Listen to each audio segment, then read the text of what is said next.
What you are about to see is a real life story. The accounts have gone into great detail to give each side's version of this an exclusive one, we understand. One of the most talked about.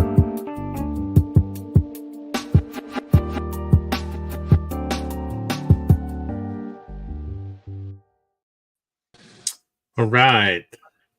Welcome to PiFi number 89. Can you believe it? Number 89. How is it going, guys? Dan and Alexei? Doing good. How are you doing tonight? They Good actually with me. both have their volume on, I promise. But Good with me. Great to this be is here. kind of a impromptu show. I guess like all of them, but we were just talking about how we weren't very prepared. And I was like, this is just an impromptu year-end review, just talking about 2023. And I thought we'd scroll through the guest list and just shoot the bull. And I've invited people to drop in. And thank you guys. I think Patrick Compton's going to be here in a few minutes. So we should have a little round table, and then we could just have a general subject that we talk about while we wait and get comments from people. I'm going to post the link to the show in the comments. Let me hide this. And if somebody wants to join, copy. I'm going to paste it there. Jan, if you want to if you want to come say hi, there's the link. That's actually the show link. And if anybody else wants to jump in, I'll periodically post that again. So, but anyway, how you guys doing? Hey, Alexei. Hey, Dan. Hey. Doing good. I'm actually just sending out a text to a couple people we all know to see if they want to hop in, as well. So we'll see if anyone shows up. It'll be fun. That's cool. Yeah. We were just talking, Alexei and I were talking when you just took a little break, Tony, about how hard it is to take a photo with an iPhone of something in the sky, whether it's day, whether it's night, really hard. Night especially difficult. But then these are not set up for that kind of thing, and I think you hear a lot of the sort of reason why there's no photos, or we would have had evidence by now because everyone has a camera 24/7. The reality is I saw this very anomalous looking object that looked like it was moving around and didn't look like a plane, and it was near an airport, and planes were coming in with their blinking lights, and this was just this bright sort of going like this, like sort of strobe light, and it ended up being a helicopter when I got closer. But before I didn't know, so I'm taking a video. I've got the video, and it was so hard to focus on that thing. And I was really excited, because I've been talking about all this stuff since 16, 17, and never had a sighting since. So anyway, just one thought that I've been thinking about. Wait, how far away was the object? It was probably I'd say maybe 2 miles, mile and a half. Pretty 2 close. miles. Yeah, 2 miles. It's hard to know at night. I really couldn't even tell you. I was driving it's not called Alligator Alley. It's the southern road from Naples to Miami, and through the Everglades. Like, it's beautiful, and the sunset was incredible, and a lot of mosquitoes out. But then the sun went down, and we were coming into sort of West Miami and South Miami, and you come near Doral where the airport is, see a lot of traffic, but there was something that to me looked different, but it proved not to be. But it was just the thought of, like, it's really hard to document, and who's going to have a tripod, who's going to have that perfect camera in that perfect place, which leaves two things. One, you're screwed. You're not going to get an image if you do see something that's truly interesting and anomalous. Or two, you're going to get people that are just fabricating, faking, hoaxing for the views. I don't know. I think there's two things in my mind when you talk about this. One is that you're correct. Phones are not very good at photography, at long distance, right? The other one is I've heard people say that I guess you have to assume these things that you're actually looking at something anomalous. Anomalous is that they may not photograph very well in in the beginning or at all in the first place, right?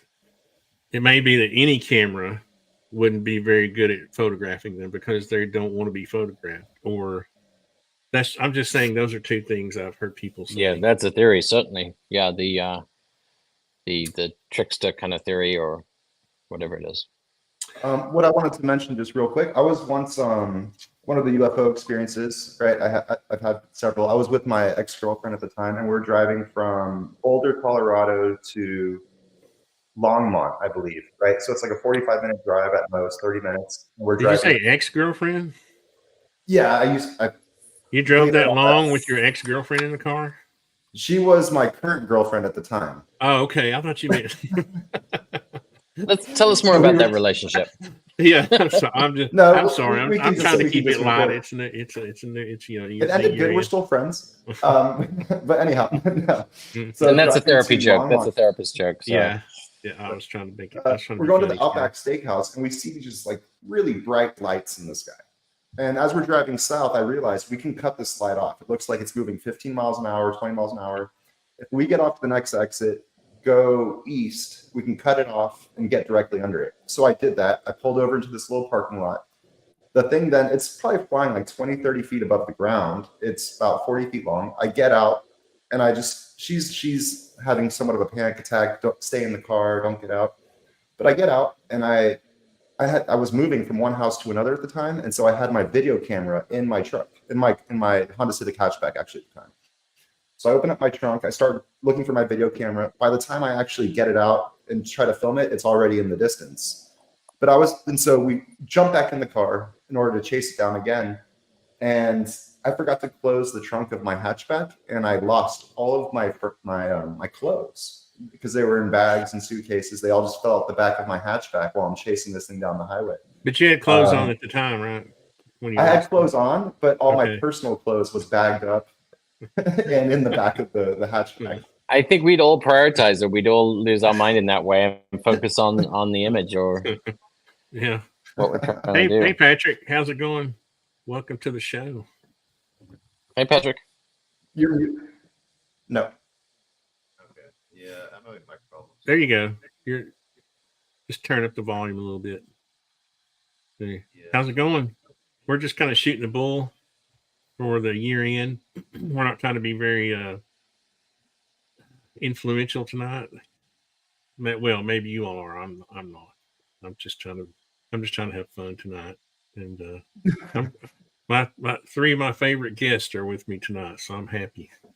So, I've invited a lot of people to drop in, but I'm sure that everybody's kind of tired from the holiday, Christmas and holidays. Dan Warren was just like, he was just honest. He was like, I was planning on coming, I just can't make it. I was like, you're a young guy, you got lots of energy.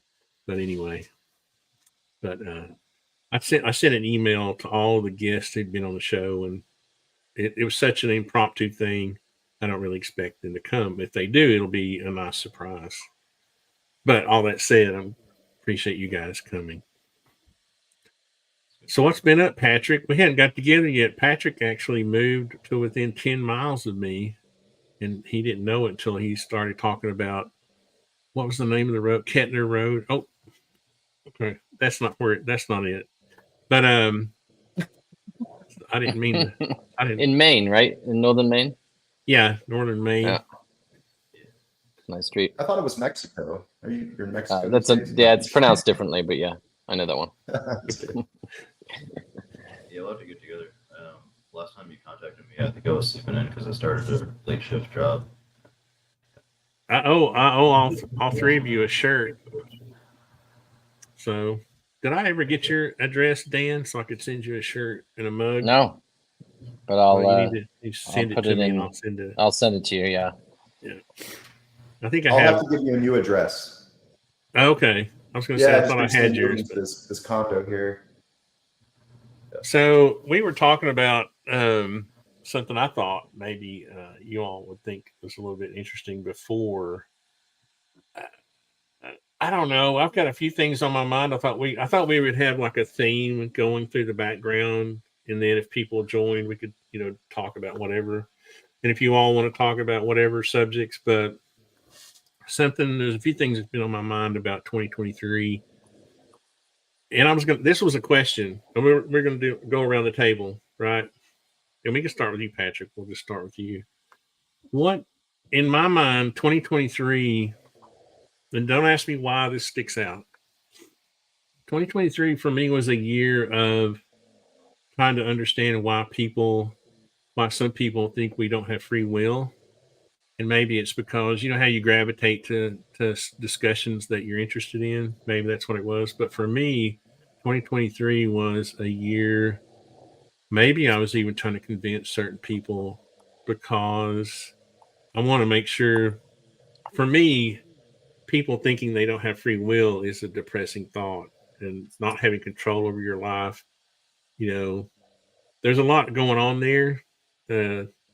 Anyway, so I just thought I would go around the table, and you could say just briefly, do you think we have free will or not? And then just, you know, we'll have several of these little subjects going tonight, and we can talk about, you know, have a theme, underlying theme, in case other people pop in. What do you think, Patrick? This year was definitely big into the free will debates. That's interesting you bring that up. I was just watching another discussion with Robert Sapolsky on his book Determined, which is getting a lot of attention right now, causing a lot of controversy. There's like philosophy that is in heavy contention with it, but he's very good at arguing the concept from a materialist perspective, physicalist perspective. So, I'm not trying to be rude. Patrick, I think you might be a little quiet. Is there any way you can move the microphone closer? Yeah, not really. It's like, Gee, Alexei, come on. Did you guys now. hear him okay? Or He was in the middle of a thought. I know. I wasn't trying to be rude. I want everyone else to be able to hear And him. really, what I want to know is your personal opinion. I know everybody. I can hear you pretty well, Patrick, but maybe it's just me then. No, I was going to ask him too. I'm just kidding, Alexei. What I want to know is I don't want to hear like about other people's paper. I'm not being mean. I just want to know your personal opinion.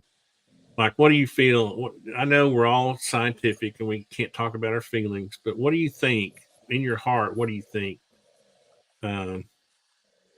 Patrick? Do you think we have free will? And don't worry about what other people are going to chastise you, because there's no scientific evidence of, or the philosophers are going to jump on you. You know. Yeah, I've been studying, like I say, studying this. I've been educating myself on this for years now, studying from lots of books and reading from a lot of experts over the years. I really don't see evidence for it. I mean, I really want to, though. That's the thing. We want a free will worth wanting, as it's called, and I don't see the free will worth wanting. I see like 95% or 99% affecting factors, or just consequentialism, like straight determinism and consequentialism. So I guess I'm an incompatibilist determinist is the term. A lot of people are trying to be compatibilist free will, or supporting the idea of compatibilist free will. I again don't see evidence for that yet, and I mean, when I think about it myself too, like absent of evidence, I also look at it from objective perspectives and lots of these different fields of science, not just like philosophy or psychology, social psychology, evolutionary psychology, and these kind of things. All these seem to converge on this idea that there is very, very little control if we have any of it at all of what we're doing. And yet that's like the human condition. And so this is a very important problem right now. Let me interrupt you. My problem with all of this is that philosophers and people who study this a lot, to me, they're always moving the goalpost, right? I'll say, well, I'll argue that the very act of you considering whether you have free will or not means that you have free will. And they'll say, well, you don't understand free will. And I was like, okay, you just moved the goalpost. That's the frustrating thing to me. You know what I mean? Yeah. I don't see how we can't. I mean, I didn't force you to come on the show tonight, right? You joined of your own. You could have just said, I asked Dan Warren to come. He first said yes yesterday. Today he decided he was too tired to come. So was that predetermined that he would tell me yes in the beginning and then tell me no later on? No, he decided both times. He first decided to come, and then he decided not to come. You can't, you know what I mean? It's like eating cake and having it too, you know? And to Well, me, yeah. so then someone with a lot of terminology will say, well, that's not, you're not really talking about free will. I'm like, well, what is free will then? If that's Yeah, not, that's a good question to just get the baseline. Well, nobody Patrick, has how a do you? definition. Yeah, go Nobody ahead. seems to have a definition for it, and that's where it gets to be a paradox. Like the reason that a good sign for an unresolved situation is when it becomes a paradox that's unresolved for decades. So this has been debated for centuries. I would say millennia, if you consider Buddhism and the non-duality aspect of the like the homunculus and the little homunculus within versus like us being a monist, like singular entity that's dispersed and connected with all other entities. That I mean, we don't have a solid answer for that yet, but we're trying for it. And so you have what do you think? existentialism. What do you think, Alexei? Well, I would say we have free will to a degree. I can't just use my free will to jump off the earth with my body. You can Right? So try. there's external factors that somewhat control our ability to make choices and to make actions. But at the same time, I do believe I can choose to turn left or turn right on the way to the store, and then make a right or left, to go to do the zigzag pattern towards the location and to an ultimate source or conclusion. And I personally believe that that's one of the reasons why humans even have a life and an experience is to learn how to use their free will to create the most harmony possible. So I think we do have free will, and I think a part of life is learning to use that free will for the betterment of others. That's just my personal philosophy. Yeah, let me just a quick story. I mean, it'll be really quick. When I was a kid, I always wanted to build things, right? I mean, I was going to be a builder, a design builder, no matter what anybody said. My mother, obviously, she went to college, and she was like, "No, you have to go to college and be an engineer or something like that." And I mean, I had all these forces pushing me towards that direction, right? All these people in my family. I mean, I literally fought against forces, literal forces, to do what I've been doing for the past almost 50 years. Right, my entire life has been planned around what I'm doing right this minute. I planned it. I I, I decided to go to a building trade school while I was in high school. I went through the home builders apprenticeship program. I, I can say all this stuff. I became a licensed general contractor, passed all these tests, but have all these certifications, all that, all the time, having pressure to do other things because as I was growing up, if you did not go to college, you weren't the same type of human that everyone else in my circles was. Every one of my friends, Auburn University, UTK, whatever, um, they would come home in the summer. I would be working, framing houses. I had my own framing crew when I was 19 years old. So no one, I love the debate, but I think if people, I think it's actually dangerous to tell people they don't have. I think if I were you, Dan, I would be, the reason I wanted to tell this little story before you went is because I'm really curious what you're going to say because you're a psychologist, right? And you don't you have people, I guess my question for you was when you have people come in, do you actually have people that come to you and say, I don't feel like I have a purpose in my life or I don't have choices or how does the psychology of all this affect people? Yeah, You it's a good get question. I mean, Patrick. no one ever comes in saying they don't have choices. They might say they are limited to make choices in certain areas. There's external pressures, there's internal pressures, there's perceived expectation, actual expectation. There's sort of variables of influence that can play a role. But as a psychologist, I think it'd be hard to be a good one without believing that there is free will and that you can change things and you can change yourself and you can change your environment. There are certain predetermined or predispositions to things. You know, it's not a coincidence that I had, you know, panic attacks and agoraphobia. If you don't know what those things are, you can look them up. But panic disorder and agoraphobia, my mother had them, and my grandfather on my mother's side had them. This is a genetic sort of nature side to that. There's a bit of nurture side to that, because I saw that when my mom was anxious, how she would cope with that and how she would escape and avoid and seek reassurance and cope with fear. So there was some social learning going on. There were times where one feels with any condition, it could be depression or anxiety, that, you know, I should be able to control this. I should just snap out of it, push through it, toughen up. So sometimes I might use it again. Like I'll use sort of, you don't have free will. If you do, you wouldn't choose to be depressed. You're not fucking stupid. Who would want to feel like that? Right.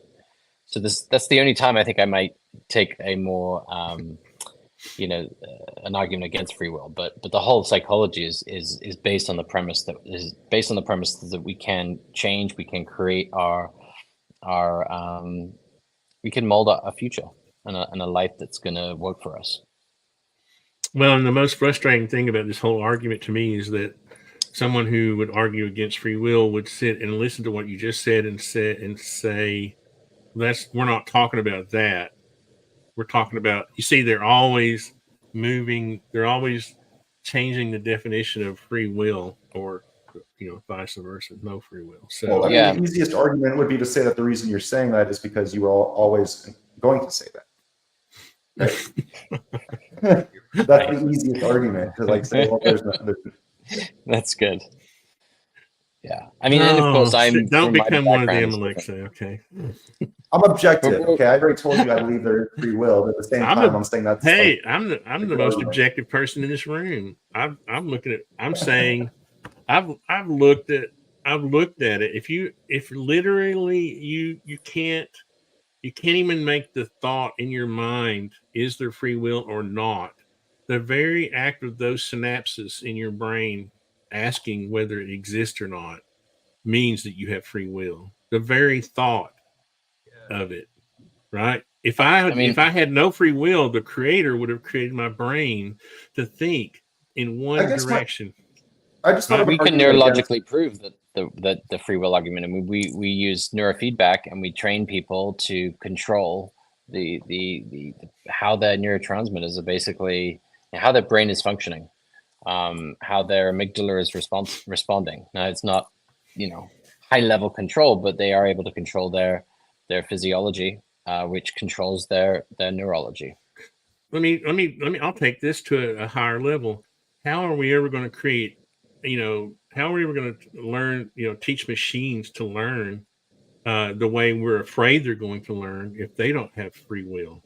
Now, what someone would say is, well, machines may have free will, but humans don't. You see, there's always this moving of the goalpost. I can make their arguments for them, and that's why, you know what I mean? I don't want to say I argue with people about this. I debate people this all the time, so I know how they move the goalpost. Before I forget, if there was no free will and everything was just a play off physics, essentially, then how would your brain and your heart ever be in discord? Okay, there's a lot of questions here, and I feel like I can address all of them, but I'm no. to do so. I want to have free will too.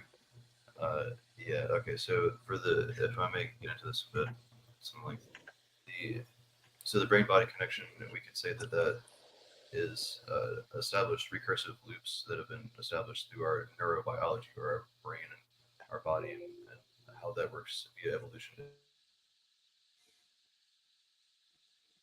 Oh no. No, I didn't zap his connection because he was disagreeing with me.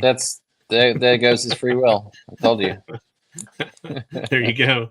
I think I have a good and point and here actually, the internet might be me. The internet might be affecting his sound too.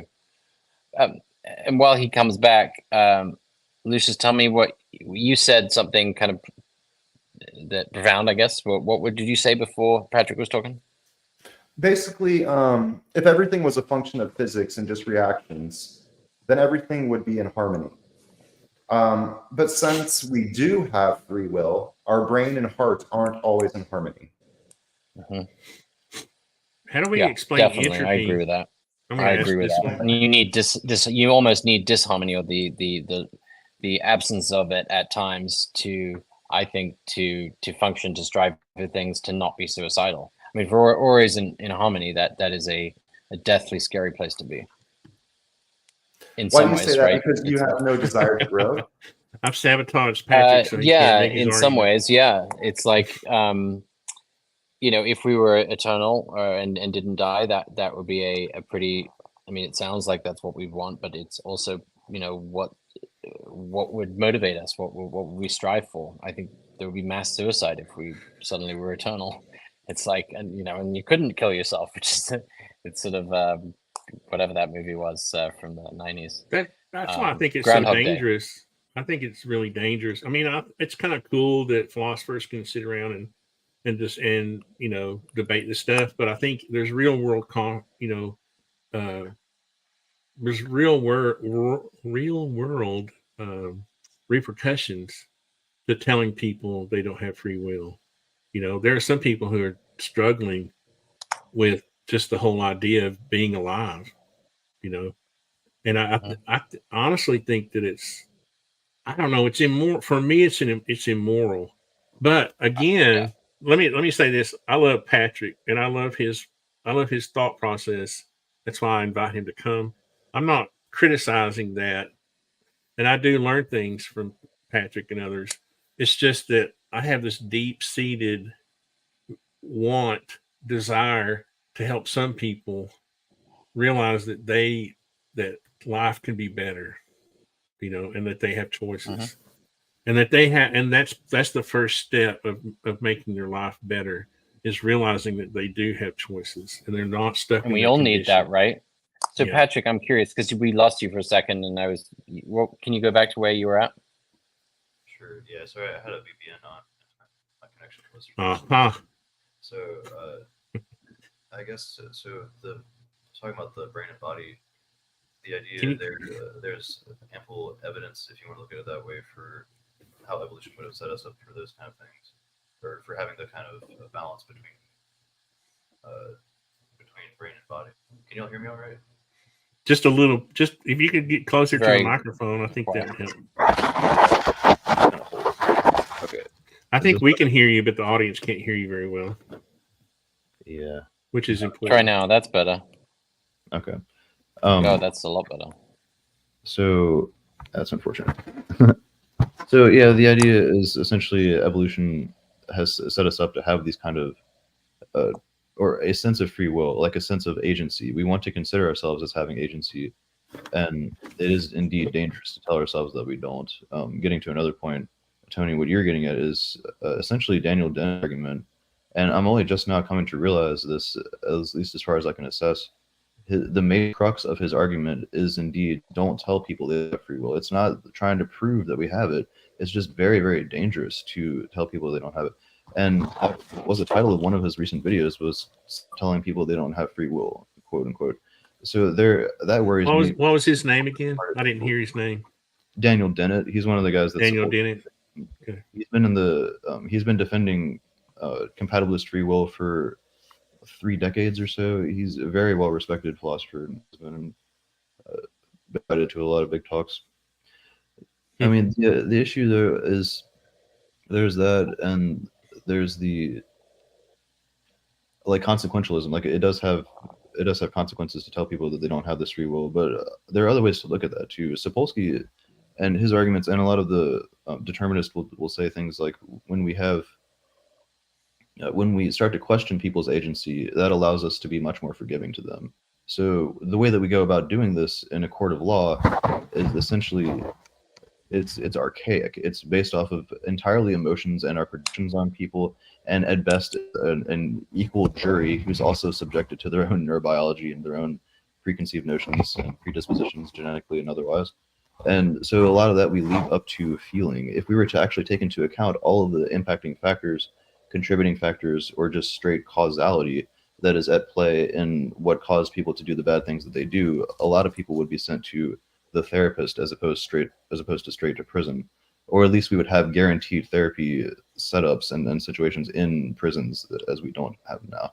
We have a retributive form of justice here as opposed to a constructive form of justice, is a way of looking at that. But it is odd. It does set you at odds with yourself to consider yourself as not having self or to not be a self. You know, the entire conception of identity that is constructed upon this one organism being wholly responsible for itself and what it does completely rests on the concept of I, of me, and using that kind of language. So it's deeply embedded into our language, and to try to reverse that would be very uncomfortable and very challenging. But what a lot of science and a lot of the evidence is pointing towards is that we do indeed need to meet that challenge. Again, acting as devil's advocate here, I mean, I'm trying not to believe one way or another, but Well, no, again, that's why I invite you, because one of the things I suffer from is not having an education background, because I did go into my chosen field like when I was 12 years old. I don't have the educational background to debate people about, because terminology is such a huge thing. People will literally tell me I'm not qualified to even debate the subject. And Tony, I want to disabuse you of that because I got 2 master's degrees and a PhD, and I don't feel qualified to have a philosophical discussion about free will. Well, I appreciate that, but the thing is, it's frustrating because I sit and I try to learn things from Patrick and others, and I would never want to squelch debate. That's not my thing. I just want to be able to be heard on the same playing field. But you can't when you're in a group of, like when I was on TOE, I felt totally out of, I know Kurt just invited me because he was being nice. Okay. That's just, and it's okay. But the problem is I can't have discussions with those people sometimes because they don't know me and they don't. But see, what I'm getting at, what I really want to get at is that I think one of the gifts that we were given is intuition. And I think deep down inside, every human knows they have free will, and that's what saves us. I think that's what inherently saves us. Ultimately, is that I think we all know. Even the people who argue against it are really arguing philosophy. They're not really arguing. I don't think literally. I don't think they think. You know what I mean? They go through their daily lives every day. The worst opponent of free will goes through their daily lives practicing free will. And so I'm not against the debate. I don't know. I have this. I don't know. In 2023, it's just struck me as something. That's what we were talking about really early, Patrick, before you came. We were talking. I was trying to get a theme from everybody, what they thought 2023 was kind of about, and that's how the whole free will discussion got started. Well, I think ultimately that free will leads to the sense of hope that you do have some control over your ability to change. And when it comes to scientific studies that have been done on the concept of hope, there was a really interesting one where they put mice in like a swimming pool, essentially, that they couldn't get out of. And the ones that had been rescued from this, so they did this the first time. They let some mice drown, and they saved some other mice. So half of the population was ultimately drowned. The other half was rescued. They did the experiment again, and they realized that the mice that had been rescued can now swim twice, or if not 3 to 10 times longer than the ones that typically drowned. And so just the idea of having hope really allows people to continue to survive. And so when it comes to, you could say, like psychological treatments, if you're to tell people there's no free will, that's probably one of the worst things you could do. To tell people it would they take have learn. But see, I can take hear learned helplessness to a whole new level. If you told them that, I can hear the debate now, though. It's like Patrick was saying, that the mice it was a learned behavior, right? Or it was recursive, or they learned. It was just something that it was like instant evolution or something. It didn't have to do. It wouldn't be evolution. I guess like the argument would be it would be adapt. Like the brain evolves to be an adaptive organ, so it adapts based on the consequences. And when you throw a life or death situation at the brain, it adapts very fast. So it would adapt to the hand of God or whatever coming down to pick the mice up. That's a huge impacting factor, if you want to call it that, or like neuroplastic activator for the mouse. And so it would place its confidence in the concept of, and of course that's good. Like, of course that is a thing that we need to keep around in the human condition for sure. I mean, for me, like the debate on, I wanted to talk about this earlier too, the psychology and free will, those have been the main topics for me this year for sure. And they come into contention deeply. The essay I've been working on has gone to 40 pages now on just this topic. And it's because it's continuously deepening, and I find more and more ways to look at this. So there's existentialist philosophy and existentialist therapy. That is a thing that I'm just learning about. And then there is today's commercialized version of psychology, I guess you could say, and therapy. And so we can kind of sum this down to thinking of the impact of the lack of free will on psychology and therapy is, well, insinuating that the modern process to psychology is deterministic in nature. It is prognostic. It is it's pathologizing situations using empirical data and using experimentation. And the therapist role would be to encourage the agent. The therapist is the existentialist in this way, trying to get the agent to come out of their deterministic, predetermined, beholden state. So this is kind of like generalizing here. I'll explain a bit.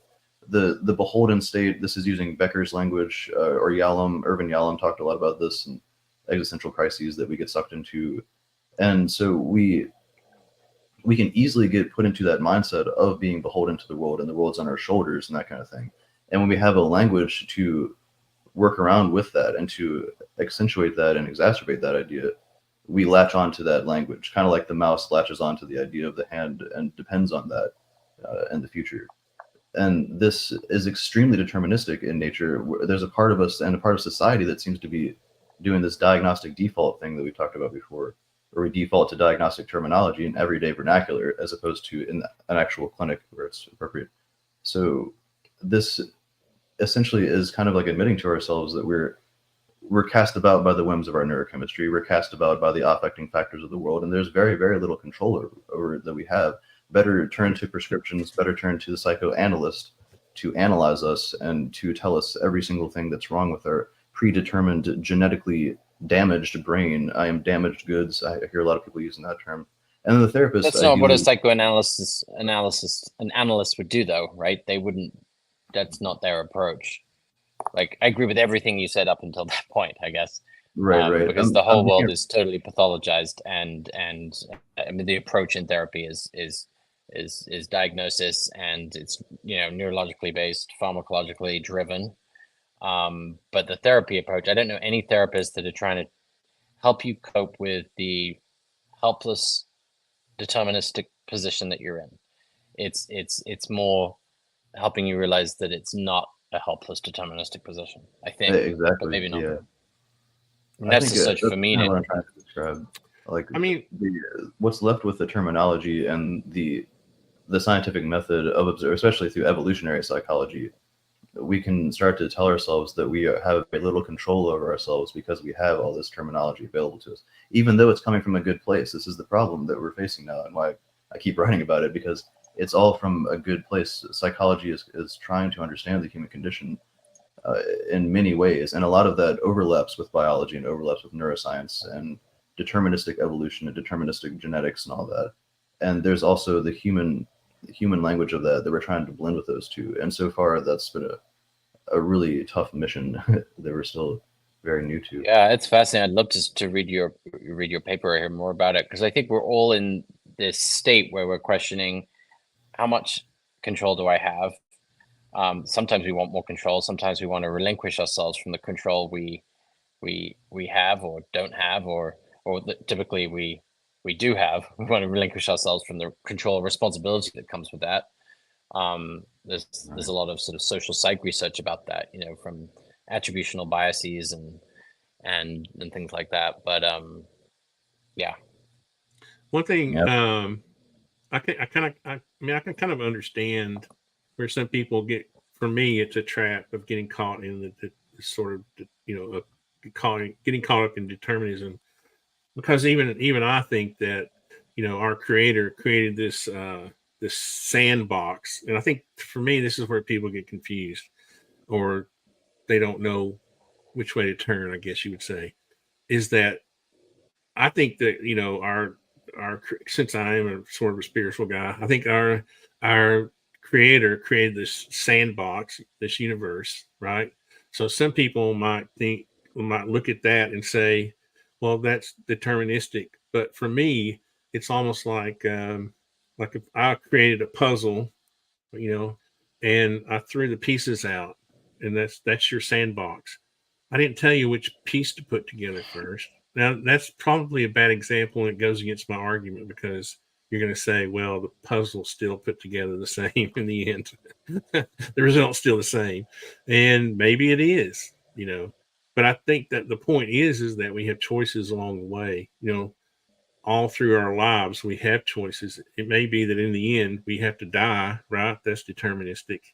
But what happens after that, I think, could be affected by how maybe I'm getting into a little Buddhism here, but how we live our lives throughout that time, determines what happens after. So, I mean, I kind of understand the determinist. I just think one thing I was going to say too, if I was the creator, which I think is, a sin in my religion to say that, but if I was, and I knew that we didn't have free will, that would be one of the things I would actually keep a secret from people. Like, I would keep that behind the curtain if I had the power to. Like, if I was, these people who apparently have the power to hide whatever this phenomena is, that would be one of the secrets I keep from people. Is that my propaganda would be that you do have free will, right? Yeah, and that's why you wouldn't be a very good dictator. You wouldn't be a very good dictator, because I'm sure the dictator or Hitler would want to, make people think that they don't have that free will, and they don't really under that. I don't know. I think it would be the opposite, because as a dictator, you're still controlling the environment they live in, right? You've got this border around them. You've got this military. Obviously, a dictator's they're going to rule with their strength, right? So it may be that that's one of the things you feed them to keep them happy, and not. Yeah, it's mastering the perception of free will or control, so they don't rebel. You give them free will. So anyway, those are all the little, things that go through my head. Weird stuff. Yeah. Well, I was going to ask Alexei, and then he ran off. What other kind of? Oh, here comes Jan with the simulation. I'm still here. I was just taking care of something, but I wanted to chime in real quick on what you were talking about, the puzzle. And that's what I was saying earlier. We can't just jump off the earth. We're somewhat within this giant puzzle of existence, but we can choose to put certain pieces together and have certain experiences based off of the pieces that are already on the table. So there's free will to an extent, right? And ultimately, like, the pieces you do put together end up creating the image you make. I realize that's exactly how I see it and feel it. I realize that analogy can be used against me as soon as I said it, but it's, I don't know. I guess the truth is that we do that. In my scenario, death is the deterministic, the part that's determined. It's not what happens between when you were born and you die. It's just the only thing that's deterministic is that you will pay taxes and die. Yeah, I know a lot of people who don't pay taxes. But I know what you mean. You're right. It's the one certainty, and it's the cause of anxiety and fear in its essence. Jan says she doesn't like it. This is another one. It kind of goes along. The simulation thing kind of goes along with the free will or not. That's a terrifying. I agree, Jan. That's just a terrifying concept, and I think it's a lot of bullshit, really, and it's very imaginative. But I don't see it at all. To me, the simulation theory aligns similarly to the concept of a monotheistic God. I guess you could say, because in that case, you have to ask, like, when we ask where did God come from or who created that God, we ask the same thing of the simulation overlord. Who created the creator that created the simulation that we're in, which is indeed a terrifying thought too. It's or at least it's interesting to think about. I mean, the way that I think about free will now is I try to avoid the term determinism. I mean, when I really think about it, that's what I tend to lean towards. But when I work with people and when I'm trying to encourage others and instill agents in them, I tend to talk about affecting factors and the many affecting factors. So we have like existential givens in life. We say that you're guaranteed to have to pay taxes and die. But you could also expand that into say you're guaranteed to experience some controversy with your own neurochemistry. You're guaranteed to be at odds with your own body and mind relationship unless you get really lucky genetically or with a family.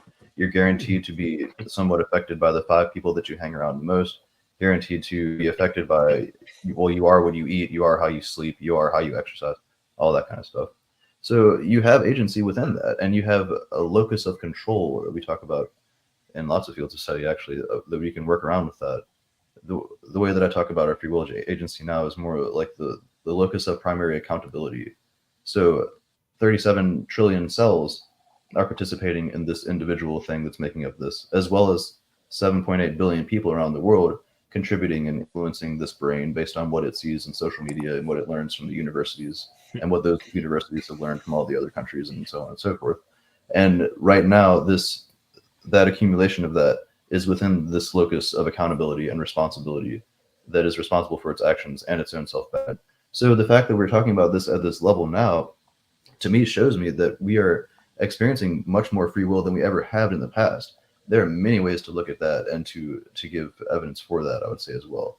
Read Steven Pinker's The Better Angels of Our Nature, giving a 600-page document or book on describing all the ways that we've improved as a species. And a lot of that circles around the idea that we are starting to question ourselves, questioning our primal instincts, primate past, and the limbic system, and all the ways that it misguides us and things like that. Now we're starting to craft the kind of therapy necessary to help people hone their brains to the best of their abilities.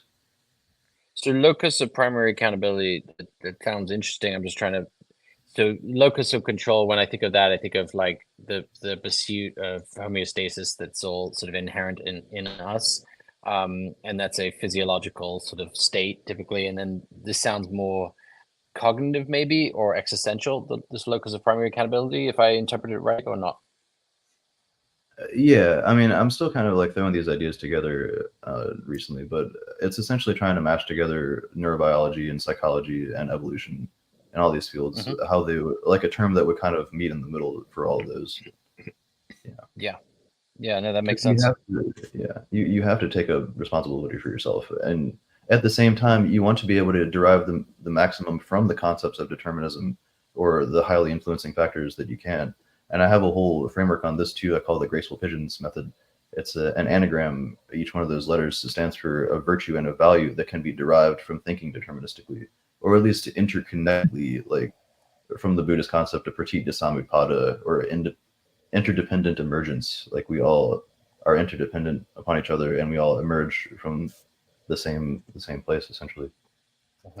You have like infinite sources of grace and gratitude that can be had from affording people as much grace and gratitude as you can give them. You have infinite forgiveness, or as much forgiveness that you can derive from that by allowing people to have all of the, or as much influencing factors as you can attribute to them, you can forgive them for. You can have infinite empathy. This would be unconditional love, unconditional loving kindness. I mean, we shouldn't say that we need evidence for that you need evidence to try to get that. But if you want to go looking for it, there's a lot to be found from the fact that we have this interdependent emergence. There's infinite patience, optimal grip, and I'm not going to get into the whole list, but yeah. I mean, and they sound beautiful, right? I love the sound of infinite empathy, unconditional positive regard, something we use in our field. It's never unconditional. I mean, we try and we pursue. It's something you always pursue, and you can never actually fully realize because we're imperfect and we're going to judge at times. But it's aspirational and it's comes from obviously a good place. But yeah, I love some of these thoughts and theories that run around your mind. What you reminded me of when you were saying that, Patrick, was the concept of morphogenetic spaces and just how magnetic fields interact with each other to create motions, the location of matter, stability. And you mentioned the human cells all the way up to the points of the collective subconscious mind of humanity. In my opinion, I would argue that morphogenetic space even extends outward to the sun, the stars that are rotating around us. There are all these fields of energy that are constantly controlling you'd even say the wants and don't wants of our existence. That's just something I wanted to add in there. Sure, it's butterfly effect, and you can take the concept of butterfly effect as far as you want as well, or chaos theory. And when a star moves one way over here, that shifts some of the matter in between all of that. You can't move your body around in the world without having some kind of permanent effect on the world. And the same is true for every object in the universe. Really deeply connected. But it's like there's risk in thinking about how deep you want to take that consideration of our deep connection, because you can dissolve your individuality into that. You can start to consider deeply the concept of distributed cognition about in 4E cognitive science, which makes you start to question how much of your brain you're responsible for, or how much credit you want to take for your own achievements. This goes both ways, that you can feel less guilty for the bad things you do, and also feel less proud of the accomplishments that you've achieved, and vice versa for other people. You can feel less bad about them, but also feel like you idolize them less, but also pat them on the back less. I would argue that's where some people get to the point where the way they identify themselves is I am. Yeah.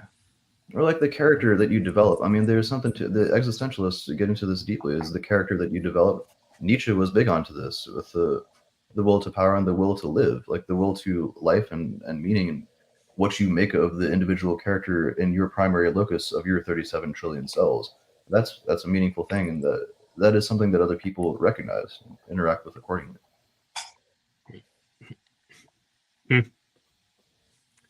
I was just looking at my. Oh, go ahead. Oh no, I was just texting Brandon. I'm trying to see if he'll join for 10 minutes. Ooh, that would be awesome. He's in Venice right now. He's in. Yeah. He's in Venice. That's gonna be middle of the night. That's gonna be 2 a.m. there, maybe. I don't think he sleeps much. Yeah, it doesn't sound like it. I've made comments on his tweets before, like all hours of the day, and he seems to be. I don't know. To me, he seems like he only gets 3 or 4 hours of sleep a night. I don't know. That's my impression. Yeah, no, he's a rare breed like that, and it's just natural sort of spiritual energy that he has. It's pretty cool. I was looking at my notes, and one of the things I wanted to get you all to comment on was I was working on this little project called the Ultimate Firewall, and it kind of goes along with what we're talking about. And my little project, this is just like sometimes when I get tired of writing my big book, I'll start like a weekend project, and I'll challenge myself to get it done like over a weekend. And this was one where, oh, got a cramp in my leg. The Ultimate Firewall. The idea is that we were created with limited abilities. In other words, when I talk to people, I was just talking with this lady just the last few days. I'm sorry, I forgot her name. I have to look it up on Twitter, but she is, I think she's a biologist, and she's studying aging. And her thing is, she would love to be able to get humans to where they could live 1,000 years or whatever. And I made the comment because I just happened to be working on my little Ultimate Firewall project. I said, I think we were created with this firewall of technology and understanding, so that like we'll never understand, like we'll never be able to create the theory of everything. We'll always be searching because we haven't been given the ability. There's like a firewall built into our DNA that keeps us from becoming like as smart as the creator. Does that make sense? So I wondered what you all. And I'm not a computer guy, so a firewall is just like a ceiling or some boundary. It's basically, yeah, like well, it's like McAfee or whatever, Norton antivirus, or well, they have firewalls built in, right? It's just a way to disconnect something. It creates a disconnect. Say, and Patrick can explain this better than I can. So can Alexei. But say a firewall would keep me from being connected to the internet. It'd be like having not okay. really like having a VPN, but it would be if somebody knew my IP address and they tried to connect and I was connected to a VPN or whatever, they wouldn't. It would be a fire. That's not a good example. Help me out here, Patrick. I know what a firewall is, but for suddenly I'm at a loss of words. Well, I think what you're No, describing is really accurate. Like it's not just an impenetrable boundary, but it prevents you from connecting. And Yeah. that's exactly the case. Like we may not Yeah. be able to fully connect with the universe and know all of its grand knowledge. Yeah. Got And it. so since I'm not that great of a writer, I do these little weekend projects on like I'll develop an outline and then I'll get ChatGPT to help me. This is why I think people shouldn't be so hard on people when they actually use GPT, because people like me, I'm not using GPT to write my big book because it's more about personal experiences. So it's in my own language. But when I'm trying to write something that's a theme of that came from my brain that I'm trying to put into a language that smarter people can understand, right? I think it's a very good tool.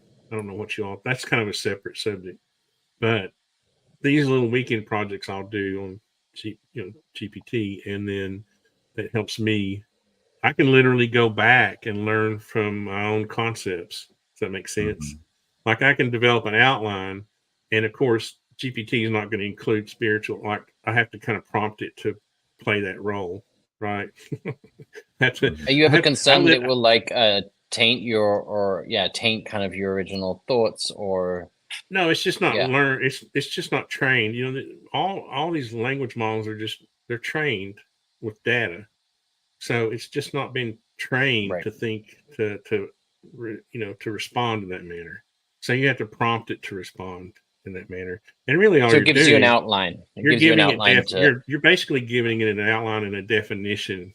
I'm defining the terms that I want it to use, and then it uses scientific or like I've got this little theory of everything going, and I actually had it do some of the math, the equations for it. I don't know what they mean, but when someone else reads it, when I get you guys to read it, maybe you'll say that's right or wrong, or it's just a way to discuss things.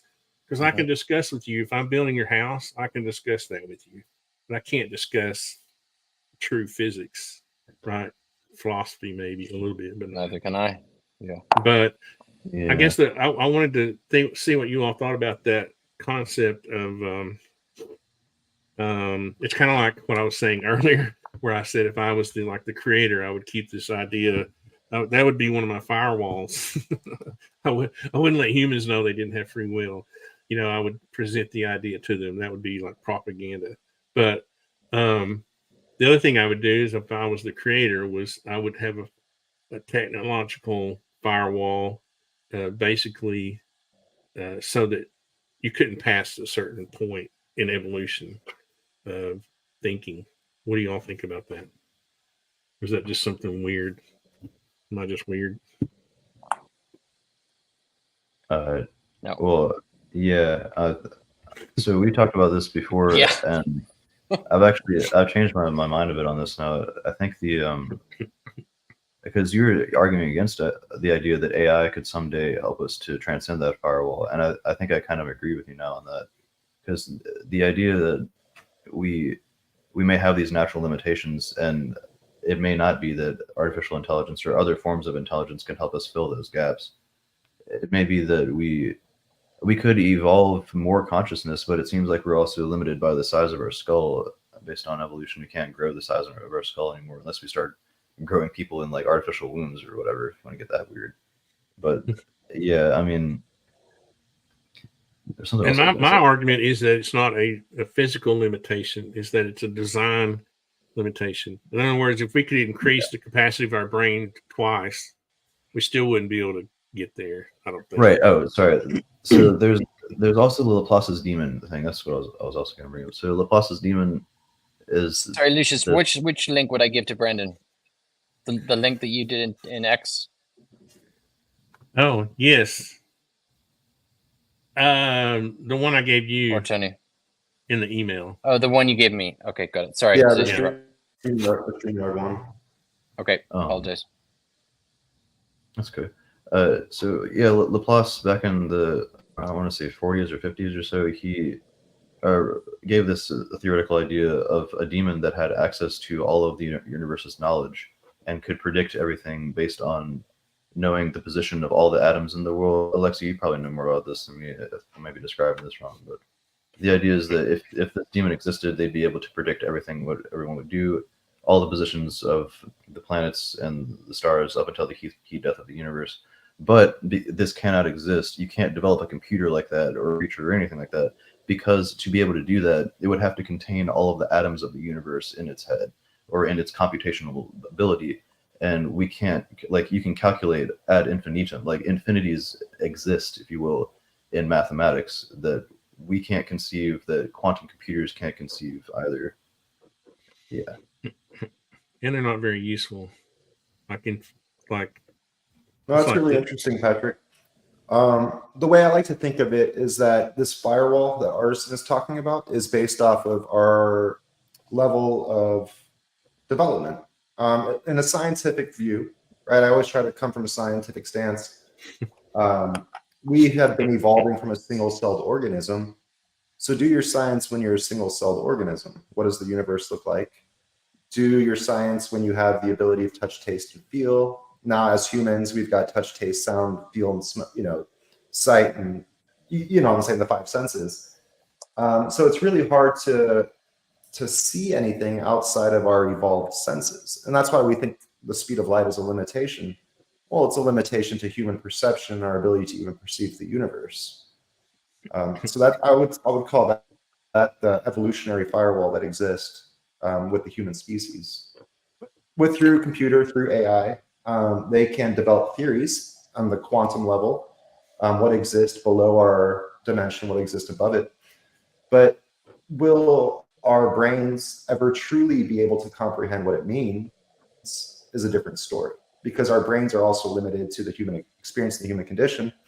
But like we were talking about earlier, the human brain itself is extremely fluid, especially when put in certain situations. So potentially, yeah, maybe it can learn, but at the same time, we are limited to the physical body. Yeah. I think that going back to my sandbox theory thing, or not theory, but idea, that the speed of light was one of those attributes that was plunked into the sandbox. So I think the things that we can observe, like the speed of light, we can measure, we can observe that. I think that's just something that we have learned, right? I think we were gifted with Albert Einstein or whatever. That's what's interesting about. I was on Disclosure Tonight last night. Thomas Bethesda, and there was a scientist on there. His name's Jeremiah.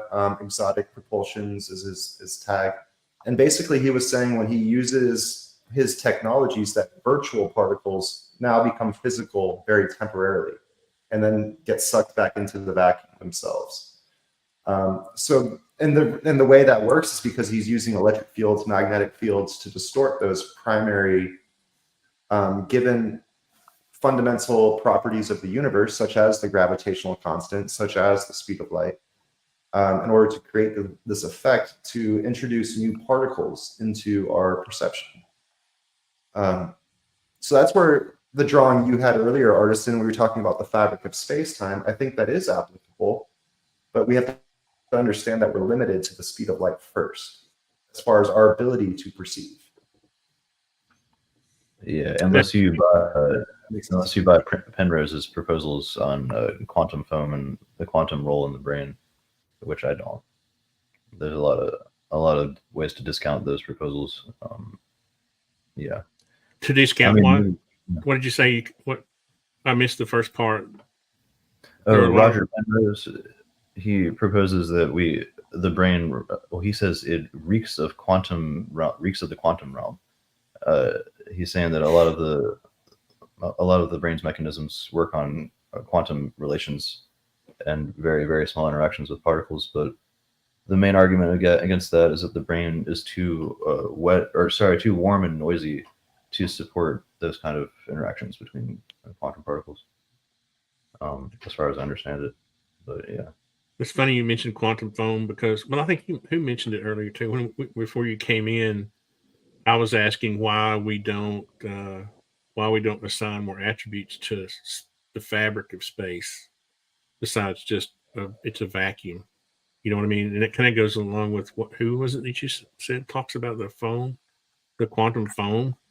Well, Penrose, he supports that idea. He's more applying it to the brain, but yeah, that's why. Yeah. You know, it's kind of funny. There's some things that we thought earlier, right?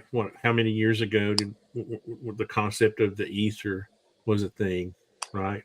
So the concept of the ether wasn't just that it was a vacuum, right? But that it had other attributes, right? Or am I getting that's that basically wrong? dark energy and dark matter, right? That's what I think. And that's what we were talking about before you came. And I was trying to model it when my computer froze up. That's where we have the virtual particles that exist beyond our perception. And our perception is limited to the speed of light outward one time, speed of light inward one time. So we can't see past the smooth cosmic microwave background with any equipment we make. And we can't see into black holes because our dimensional layers relative vibrational harmony that's our source of information exchange as an evolved being, is the speed of light.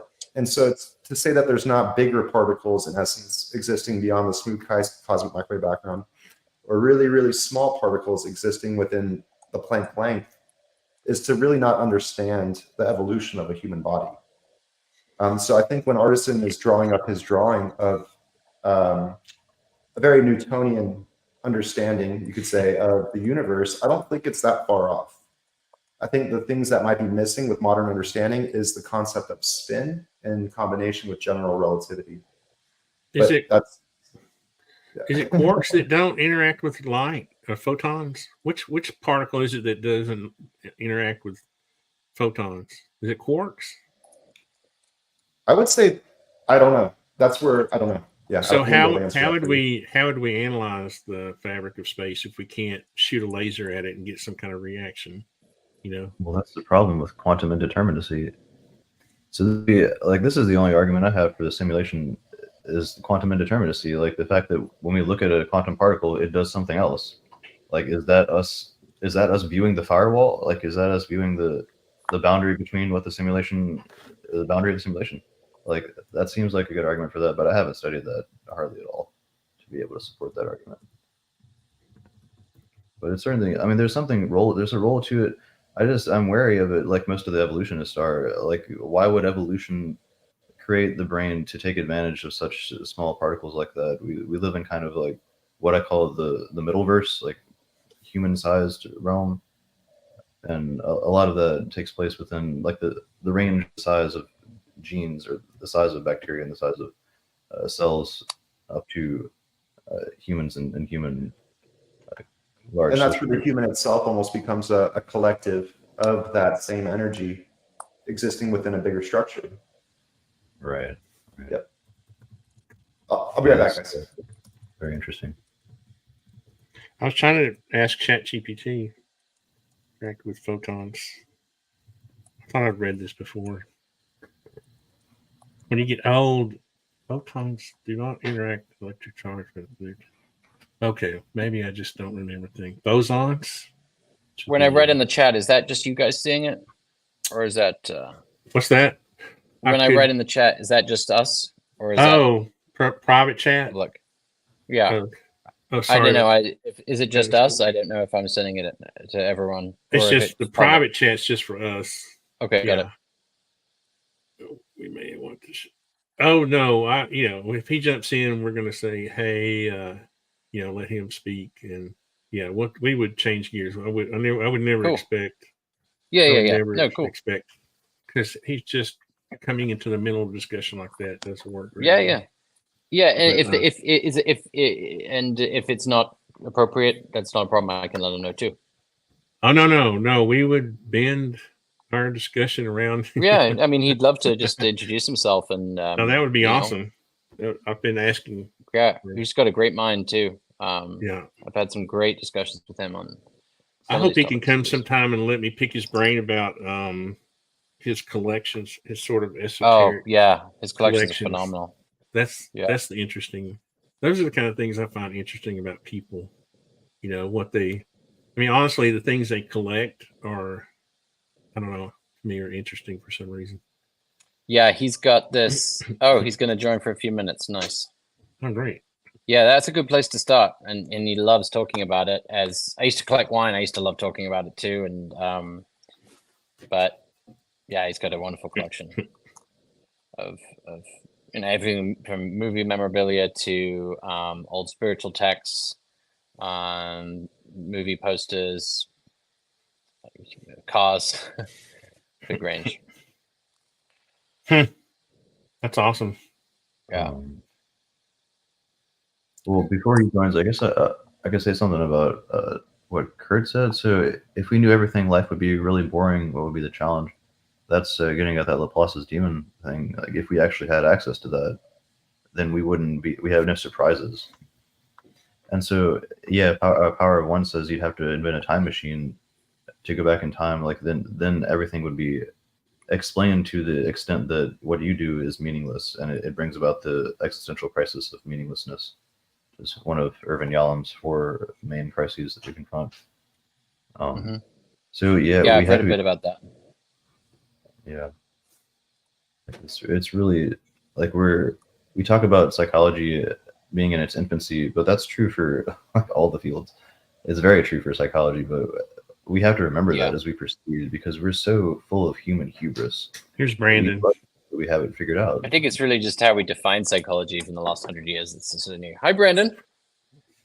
Yeah. Hey, greetings, everyone. How are you? Thank you so much for joining us, Brandon. No, it's my privilege. I appreciated the invite from Dr. Dan. We were just texting back and forth, ushering in the new year here ahead of us, and he mentioned that you were on the podcast. So I'm not out at Skinwalker Ranch. My team is, unfortunate for them. I'm fortunately on Oahu in Hawaii right now to usher in the new year, but would be thrilled to answer any questions and provide perspective. And it's good to be with you guys. What is the purpose of this StreamYard discussion today? Tell me what are you talking about other than trying to figure out the mysteries of the universe? We were just really kind of hanging out doing a year-end review. Very excited to have you here. Obviously, we were going over guests, from the year. We really were just hanging out and having fun, talking about esoteric things like free will and that sort of thing. And I think it's very awesome that you were able to join us. I appreciate it. No, it's great topics.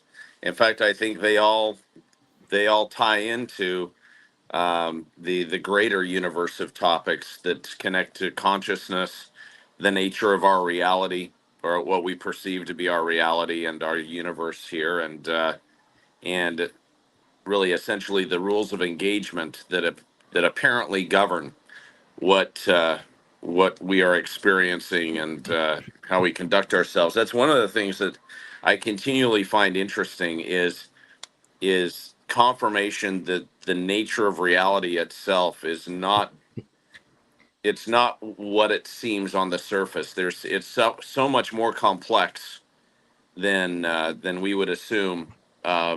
There are other dimensions of reality that I believe are right here alongside ours that have the ability to interact with our reality. And for whatever reason, we're at least up until now, we've been left somewhat in the dark. And I think it's an interesting time. I think we really find ourselves on the cusp of a new frontier. And I like to think that what I have had the privilege of funding over the last few years is true frontier science discovery at its best, that delves into these topics. It's not just UFOs or UAP. It's a whole host of phenomena that seem to be,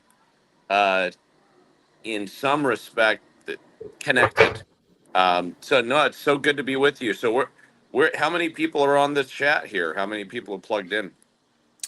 Just us that you can see. I don't know if you can see the screen here, I but think Brandon, you're on we've your got- cell phone, but 4. Yeah, Artisan Tony, I see you.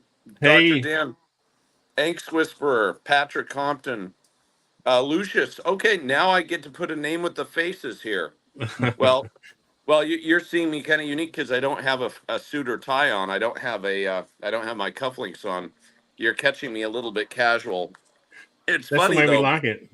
Yeah, my team, no bullshit, is actually out at the ranch. I think Eric Bard right now is conducting. He's doing some experiment, and I think Thomas Winterton and Caleb were actually doing something collaboratively this afternoon. I guess it's the evening where you're at now. I'm in Hawaii, where I just touched down to 2 hours ago or an hour and a half ago. It's about 5 p.m. So you're probably evening. You're probably 9, 10, 11 o'clock, depending on where you're at in the Yep. universe. Well, So ask Brandon, me I'm anything. curious. I got a question. Yeah, For you, if I ask may. me anything, please. So it's been a few years now with Skinwalker Ranch. I'm kind of curious. Initially, was it more just the thought or curiosity about sort of UFOs or flying saucers and stuff, and then I mean there was some evidence for some other phenomena, but over this last few years, have you heard or seen enough or had sufficient data for you to suggest that there is this sort of interconnectedness or this phenomena is broader and goes beyond, it could include dimensions and poltergeists and like, where's your thinking right now? Sure. Well, good question. Without question, what we're observing is a diversity of agendas, origins, and natures associated with the what we call it in blanket terms in general the phenomenon. I don't know how they're related, but for whatever reason, we're seeing a lot of that converge on our property, and that's one of the reasons why we're quite fortunate to have a living laboratory, to have over 500 acres that has been secure for 27 years, going on 28 years, for the purpose of studying phenomena related to these topics. Just when you think it's just UAP, it's unidentified aerial phenomena in the sky or electromagnetic anomalies. Something happens that seems to fall within the realm of ghosts or poltergeists. One of the things that was quite surprising this last year that was captured, it was actually observed initially on the live feed with our insiders at like 1:40 a.m. Back in February. And it was like 0 degrees outside. It was freezing cold. There was no one. This was a camera fixed in the old homestead area. There was a really heavy door that had been standing ajar, several inches ajar for a long time. In fact, no one had really touched it or really moved it. It just had kind of been rusted in that position to a degree, and there was a lot of loose debris, leaves, and just other material just on the floor. And of course, all the windows are shattered, and the roof is open, so you could see a pile of snow had accumulated on the floor in the middle of this room in Homestead 2. And at 1:40 a.m., one of the things that was interesting, a number of people, I think there were a couple of dozen people that were watching the live feed for whatever reason that night, and observed the door completely slamming shut right there on camera with audio. And nothing, there's nothing outside. I mean, it was 0 degrees out in the middle of nowhere, and there was no wind. There was absolutely nothing environmentally that at least we could identify that would cause it. Everything was still. There was no air, and I think it's important to note it's not a pressurized space. It's impossible to pressurize this space because all the windows are shattered and it's open to the elements. And so it's a classic poltergeist type of incident that doesn't fall easily within the realm of aliens or UFOs, but is tangible. It was a tangible event that was captured on camera. We've heard of these things for years. I mean, there have been reports. The previous owners, the people who predated Bigelow, my predecessor, had reported all sorts of strange activity. Doors opening and closing and things being moved around, by some unseen presence or unseen forces. But we hadn't seen a lot of documented evidence of that over the tenure of our last 7.5 years or so. But that event was in particular this year, in 2023, was one of the best documented events because we had all the cameras positioned. We have cameras inside the homestead 2, cameras outside, but we also are monitoring the environment. Everything from seismic sensors that verified there was no seismic activity whatsoever, to all of the environmental sensors, even infrasonic sensors that are on the property, that give us an unmatched perspective that no one has really ever deployed on a property or project like this. So that's a really long-winded answer to your question. But that's phenomenal to hear. Is it public? Is that a video that we can see? Yeah, it's on our website. It's on our skinwalker-ranch.com website. Nice. I'm not sure if it's public or whether it's in the insider portal, but it's definitely been public. I mean, it has not been featured on the docuseries. In fact, when we showed the History Channel, all of the footage and the data associated with that event in particular, with respect to season 5 filming, which essentially took place between June and October of this year, they didn't really show any interest. In fact, this may surprise you, they really try to stay away from anything that is, how do I say this, that is more ghosts, demonic activity, or ghost poltergeist like activity. For whatever reason, they have a bit of a negative attitude about it, and a lot of that type of footage gets left on the cutting room floor. I'm so curious. I had this thought, I don't know if it's a theory, that History Channel or those types of, and History Channels, they're the real deal. They produce great shows, but almost you get footage like that, it takes away, like it's a big boom. It's somewhat confirmation, but it takes away maybe the sort of mystery. So like, or the suspense of almost getting there. Like, why did I watch every one of those treasure? The guys up in Canada somewhere searching for that treasure. Season off season, they never freaking get the treasure, but I keep going with it because they get little clues, but not too big clues. So I keep watching, but I don't know if that's a strategic thing for them. I don't know. Yeah, I don't know. It's a two-edged sword with programs and with networks like the History Channel. On one hand, I'm very thankful that for 3.5, 4 months of the year, we have a resource. We have dozens of the finest production professionals in the world, all mobilized and stationed, and recording, documenting with the best video equipment, the best audio equipment, everything that is happening on a day-to-day basis. I mean, it's pretty unprecedented. I mean, to deploy essentially tens of millions of dollars over the last several years in service to documenting the nature of what is happening is, I have to give credit to the History Channel, because I was putting millions in. And I still put 7 figures in, but when the History Channel comes in, the salaries, the cost and expense associated with having dozens of professionals on site, it's not insignificant.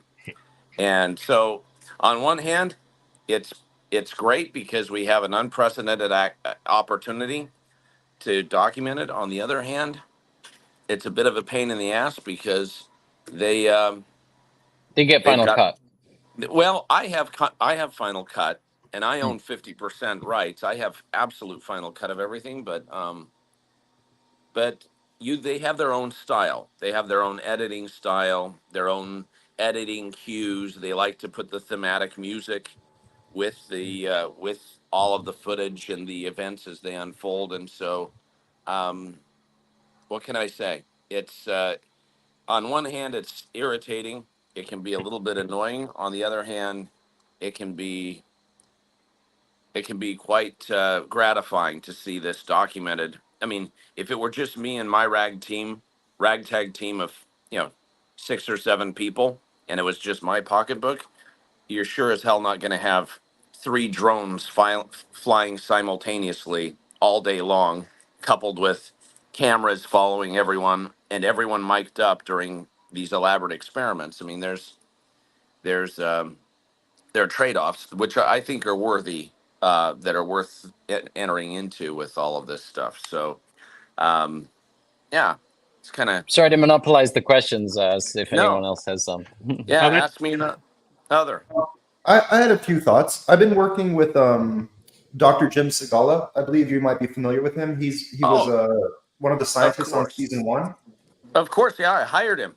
Yeah, in fact, Jim was involved with us for years before the History Channel, believe it or not. Do you know that he was out there collaborating with us for several years before I even agreed to have television cameras come out? In fact, Dr. Segala accompanied us to briefings to Washington, D.C. in 2018 to present many of our findings and what we had been documenting between 2016 and 2018 under my stewardship. So I didn't mean to hijack your question, but yeah, I love Dr. Segala. Jim Segala is a good man.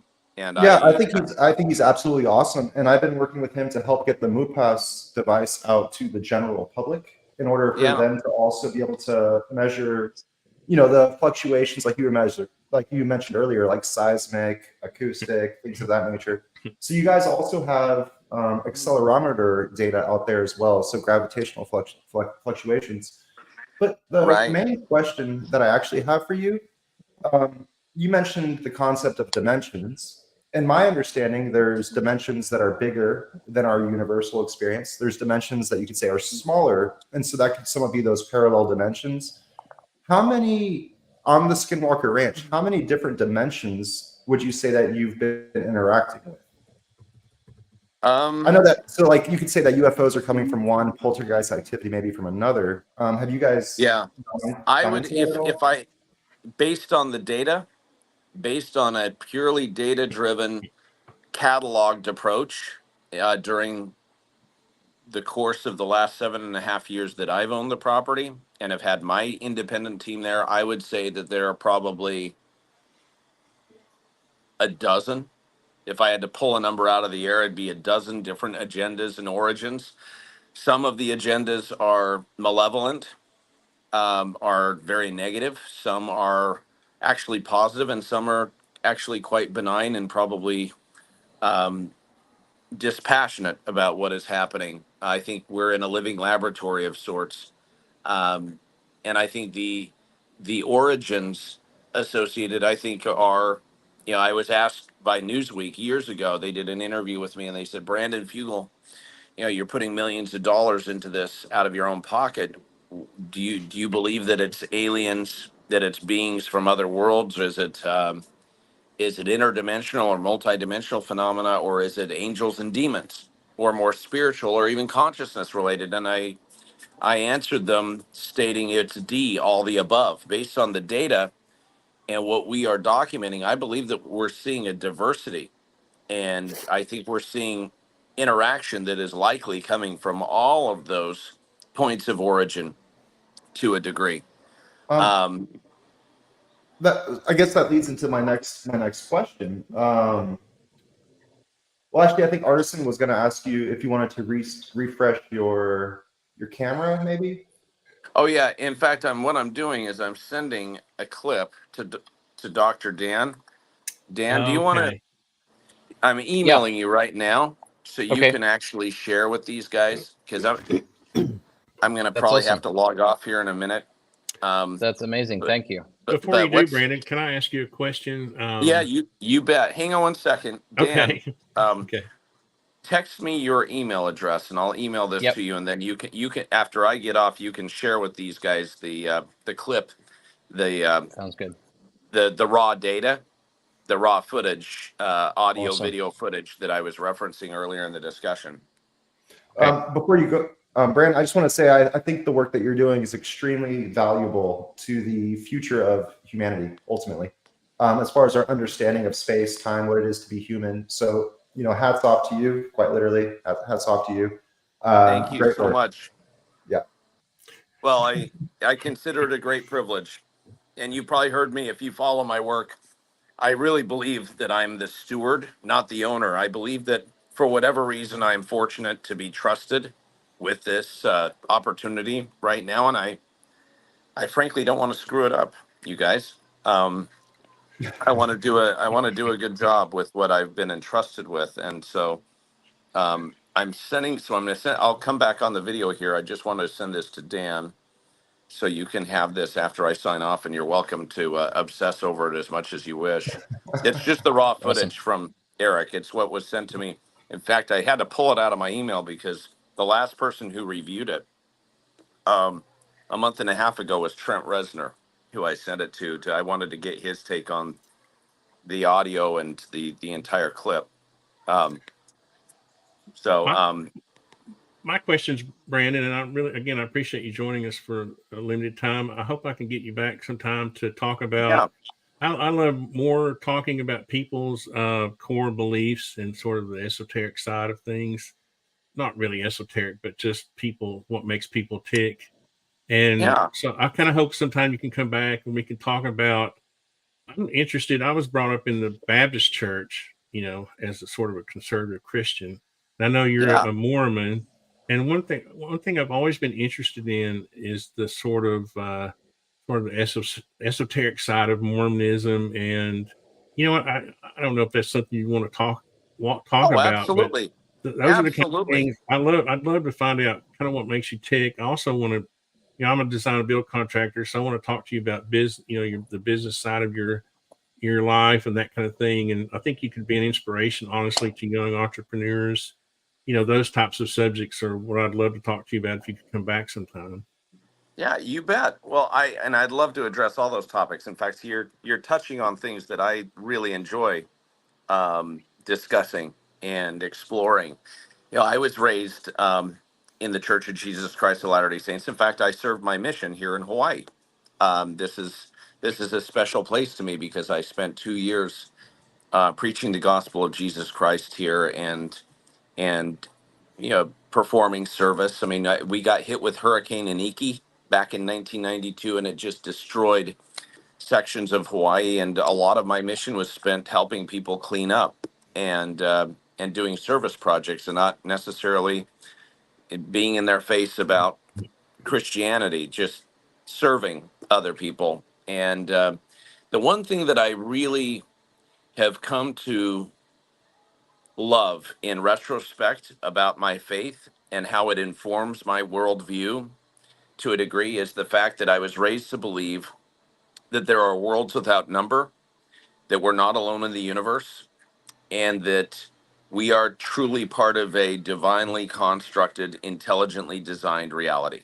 That there is a higher power, there is a force that is, and I don't understand the mechanism how this is possible, but there is a higher power, a creator that is personally engaged and aware of us on an individual level. And and this whole experience that we're having to a degree, which we called, when I was a missionary, we called it the plan of salvation. um, is essentially a time to become better, to learn through our mistakes, through this whole human experience. And I don't think there are any coincidences. I don't even believe that all of us being able to speak for a few minutes here is. I don't believe it's a coincidence that I happen to be texting Dr. Dan um, just randomly. I mean, we just got landed in the hotel, and the funny thing is, the funny thing is, we haven't talked for a while. Our lives have been really busy, but I felt this is going to sound a little bit woo, so forgive me. But I felt prompted to reach out and to say hello. His name came to my mind, and I was hoping that he and his family have been doing well here as we've been getting through the holidays. But it was kind of funny that when I reached out to him and he and I had this exchange, that you were commencing this conference, this discussion tonight, and I chalk it up to fun synchronicities. I actually think that there is a plan. There's an interconnectedness to all of this, and there's a divine nature. I think it's up to us not to screw it up. It's up to us to keep our intentions pure and to be open to being led and being directed and guided. Now, that isn't to say all influences are positive, because I think that we all know that for every positive there's a negative.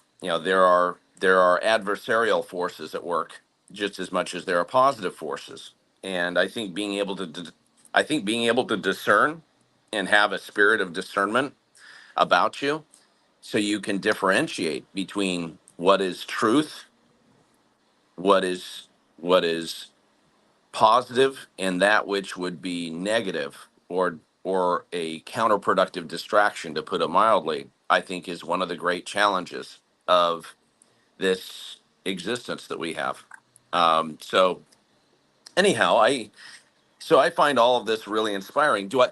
I don't believe that there's any one particular path to enlightenment. I think there are many. I think there are many different journeys that people can take in order to find their compass, to find their path. But I do think that there appears to be, in a very real sense, an intelligently designed divine force that is in charge of what is governing this. I don't know what this is, this experiment, this reality that we are all interacting in. And I think it's pretty darn exciting, to be honest. To a lot of people, it's terrifying. There are a lot of people out there who would rather just be plugged back into the matrix, and they'd rather believe that there's nothing to it, and they don't really want to be shown anything behind the curtain. They don't want they're not ready. And that's okay. It's okay some people can't handle it and they're not ready. There are a lot of people, we present data. If any of you have been following our series, we just finished our season 4, and oh my gosh, I've been waiting for a good, healthy debunking of the transmedium UAP, and it has been crickets. The silence from the skeptics, from the critical community, has been deafening. And I'm like, bring it on, bitches. Show me. You haven't heard from Mick. and I have yet. No one has a good conventional explanation for what we have documented, other than the obvious explanation, which is there are things that we are documenting and that we are interacting with that have command over the environment, that are operating utilizing physics, advanced physics, that are beyond our current understanding. Sorry to yeah. So, anyways, I don't know if hopefully some of that is helpful. No, we were perspective.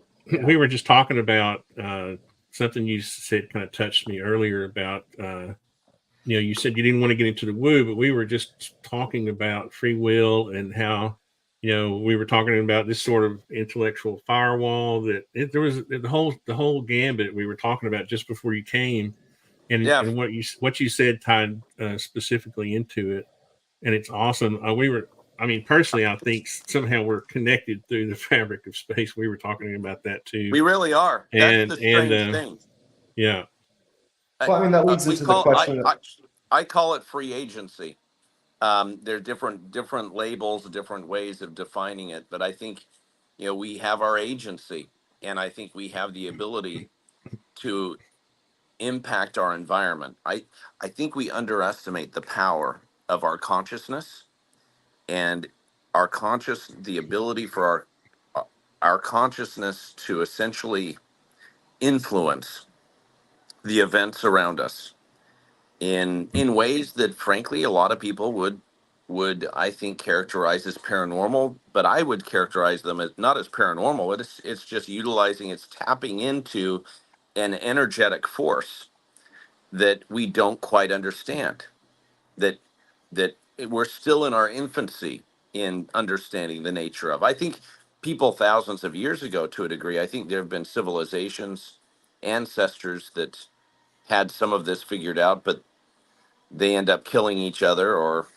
who knows what happens, and that ends up suppressing a lot of it, unfortunately. I think it's the people who are the most influential have tapped into this sort of knowing, right? I think the most influential people, even like you said, the good and the bad throughout history, have sort of understood this and have tapped into the knowledge of the connection, that we have through consciousness.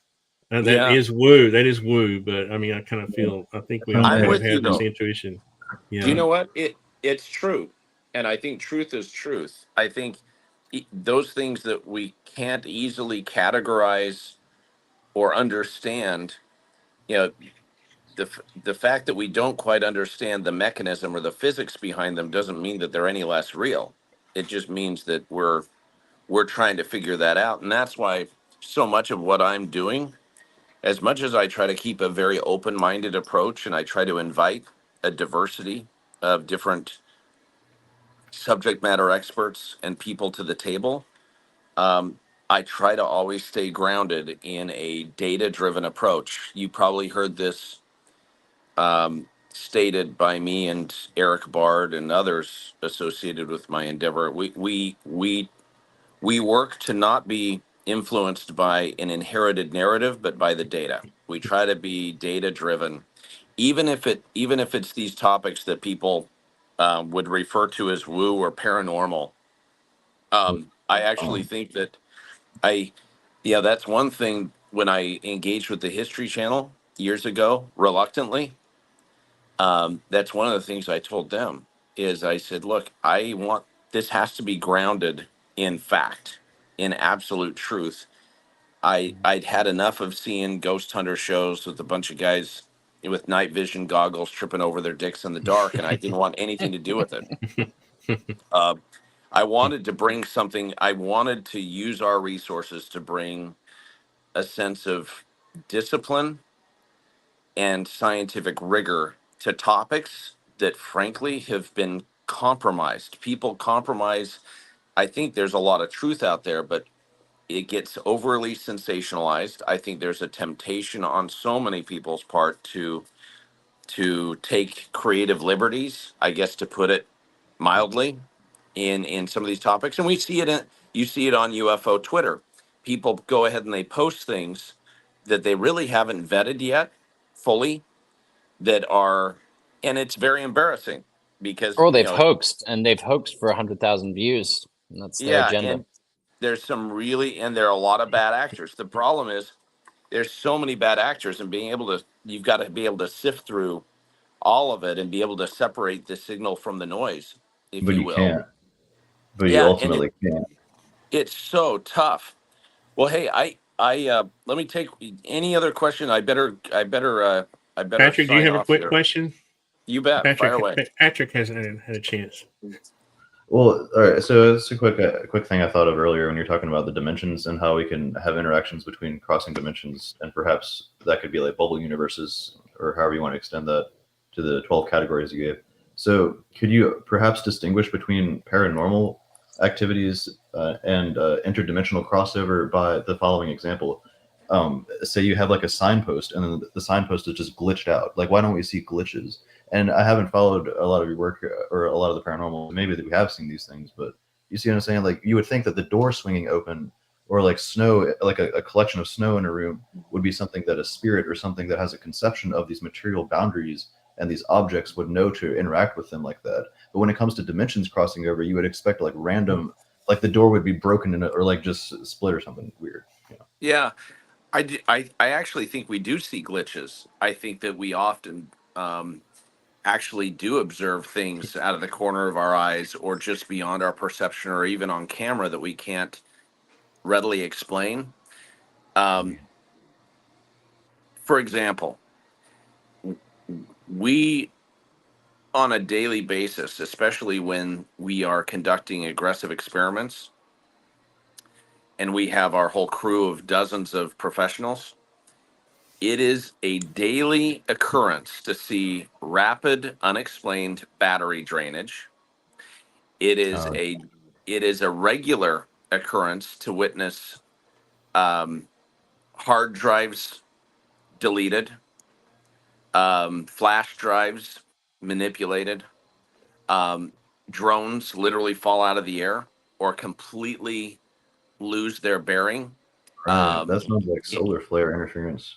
yeah, and Or I like think one of our greatest discoveries, and this ties, believe it or not, this ties into exactly what you're asking, what you're talking about. One of the what I believe to be constitute one of the most significant insights rendered by our investigation that often gets dismissed or marginalized is the fact that we've been able to identify an electromagnetic fingerprint that attends many of the events and the activity that occurs.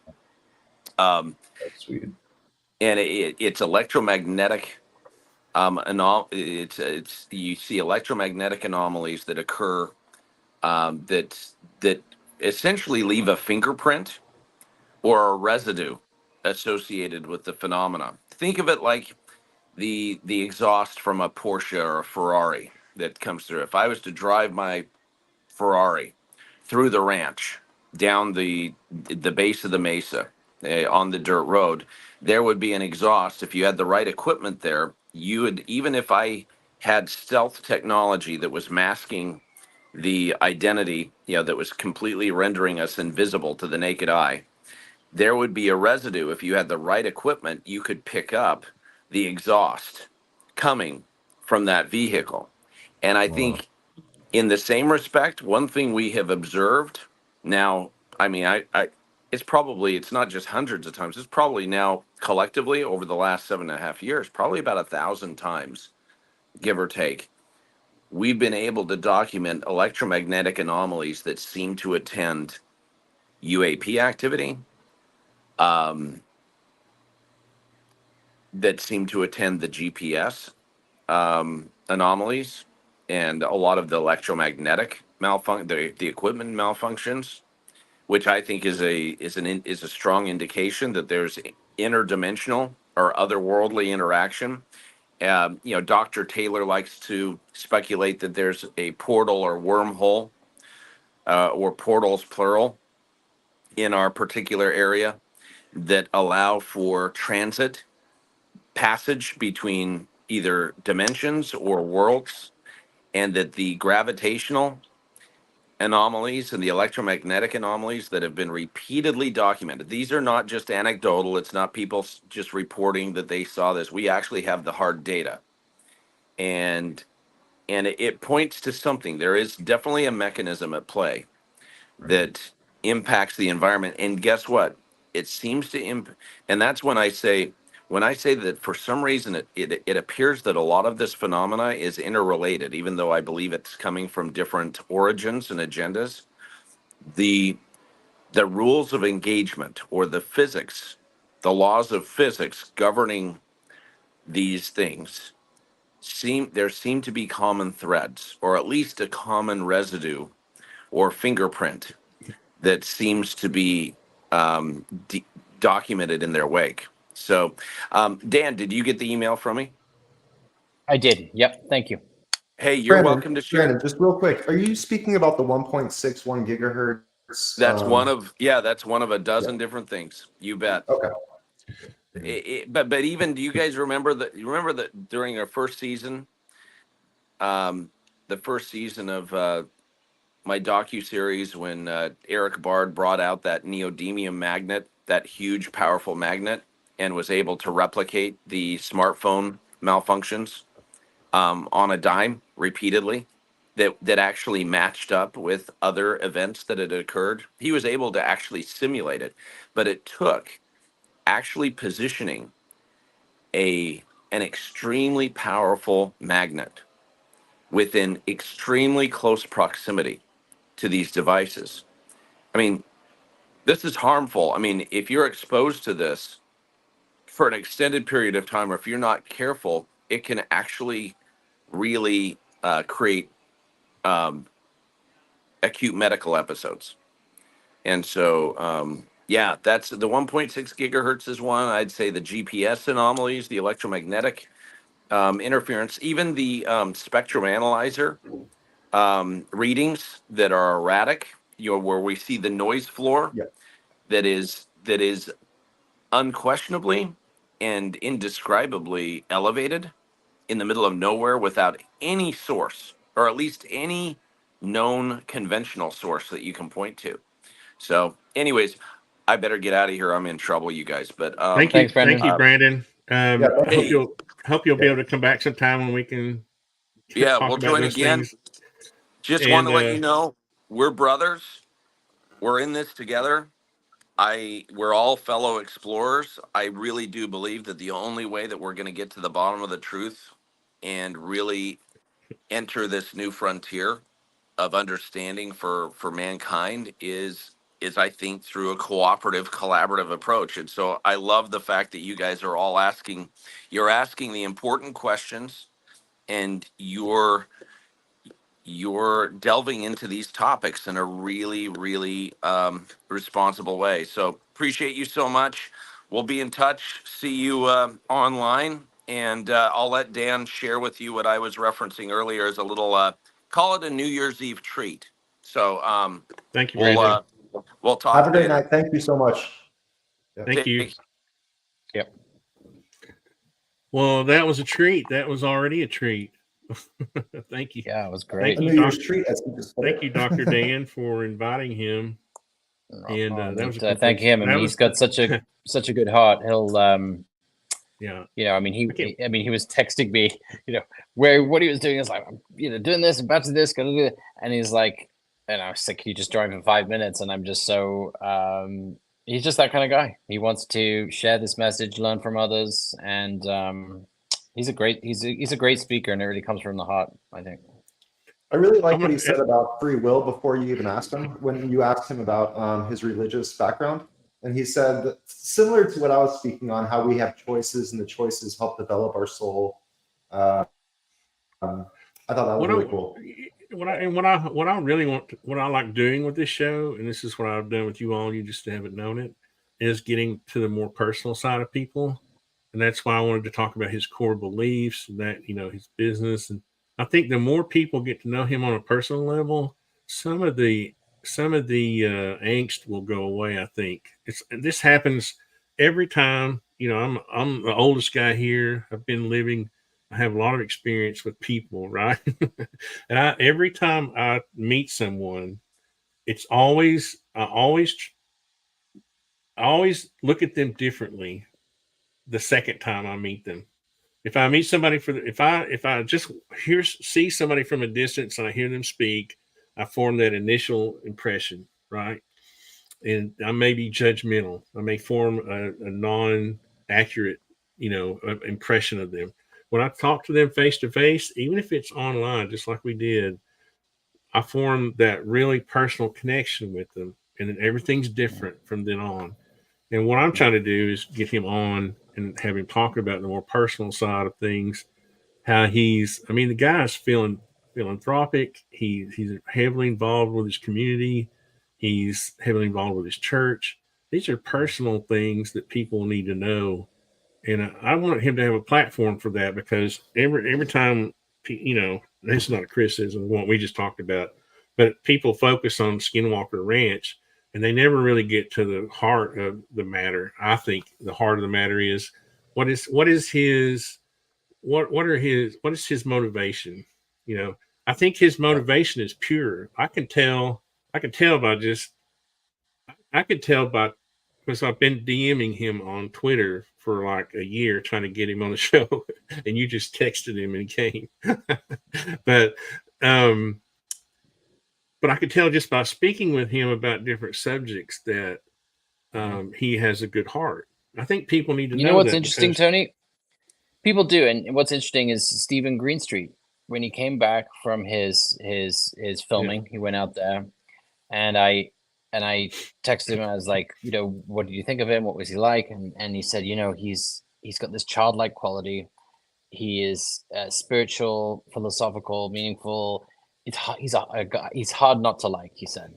And then, of course, you know, he has his own problems with him, especially yeah, subsequently after what kind of happened between them and all that. But I wanted to say a couple of things. Like, the reason Kurt didn't invite you on because because you went on his show where there was a bunch of you guys, right?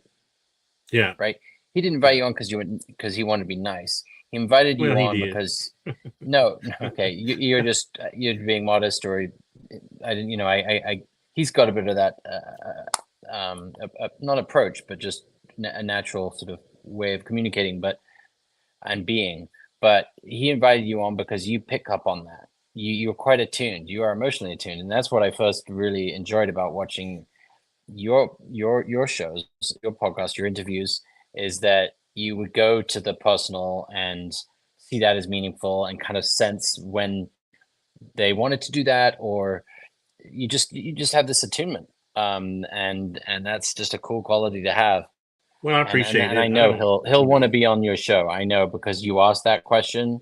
I mean, when I spent a couple of days with him, that's what we talked about 99% of the time. We didn't talk about UFOs or Skinwalker Ranch, maybe 5% of the time. It was Right. all Oh, I about know. I knew you life, wouldn't. love, Right. life, love. Yeah. Sorry, it was all about life, death, love, loss, hope, fear, doubt, grief. I mean, just, you know, the Well, things it's of the same. existence that we all deal with. That's kind of why I was wanting to get Stephen back too, because just that little short time that we spent with him was really kind of awesome, because I thought he was like very sarcastic, very judgmental, very, you know, and he gives a like a persona off on, you know, on social media. But he's kind of a nice guy if you talk to him a little bit. So Yeah. anyway, it's kind of funny. And that's and hopefully you can we'll schedule it to where we can be together again, obviously, when he comes back. Yeah, I think you all have a good personal connection that I like. I don't think we need to. I think know. I think this has been set up organically and naturally, and I think it would be he's a great guest for your show, and I think it'll happen. Yeah, I look forward to watching it. I just wanted to say real quick, I really like what Dan was just saying. And I think there's 3 different qualifiers almost as far as humans have defined, right? We have IQ, maybe EQ, and I believe there was one more. But basically, I think artists, you have an extremely high value of EQ, right? Like emotional intelligence. This show is supposed to be about you guys, not me. You're the guest. Well, I was going to agree with what Dan said. I don't take compliments very well, but I like learning about people personally. I think each of you all have a quality that I really enjoy, and I don't know. That's why I was hoping you could join us. Everybody could join tonight, because especially like Patrick, because you have sort of an analytical. You remind me of a guy I grew up with, and he would always frustrate me with how analytical he was. But I learned so much from him, and he's like an IT director at a big, huge company now. And but I would always get mad at him. We'd go on camping trips, and I'd be like, "Can't you just quit being so analytical?" But at the same time, I learned so much from him over the years. It was pretty amazing. And and I do try to keep an open mind. You know, I know I'm judgmental. I'm pretty opinionated, but it's only because it's of interesting. My It doesn't come across. It doesn't come across from my interactions with you on your show. It's the antithesis of that. So maybe that's just the way you feel. I have to temper it, because especially when we're talking about free will, and you'll see me making little gestures and quotations like moving the goalpost, and I'm like, okay, that's being a bit overboard, you know, over the top. But so I get frustrated. I think it's a reality. I think philosophers do that. They got a lot of time on their hands, and that's what they do. I get frustrated because I think we were all given certain gifts, and my gifts weren't and I accept the gifts that I've been given. I mean, I'm sitting here in a little building I built in like 30 days. I don't owe anything on it. I've been, I'm living on 4 acres in the middle of the nature. This is what I worked for most of my life. And I'm building another little cabin right now that's almost halfway done. But at the same time, sometimes I envy that side of knowledge that I'm missing by not having the same brain that you guys have, especially, Patrick, and Alexei, the way they, you know what I mean? It's frustrating. It's frustrating not having the perfect mind. I guess I know that mind doesn't exist, but I could obviously spend hours just focusing and talking to you about what you just said, but I won't on this live show. But it's hard for a therapist not to respond even just with one thing. Like, there's no difference between our minds. We're all inquisitive people, and that's what is the glue that's kind of bringing us together right now. The fact that you didn't have this education, or you had certain sort of, I don't know, environment or culture that you grew up in. I mean, you have great intelligence, and that's why your show is growing, and that's why we're all here, and there's no differences here. At the same time, I don't want to demean, I'm trying to acknowledge that people have knowledge. I don't want to demean the knowledge that people, philosophers have about, because more importantly, I don't want you to minimize yourself. I know what you mean, but I don't want you to minimize yourself. I would love to be able to debate them on the level that they exist, and when you can't debate at the same level, like they couldn't, it goes both ways. They couldn't debate the knowledge of how to build a foundation to a house. That's like there's a time-proven method that poured concrete walls are better than concrete block. They're going to be, and maybe it's more esoteric in philosophy, and it is, but there are some time-proven things that are sort of understood or given. You know what I mean? Even in philosophy, right? Well, so that's interesting you bring that up, because there are methods that can help you to be better at debating. And one that I literally was just working on this before we've had this conversation, before I got on. It's a list of logical fallacies, and I wrote my own. I'm going to hang this on my wall so that I can absorb this, and I can actually have this in my range of focus when I'm debating people online. I need to make a place on my tiny shack wall right here for that poster. I mean, that's like to grow the kind of brain that you want. That's a big part of what therapy is all about, or just psychology. Can you take a picture of that and send it to me? Sure, yeah. Because that is just awesome. That'd be awesome. Do you have like Cam Scanner, like the app Cam Scanner? It's really good at scanning things like that. Oh, I know. And our phones are really good too.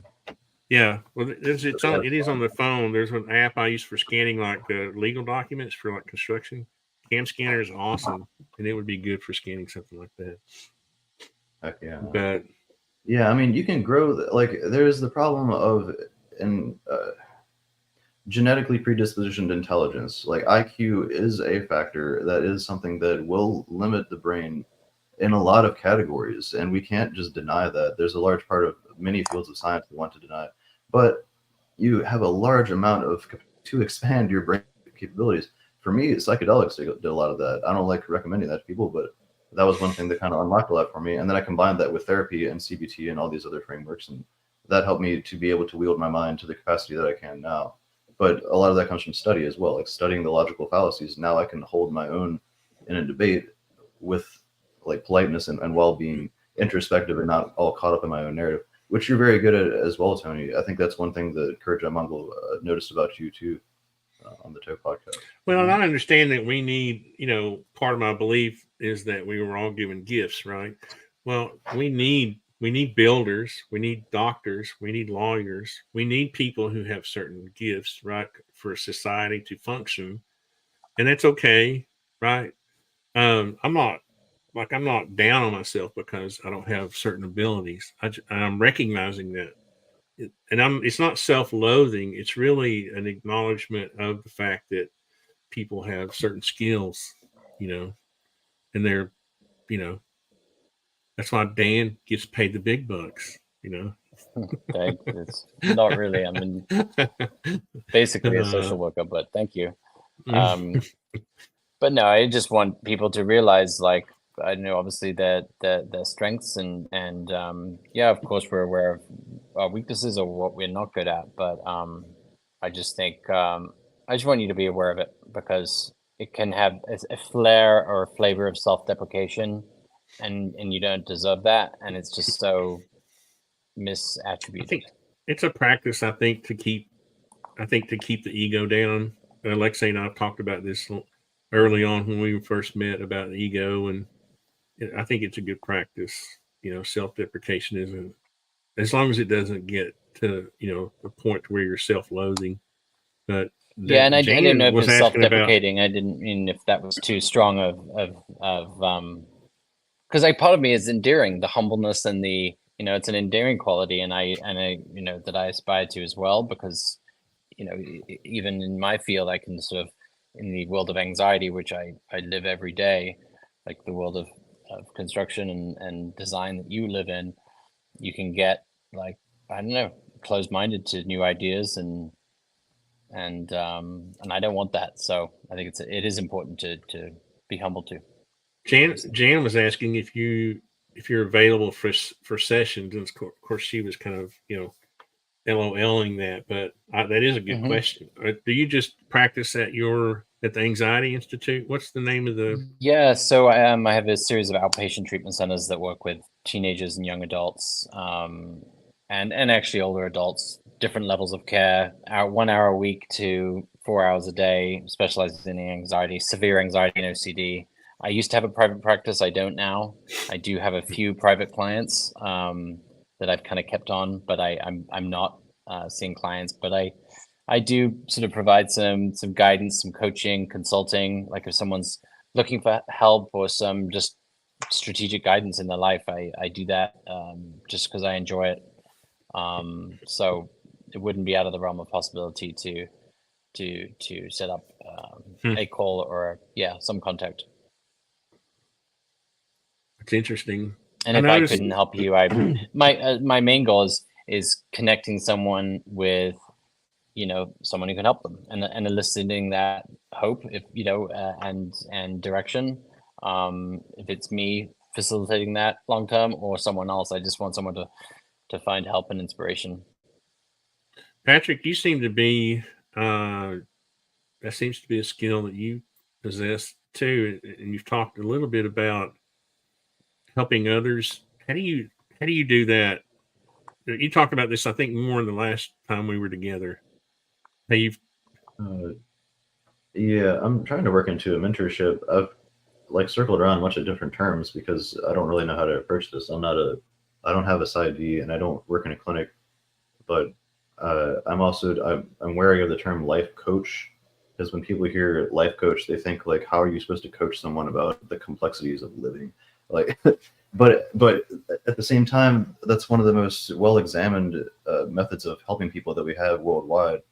The classes for life coaching tend to be much more expensive than other classes that I've taken. What I do mostly now is just try to help people out that I know and that are within close circles, or just people that reach out to me. Most of this takes place through social media, and I try to offer what I can based on what I know about the person, which is basically what a psychologist does. But I try to like give advice where I can, which is kind of what a mentor does. Yeah, really good therapy is mentorship, coaching. It's The whole emotionally connecting and eliciting change, growth, movement, commitment, and that's all done through the chemistry that you build through, you know, really wanting to be in that partnership. It's all coaching, really. Did you get the email that he sent? I didn't check. It's actually on my which one did I give him? I gave him my Outlook. Hold on. You said he texted you? Do you mind? I think he emailed you a video. Yeah, Do you mind seeing if you can share it? it's on my it's on my I just it's on my realized we may laptop. be missing out a big opportunity. Well, it's on my laptop, and to be honest, I'm in Florida. My wife and kids upstairs. I'm in a Oh hotel, man, and I we're wish leaving I it. wish she could email it to me. We're leaving at 5 a.m, but we can set up a different time to do it if you take a look at it. Yeah, I mean, he said he gave us permission to share it. Right. I wonder Yeah. if you get a chance, if you could email it to me, then I could kind of either tack it on to the end of the show or Yeah. Or- Absolutely. Like, I'm just thinking logistically, and I should have thought about this. Maybe if I can see if you can email it to you, because my laptop is in our truck, which is in parking garage. It's like easy. It's just Tony at maybe let me see. PiFiShow.com. Okay, let me see if I can just do that. If he's able to do it, that would be easier. And I know that would be putting him out a bit. Yeah, to be honest, I thought he'd be on for 5 minutes, then we get straight to that, and I just it's already so late. But yeah, but actually I do have to go, but I'll try to get him to email. In the meantime, this is for Jan. I'm pretty sure it's the right Jan. Meow. She'll know what that's. If it's. Nice. You went cold there. You went muted. Your kitty muted your keyboard. Yeah, no, that was it. Basically, I just I Evil joined cat. the Thomas Fessler show, and every time I do, I basically just write in meow in the comments, and then Jan writes back immediately like meow. So Yeah, I figured man. that'd be funny if it's the same. Well, Jan. I'm not gonna be able to sleep tonight unless I see that video. I'm gonna try. I might go. I could go and get my laptop. It's gonna take me realistically 20 minutes, but I could get it. Hey, Mike joined right when we were getting ready to quit. Yep. By the way, I'm representing. hey. Oh, there you go. That's the original patch. Yeah, that's the one he sent me. Yeah. So. This is the new version. Yeah. I need to send you the new version. Oh, see, you don't send me the mug. You don't send me the new patch. You always give me the old stuff. I see how it is. I need help. Hand me downs. These people. I tell my customers, I just need a day off from building your house to mail stuff. And they're like, okay, sure. That sounds great. Yeah, I'll pay construction interest for another Tony, day. I saw the IT signal in the sky. I figured that meant, you need help. The bat signal. Yes, the IT signal. This is not Strike. His name's Mike, guys. He helps me with IT stuff on my servers. And so and other problems Tony has. Yeah. Tech related. Well, and speaking of, I just realized that I can log into my Outlook, it's my work email, on my web browser. I won't need. Okay, hold on. I figured a way to do this. So and that's why he went dark. He was emailing us. Yeah. So I actually can do this. I just have. Alexei, my cat looks the same. Adorable. Yeah, this is a girl. This is a girl cat. Yep. Cats. I never got along with cats for some reason. I had They a just Manx. showed up at my door. I can't. I remember I was trying to impress my first girlfriend, and when I moved into this apartment when I was like 17, and I got a cat, and it was a Manx, and it went wild because I was never there, and it would literally attack me when I came in the door. And the Manx have the back feet like bobcats, and when they attack you, it's bad. It's really bad. So anyway, that's just a little story while we're waiting on Dan to. All right, I'm logging. How are you doing, Mike? I'm doing good. I just came to say hi and wait for you to end the show. I was gonna jump in after the fact, but we're gonna. Oh, you want to be in the green room? Yeah, I wanted to be in the green room, but Well, I can send you there. No, I'm just kidding. No, Brandon actually emailed Dan a video that he said it seemed like an exclusive that we could share. Which, I mean, we've already had some great surprises tonight. It's funny because I kept thinking I wasn't very prepared for the show. Well, not very prepared ever, and I kept thinking, okay, I'm just going to do it. We're just going to do it. Something will happen. And that was awesome, Dan. Really yeah, was. no, I'm pleased. That was great. I'm just, I'm sorry. I'm going to send it was awesome that you guys could join too, but you're I love the conversation that we all had, and Alexei, I love the questions that you asked him, and yeah, it was good fun. So I've actually logged in, and and I'm going to send it to you right now, Tony. Tony at the PiFiShow.com. I just wanted to say, from my personal understanding, I think Brandon's on the right track. You know, these things are coming from multiple dimensions. It might not just necessarily be one or one type. There might be an entire plethora of things coming in. So I think that his open mind is extremely important for this investigation. I think he's doing an amazing job. Here's my point about Brandon and other people like him is that I don't really care if he's right or wrong about Skinwalker Ranch. I know that sounds weird, but I think if you kind of study him a little bit, you'll realize that his influence extends way past Skinwalker Ranch, you know, which I think is the cool part about him and other people. You know what I mean? Our influence outside of our interests is really what matters. And I really don't care if he's wrong about Skinwalker Ranch.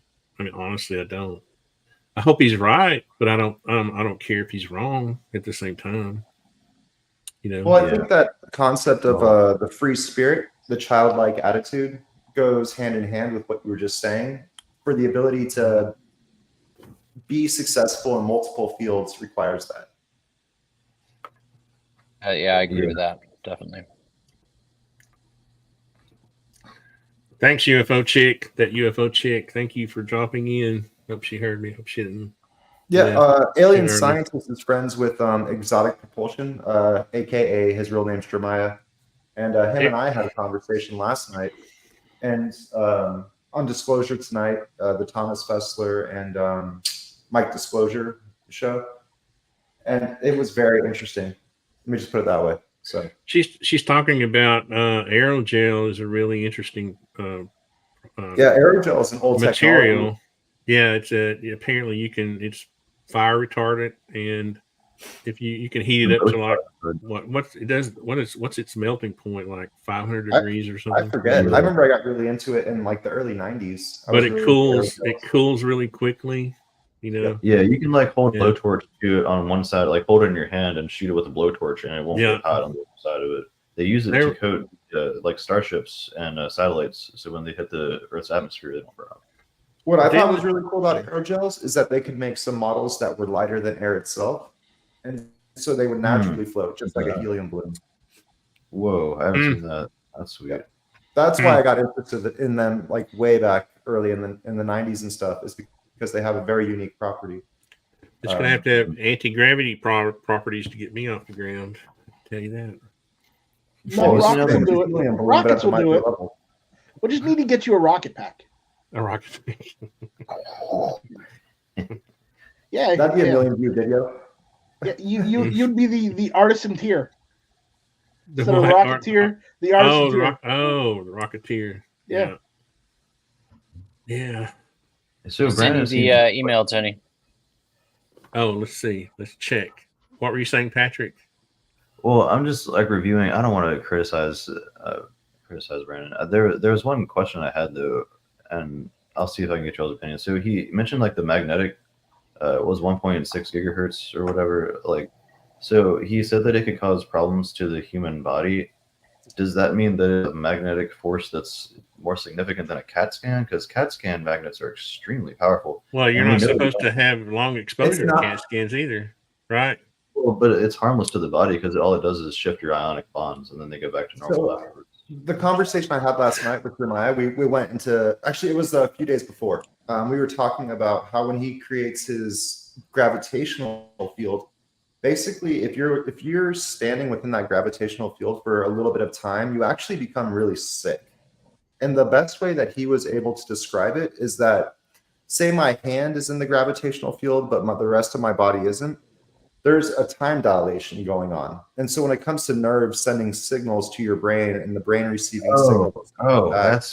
Whoa. Okay. So it's like the fact that gravity creates like time or, the more gravity, the more mass and time distortion. Yes. So this is like gravity that's way more powerful than, or I would say magnetic forces that are far more powerful than a CAT scan. It's very localized though. Still the same level. Yeah. One minute. 1 minute, guys. I'll be right back. 1 minute. There is a gradient, is what he found. We'll see you in a minute, Artisan. Thank you. Yeah, no, he found that there is a gradient, and if you exist within specific part of that gradient, you'll actually become sick, right? And so that's where they've theorized that this technology not only has the ability to make you sick and put your body out of sync, but also make you healthy and, in essence, put your body into sync. And it has to do with like that natural focusing of all your energy into your perfect center. And so if your right arm is experiencing less time than your brain and the rest of your body, obviously it's not going to be sending the right signals back and forth. You won't feel good. You might have some pain. How would it work in reverse though? Like, how could you make yourself more aligned with yourself without naturally aligning yourself through like meditation and so on? Well, a lot of that has to do with what I was referring to earlier with like, if there was no free will or no choice, you would essentially be having your mind fight your heart in essence. And so what does that really mean? It means in a vibrational state, you're not all vibrating as one perfect unit. And when it comes to our dimensional layer, if you're to consider that it's being created by less dense and more dense realms within a vortex of infinity, you see that there's like literally a natural faucet of creation that's illuminating your creation. And that has to do with the morphogenetic fields you were talking about earlier, where the morphogenetic fields of your cells create that of the human collective, the bigger picture. Ultimately, you could say the mind of it all. I don't know if you want to call that God, but like the greatest vortex of infinity. And so basically by using this technology, you can align the quantum manifestations of your body to it. So I'm very wary. Like I totally buy what you're saying, but I'm very wary of the future of these things. Like I see where physiological medication as well as psychological medication has gone, and our temptations to use that and then start taking it and proclaim ourselves as all enlightened, or go to a month-long silent retreat and suddenly I've encountered enlightenment and I'm all awakened. And like the 10-step book processes that you see being sold in mindfulness, as Vervaeke puts it, I could definitely see a device being invented like this that is well evidenced to be able to align yourself, and then people just go in to pay this dude to use, or not Brandon, but just a dude to use this service for like cheap awakening. And what really needs to be established for human body and mind is those many months of retreats or whatever, like years of meditation, whatever it might take. I believe the term you're looking for is Mick awakenings. Yeah. Yeah, Okay. it's very. No, it kind of is. Are y'all ready for me? One concern. Patrick, real quick. Are y'all ready for I just wanted to world say, Patrick, premiere? real quick. Based off what you're saying, that reminds me of a lot of people that use like DMT or mushrooms to get their like grand awakening. Well, the second the drug is gone, they lose their grand awakening. Right. So these technologies might be. I mean, this may do it though. Like this may actually have permanent or like long-lasting effects. If Which y'all is don't a want to good see this feature. world premiere, it's okay. You can keep talking Yeah, about yeah. it. Well, let's Your focus on woo-woo. Please, Tony. It'll just take 11 seconds, guys. Yeah, I was going to say it's very We will. short. Now, I'm having a hard time hearing it. So let me see if I can. You know what? I forgot to click the little. Let me make sure that the screen share is sharing. The Let me right stop window.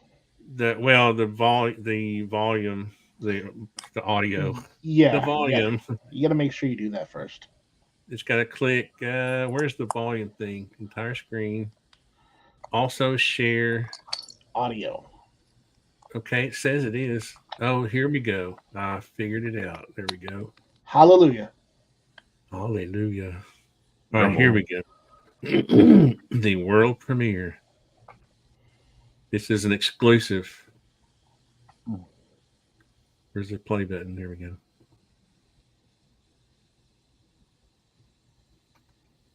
Is that the bell? Oh, the door. Let's play it again. Listen, can you hear it? Let me see. Where's the volume level? I was able to hear it. Let me turn it all the way up. All right, here we go.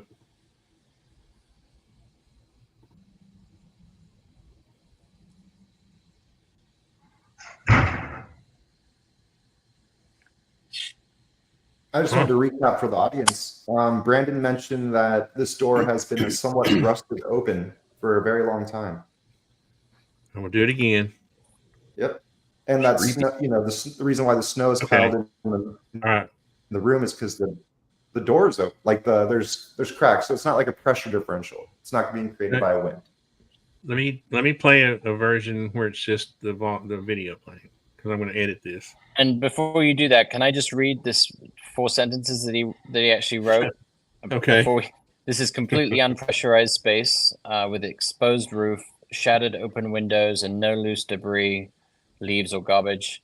It's not reacting to any environmental condition that would have caused this. Temperature was 5 degrees outside with snow and no tracks or sign of anything on outside surveillance cameras. Yeah.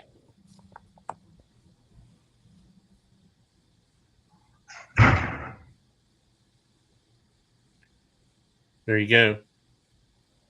The one comment I'll make is, since I'm a construction guy, is that there's no way to really create a vacuum in an old building like this with this tongue and groove ceiling. There's basically, at this age of a building, you'll have gaps between every board. There's no way, there'll be cracks around the windows. There's no way to really seal those. There's no way to seal a house like this. When we do new homes and we have energy codes that we have to follow, right? We have to do what's called blower door test, where we put a blower door on the front door. We have to create a vacuum in the house, and that vacuum is measured, and when we can fail an inspection if it's too tight or too loose. So knowing what I know about that and what we have to go through to meet those requirements, I can tell you that old building would never meet the requirements of a blower door. So you would have to get that door to do that. You would have to have, someone on the other side physically moving it, or the idea of it being a vacuum or some sort of pressurized situation is going to be out the window. I kind of want to see the video one more time just to see if any snow falls from the ceiling or anything like that. Snow. I was gonna say, check that dark room that you can see on the far right. I'm not trying to talk to the validity of the video. I'm just saying, answering the idea that it could be some sort of vacuum. I mean, really, what we want is he was speaking of some data that proved that there was no wind, there was no, it looks very still and quiet there, but we don't have that data.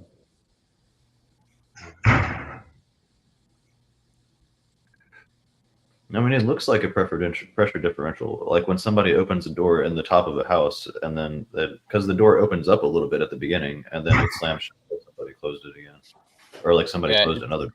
You know what I mean? If someone's going in another door in the house, and that happens, right? Or well, the same to said that there's an abandoned house. Could it be wind?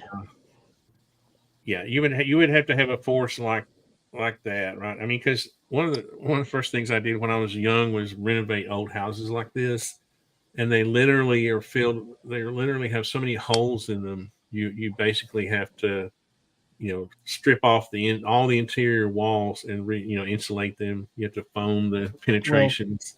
You also have to realize it could also be gravity too, because in a lot of those old houses, because I live in a house old too, a lot of old houses, they don't have square. They're not square. None of the floors, none of the windows, none of the doors. Again, I'm trying to be objective here. An out of plumb door is not going to slam. It's just going to close. Well, not only does it slam, but it almost bounces back open and then closes. It does. It goes kind of like this and then back. Yeah, I'm not saying it's a poltergeist. I'm just saying I'm answering the question. If the door was at a plumb, the door that's at a plumb will either stay open, or it'll stay closed. It won't slam. Yeah. Right. So what would make this like putting like Mick West hat on, and not at the same level, of course, but he would want to know the data of the temperature, humidity, outside temperature. Was there a camera outside looking in to make sure there was no one out there? They've got cameras everywhere. We don't have any of that. Maybe he does, but I'm showing the video for entertainment purposes. It's purely I think it's a great video. I'm not trying to debunk it, but like if you were to do a proper debunk like Mick West, I would also consider a pre-stressed framing. So like, how when you pre-stress roofs or you pre-stress structures, so that when stress gets pushed on them, another thing happens. So now imagine that it is out of plumb, right? So there's already a pre-stress acting on it. Maybe once it cools to a certain degree, it would do that. But I'm not saying that's what happened. So that's near that building is near Skinwalker Ranch, right? It's on And it. it's one of the Well, buildings. here's another question: what are the radiation readings over there right now? At that point, I don't think radiation is going to affect the door swing. well, you never It know. could affect the friction force. No, I mean radiation would penetrate the door. Well, no, Ions would go right through the door. because of the bomb testing in that area. There's a lot of radiation there that shouldn't be because of wind. Yeah, I think that's now that I think it happened with remember the cistern that they found that had liquid in it or whatever. That I think that probably has collected storm water, and that's where the radiation came from. The readings came from that. I think that's explainable. But of course, radiation wouldn't cause a door.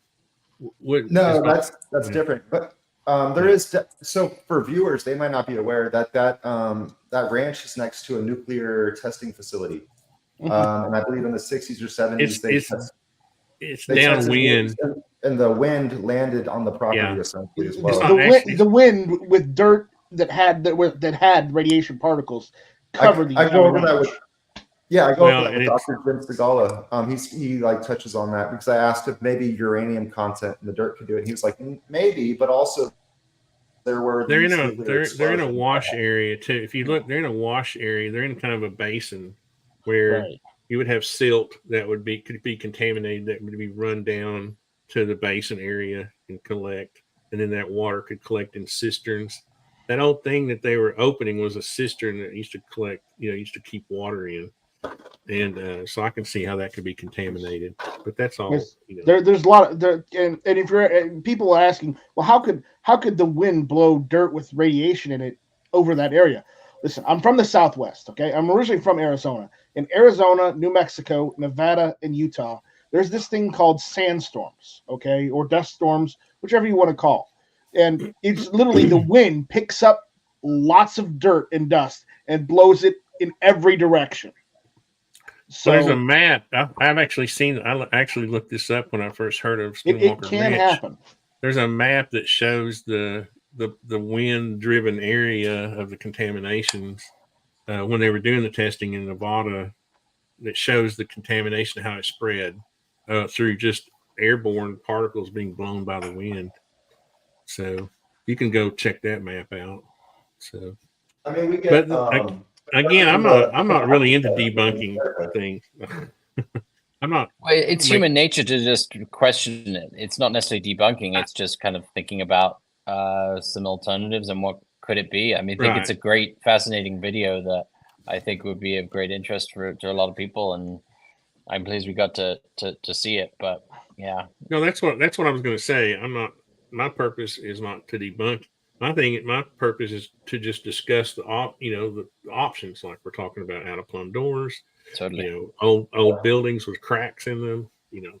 Those are easy facts to check. I'm not trying to debunk it. I'm trying to find a reason why it happened. Yeah, I think we all are, because there's no way we're going to prove it's a poltergeist. That's the only certainty I have. Yeah, I mean, it could be, but that's why I thought radiation might have something to do with it, because there is radiation in that area. Who knows? Maybe the magnetic forces in the area might be doing something too. I mean, the gravity well idea, like that, just to me sounds like he said there's like 12 categories that he's going for, though, and that raises some flags for me. But one of the gravity theory, in conjunction with like cross-dimensional theories, I see like a lot of really crazy stuff happening from that. Like if that's what's happening, if it's similar to the Bermuda Triangle, where you see stories of people being transported elsewhere, or like very severe shifts of 4 dimensions that we know, maybe that's. Well, that's where you have the ley lines of the Earth, and you have magnetic fields landing in at very specific spots, and they're creating torsion effects, and like the poles of the Earth are some, but then there's the ley lines that exist all across the Earth, and Skinwalker Ranch has magnetic anomalies. Yeah, I mean, you've got different densities, right? There's density maps, gravity density, or there's density maps you can look and see where the different level, And that's why I mentioned magnetic forces in the area might have some effect on that door closing, like it did. Mm-hmm.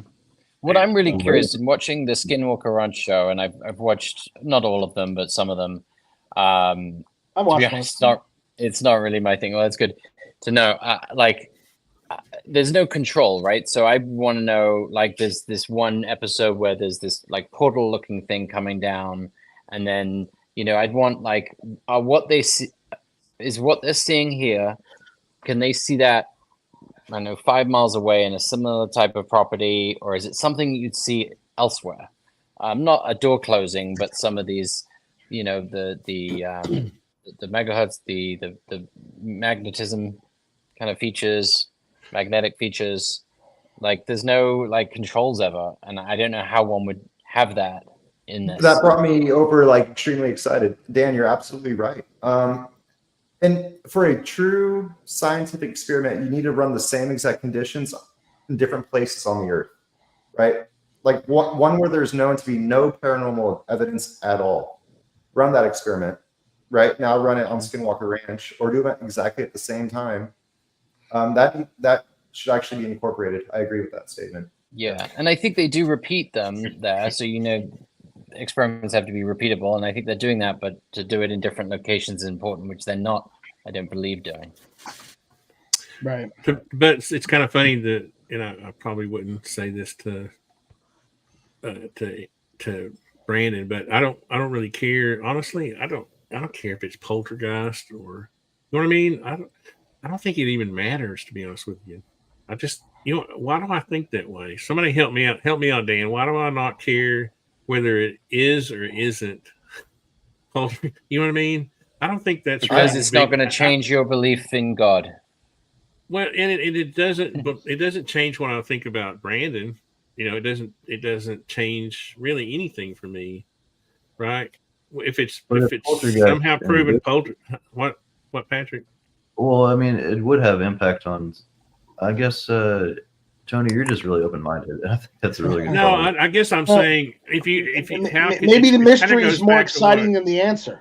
Well, it goes back to what Dan was saying. You can't prove it's a poltergeist or not. So, to me, not with that video. To me, it's a moot. Oh. It's kind of a moot point. It's kind of just I don't mean this as criticism. I'm not being critical at all. It's just, for me, it's just entertainment, because you can reproduce the effect. I can reproduce the same effect anywhere I want to reproduce it. That doesn't mean I'm doubting what Brandon's claiming. I don't. You see, it has no effect on my life, and so I'm not going to criticize. I guess this goes. He's immersed in it. He's immersed in obviously these experiments all day. He's invested in it. It goes back to the vitriol that I see online, and people. It's really the root of what I'm talking about. Why the vitriol? If he's wrong, so what? If he's right, so what?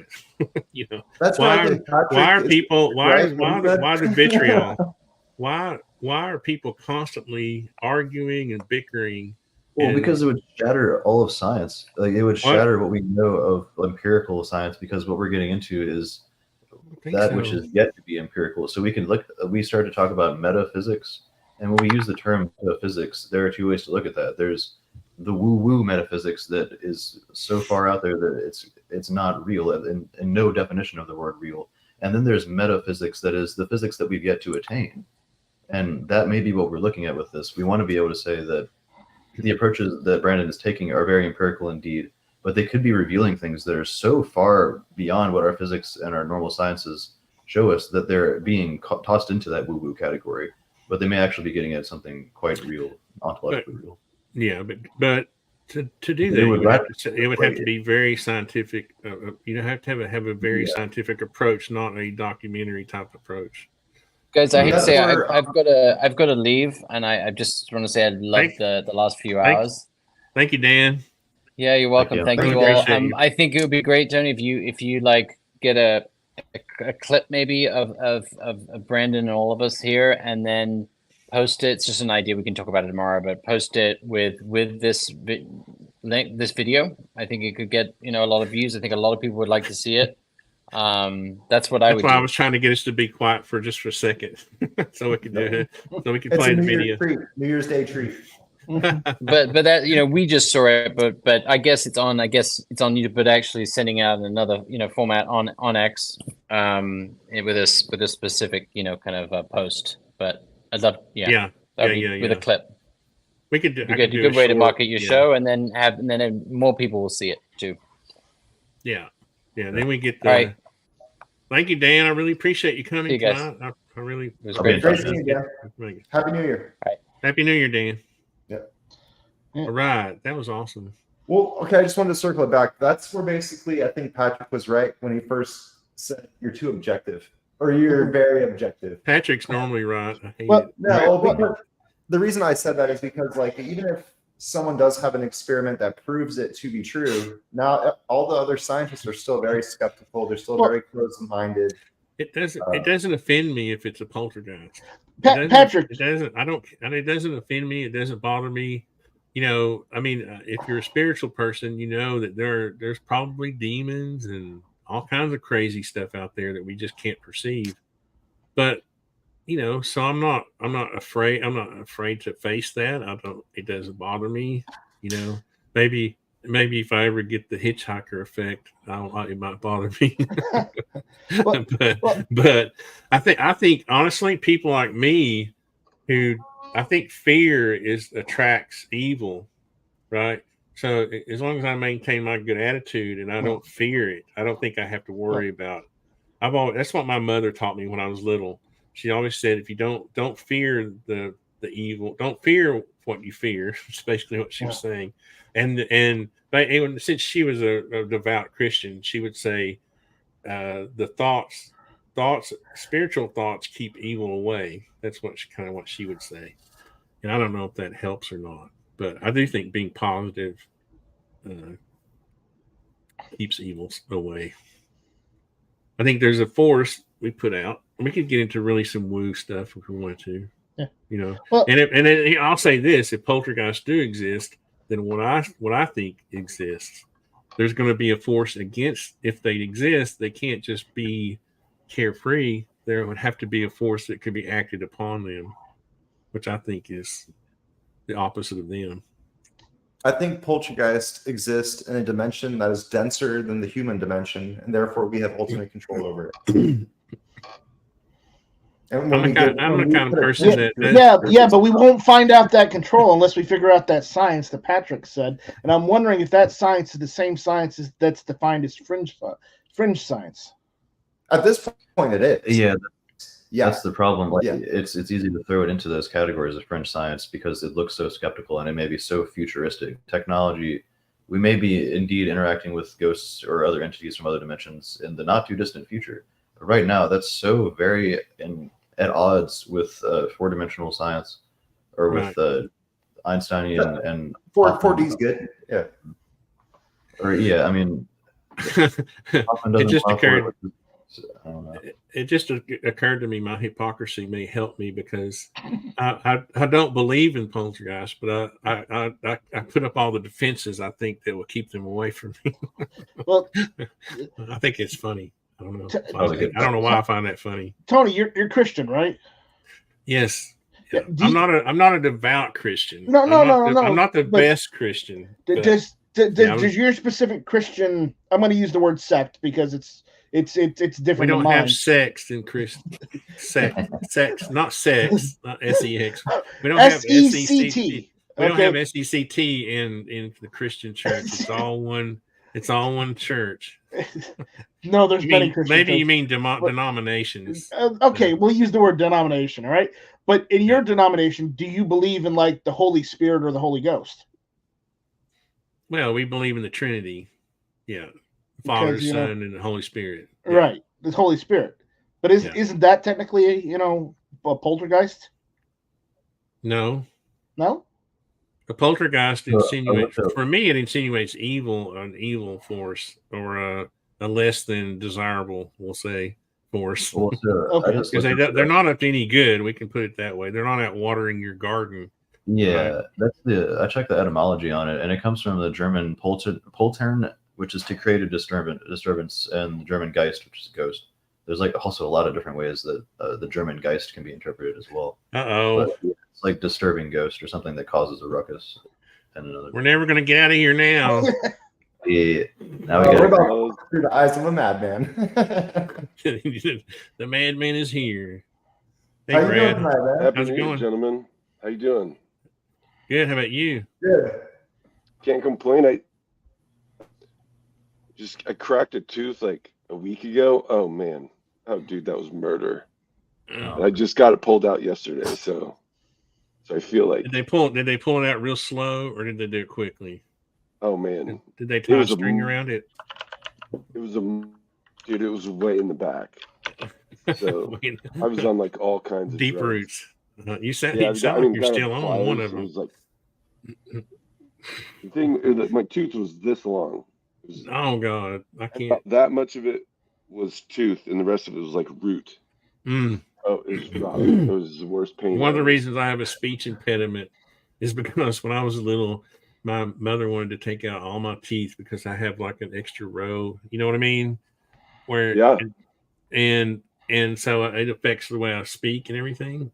And just that's my excuse anyway. Mhm. And I was like, no, I'm not going to let the dentist pull out all those teeth. That's ridiculous. No. And so I have survived 61 years without going and getting the teeth pulled. So thank you. It's murder. I'm not going to do it. Is that an artifact of red hair giants? Yeah. Yeah. I'm just going to say yes. I think some people might get that reference. Sorry. Did you hear any of our conversation with Brandon Fugal joined us for a few minutes? No, catch me up. I just saw my DMs and I was like, no way. And so I jumped over it. I was like, yeah, I tried to invite all the guests for 2023. I know that was a crazy idea, but I knew only about 5 or 6 people would join, so I didn't think it was that crazy. But Dude, Dr. Dan was able to me, get Brandon to join. I've been trying to get Brandon to join for like a year, literally a year. And he keeps, after season 4, he literally said in February after season 4, but Dan was able, Dr. Dan has befriended him. He actually went out to Skinwalker Ranch. He flew on the helicopter. Do you know who Dan Villiers is? He's a regular guest on the show. And he was able to get Brandon to join. It was a nice treat. And we actually Fugal? Mm-hmm. Nice. Yeah. That guy is a nice guy. He really is a Seems nice like guy. A really nice guy. That's what I'm trying to feature is how nice of a guy he is. I just can't stand the vitriol surrounding him and the whole Skinwalker Ranch thing. You know, I just a lot of people want him to shut up. You know, a lot of people who don't want you talking about Skinwalker Ranch, who don't want you talking about the anomalous things they detect. I don't know what they are, but there are a lot of people that want people like him to don't be talking about Skinwalker Ranch and stuff like that. So as long as there's energy to keep UFO stuff a secret and everything, there's always going to be people that are telling him to shut up, I'm sure. I'll be honest with you. I think a lot of this is envy. There's a lot of class envy in our society. And I literally think a lot of this, half of it doesn't have anything to do with Skinwalker Ranch. It's the fact that he's a millionaire and he's very successful in business. You know what I mean? It's just the whole persona. Yeah.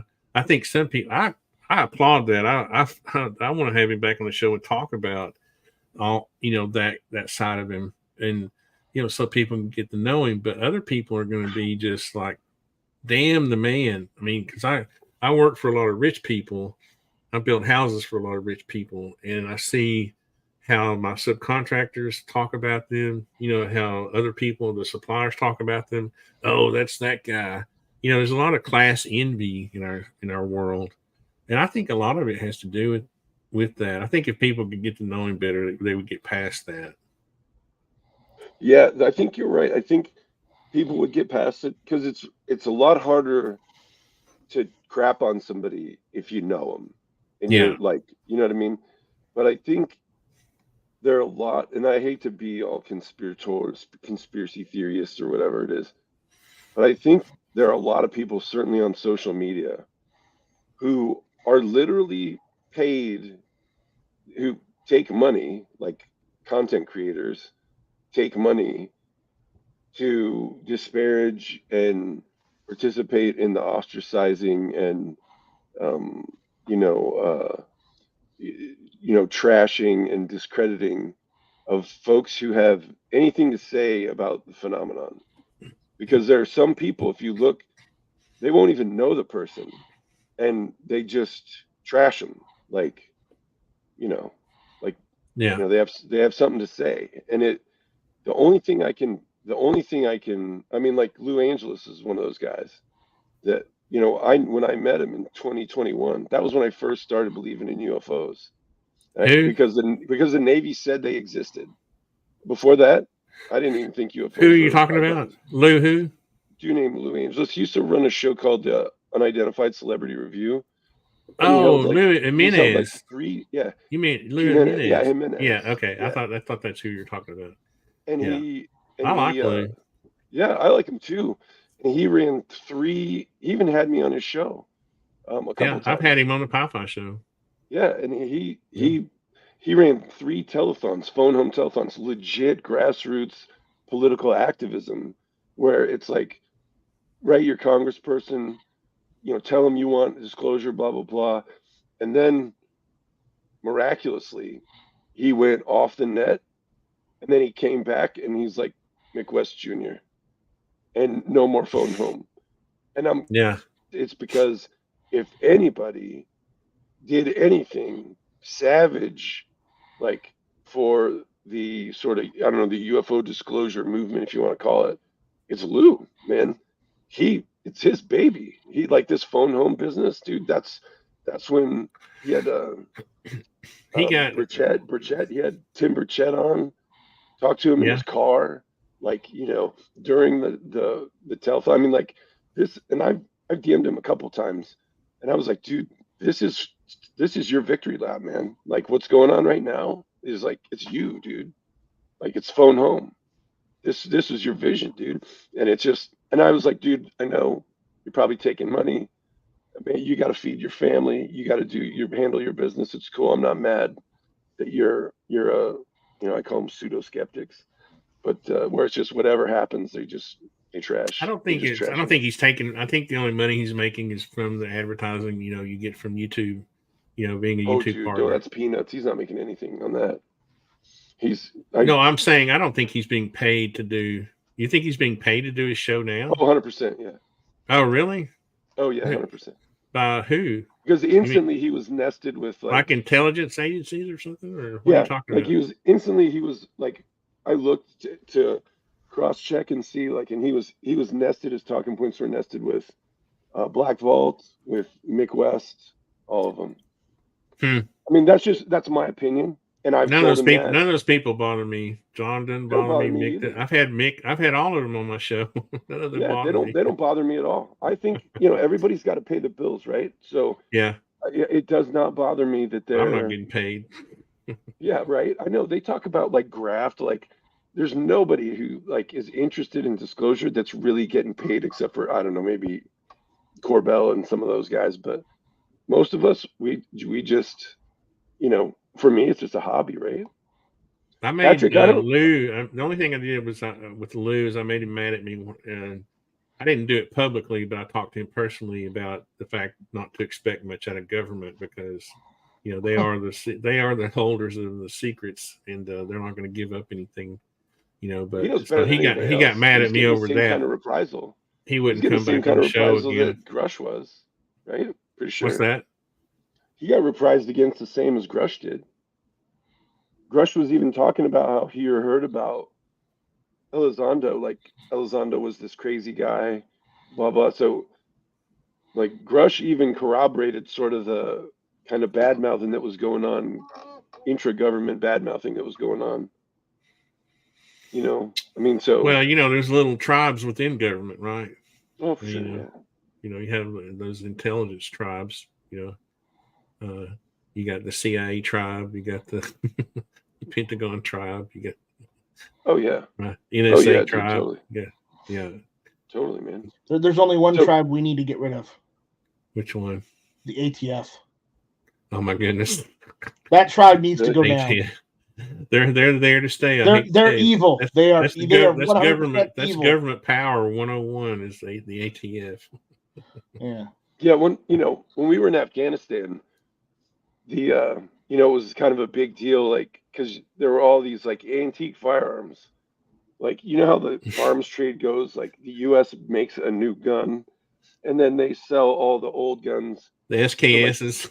Yeah, well, they sell them to, kind of our allies, and then as the guns get better, then our allies sell them to somebody else, and pretty soon the old shit all gets down to the very third world, like Afghanistan, places like that.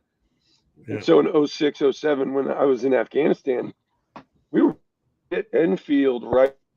I was going to say Lee Enfield 1860s, from guys who talked about how their grandparents fought the Russians in the 70s when Soviets. the Russians invaded Afghanistan. The Soviets, not the Russians. You can see pictures of the Taliban with Lee Enfield. Yeah, exactly. They were Soviets. They were headquartered in Moscow, yes, but they called themselves the Soviet Union then, not Russia.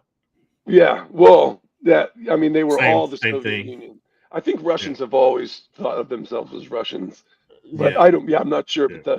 Yeah. So we were buying these guns from Haji and sending them home, and then some guys started getting them confiscated. I was a JAG, right? So I was the legal guy.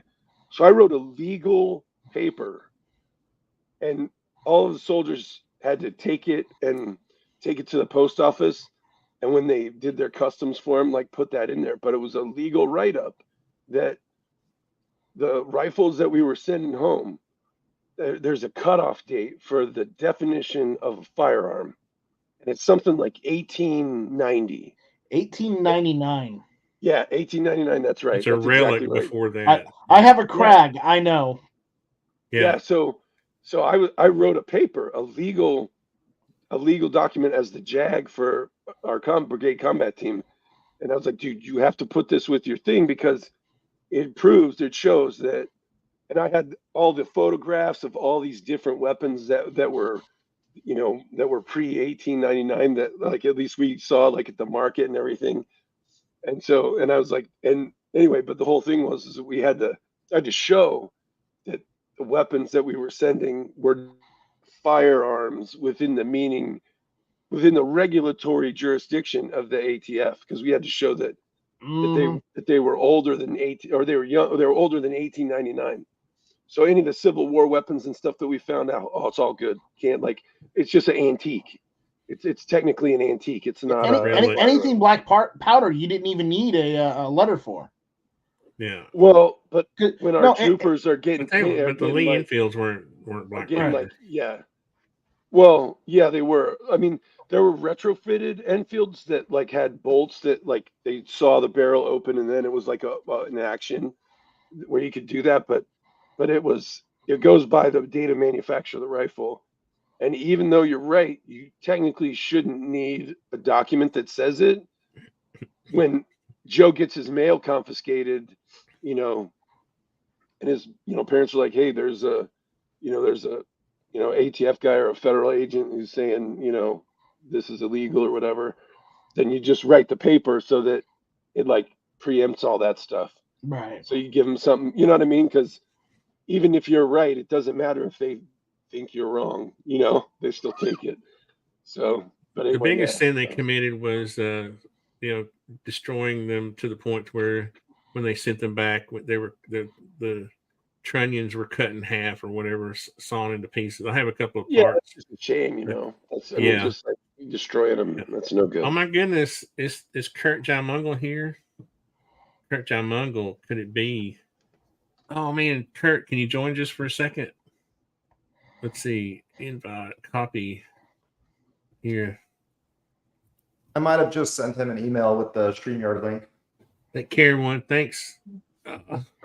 Thank you, Kurt, for dropping by. I was kind of hoping you could come into the chat for a second, but if you can't, I really appreciate you dropping by. You were the first guest for 2023, Kurt John Mungle. It's awesome. Awesome guest. Man, remember his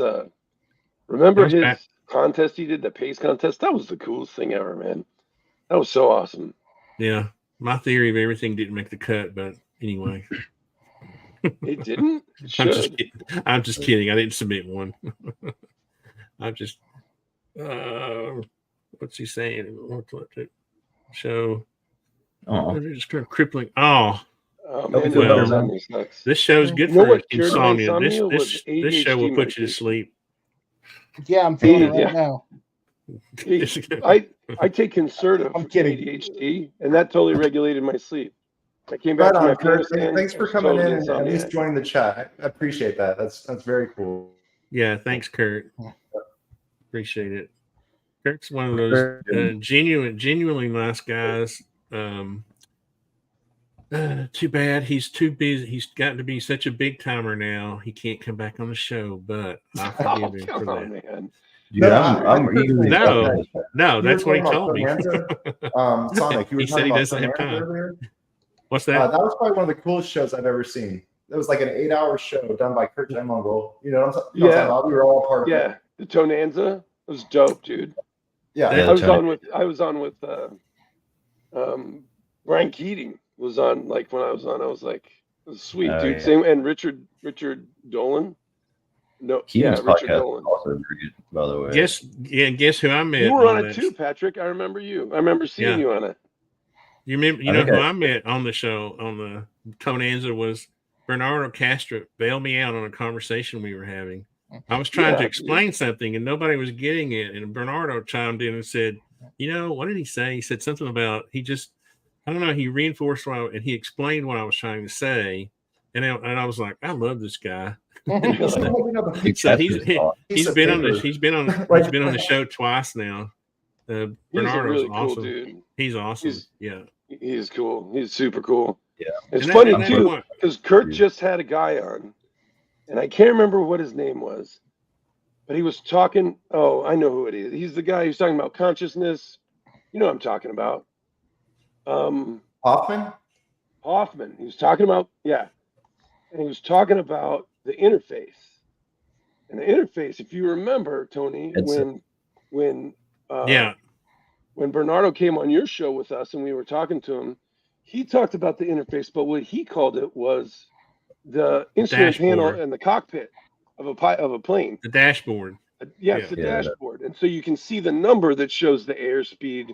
It says 300 miles an hour or whatever, but you don't feel 300 miles an hour of like, you're not feeling the 300 miles an hour wind on your face. You know what I mean? It's like the difference between consciousness in terms of the environment and what our perception is the difference between being outside the plane, feeling 300 mile an hour winds on your face, or being in the cockpit looking and seeing that the number is 300. But I got him to clarify something for me on the second time he was on the show, which I thought was very cool. And that was that I thought during that show he was basically saying that what would be the term? It wasn't. It was non-dualistic. What's the term, Patrick? Or that basically that we're how some people have this idea that we're creating reality with our minds, but Bernardo accepts the idea that there's a physical world there, right? Is that dualism or what's it's called idealism? So the way I remember this, it's really confusing, but the way I remember it is like the human brain is the thing that has ideas, hence idealism. That's the best way I can think of it. I mean, it comes from like the Schopenhauer. A lot of what Castro references is heavily in line with what Schopenhauer gets at with the great eye of nature that sees out through every creature. It's a beautiful concept to reflect upon. But that's basically what Hoffman's also getting at with the headset idea. Like we're rendering what's in front of us as we view it, as we move our eyes around. And everything that's outside of that and outside of our peripheral vision is not being completely processed, or it is not. I'm not exactly sure how to describe it.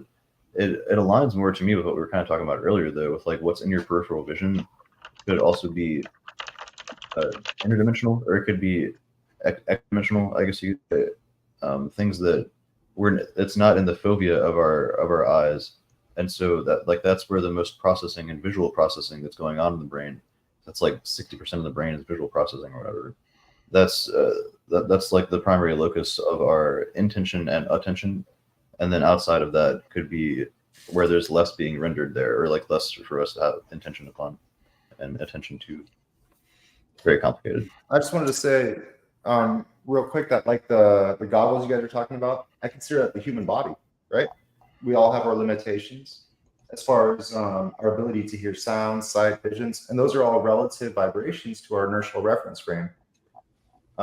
and then that ultimately come from the inertial reference frame of infinity, which ultimately circles back to what Brad likes to say, how we exist on the surface of a black hole where we can't really interact with information traveling at the speed of light outward or inward. So we're stuck on that surface, you know. So I think it's like a combination of all of it that really brings us closer to a true understanding of what's happening. When I finish my model of the fabric of space, I'm going to teach Brad a thing or two. That's what I want you to do, man. I need to learn. I'm too dumb right now. I need you to teach me, dude. Oh, no, but the interesting thing is, I'm just kidding. Like what Alexei I said think, is that. Oh, go ahead. No, I was just going to say that's the kind of fun I like to have with these philosophical discussions, because without the vitriol, you know, I love the fact, I love the fact that we can debate these. You and I've been in some pretty heated debates before. We're still friends. Oh, yeah. Yeah. I mean, I hope I was nice. I don't remember any heated debates, but I remember. I really enjoyed. I don't mean verbally. I just mean our thoughts. Or yeah. Well, so I can tell our thoughts were battling each other. If you don't remember heated debates with Tony, I do, because, you know, I've had a couple with Tony myself, and I've won all of them. Yeah. He keeps winning. I don't know. You know, obviously there's something wrong with my playbook. It's funny though. Sometimes to back down is to win. The only way to win is not to play at all, dude. That's the Whopper from, what was that movie? Matthew Broderick. The only way to win is not to play. Yes. War Games. Oh yeah. That was the computer. Dope. That was a great movie. Yeah. It really was. If you think about like this hologram, right? Just pretend the universe is a hologram, right? And then like if the universe is a hologram, which would be just kind of like our TV, right? And if our consciousness exists on it, when you have like SU1 symmetry, where you have energy oscillating in a circle, right? Where it passes through the hologram in two places is your 2 points, your 2 quantumly entangled particles, right? It's in the same oscillation. And when you look at one, you know, one's going this way and the other one's going that way. So that's matter and antimatter. And so if all energy is oscillating like that in a circle, and the particles is what we see from that energy, then all of the particles, the atoms and everything that make up your whole body and everything, then what you're seeing in terms of like your face and your skull and all your body, that's where the intersection of those little particles hits the hologram. So no. Well, so all I'm saying is when Hoffman says your interface, the consciousness is bigger than your interface, that's what I hear. That's what I see. That's why I thought that Kurt's show was so awesome, was because when if our particles are just really the points where that oscillation hits, and that's quantumly entangled particles, you get enough of those, you get an atom, you get enough of those, then you get molecules, you get enough of those, then you get skull tissue and skin and all that. But then what you begin to see is that the particles that make up your eye, right, is really just energy oscillating through the hologram, but it's just there's enough energy there that wherever the particles come together, it makes up your eye. And so when someone says if your consciousness, if your energy that makes up your eye is in fact what gives you your eye, then it's your consciousness that gives you your eye. It's not your eye that gives you sight, it's your sight that gives you your eye. But it's like our consciousness. It's like it's the shared consciousness that's being divided. Right. Exactly. And so, and what it's he's a lot saying, more I think simple when than he any says of that is, it's like God is sort of this global consciousness, and we all sort of get a little piece of that energy that is us. And if you put us and everything together, you get God. What's wrong with what we observe? That we're actually connected. That in some ways, it's almost like God bequeathed a piece of his energy to me, and I see through, you know, God's eyes, whatever he gave me. And I think what they're saying is that we're all sort of we're this collective consciousness. I mean, if we were all to kind of get pulled back to the source or whatever, you know, maybe the big black hole. I mean, that's exactly what Hoffman was sort of saying, and that's how I interpret his exact words to mean in my like. Artisan, if I may, just real quick But before it's you ask, consistent. I know what It's you're gonna ask, consistent Artisan. with Before I he do my says, diatribe. what these other guys. Yeah, I want to do one quick thing. And so ultimately, it's these vortices overlapping to create now a moment. And so, from my opinion, it's a vortex of infinity, because the universe is somewhat infinite and everything's in a state of rotation. So the easiest way to think of it is a vortex of infinity, and then how energy perceives energy in relationship to one half past and one half future. And when it comes to the human body's ability to perceive this information matrix, it has to do with the speed of light outward and inward. And so all of our physics that we ever design based off observation will ultimately lead to the concept that we live in a black hole. But Artisan, I think we're a victim of our own highly evolved brains, is what I think. Dude, yes. because, No, but seriously, I do think we're on the surface of the black hole, and space-time is moving through us. I don't think so. But anyway, I think what it is that we observed exactly what we observed. We're all physical beings. We have a consciousness that was given to us by our Creator. That consciousness is the link between us and the other side. We're stuck in this physical realm. That's all it is physicality. But we have this connection to the Creator through our consciousness and our souls, right? 100%. I think as long as if we could just accept that we're here and this is our physical being, our well-being, then we would be better, we'd be better off. We observe black holes. We know they're out there. We know we're not on a black hole or in a black hole. Anyway, I'm not. I thought you were going to share your diagram. I was, but it's. Dude, I'm with you. I'm so with you. Your black hole is in here somewhere. Your black hole. This is my little model of the. It's outside our perception of experience based off of the evolved senses of the human. Ultimately. And see, hear me. I'm outside of. This is me. Now you're like an angel. Where am I? This is funny. Oh, I'm upside down. This is my little. What happened to me? That looks like a squirrel or a chipmunk. It's me. I'm supposed to have. Anyway, I screwed it up. I'm a sumo wrestler. You know how you have scaled beings inside of your drawing, so you can show scale. Oh yeah. Anyway, I was trying to model the fabric of space here, and I freaked out. My computer had stopped. Is that you looking into denser vibrations based off of your awareness? No, this is very simple. There's nothing complicated. These are connected points of energy, and this is the fabric of space, and everything exists inside of this. And I think it explains why galaxies behave the way they do and everything else. I think we got away from our 3D universe, right? That assumes a 3D universe. Yeah, exactly. Yep. And I think your black hole is in here somewhere, and it's. Right? I'm sure it is, dude. It's inside one of those circles. Or even it could be in between them, or whatever. Nope. You can't. Yeah, because these forces are equalizing. Like the fabric of space has to be independent. The energy, this all has to be independent. Now it can be warped, obviously, right? That's what gravity does, right? Or that's what I guess gravity is the warping of this. But these have to maintain their relationship with each other to maintain the fabric of space. So how would a thought influence that fabric?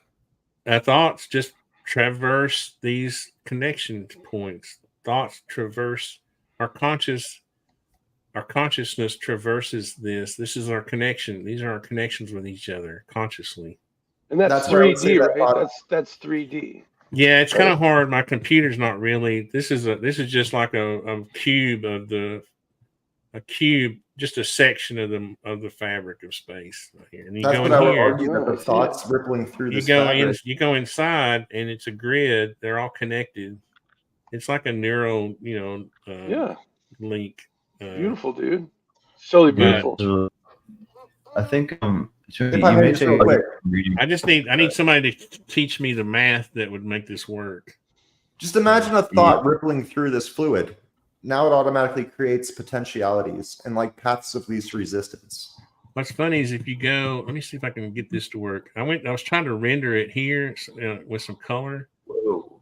Now if I start backing out, watch what happens. it starts to look like it's going the speed of light or approaching the speed of light. Isn't that cool? See, Yeah. Patrick, Wow. we were talking about Mick Awakenings right there. Mick That is an Awakenings, as in Mick West Awakenings, or Yeah, that's And the enlightenment or the Mick Lightman right there. Mick.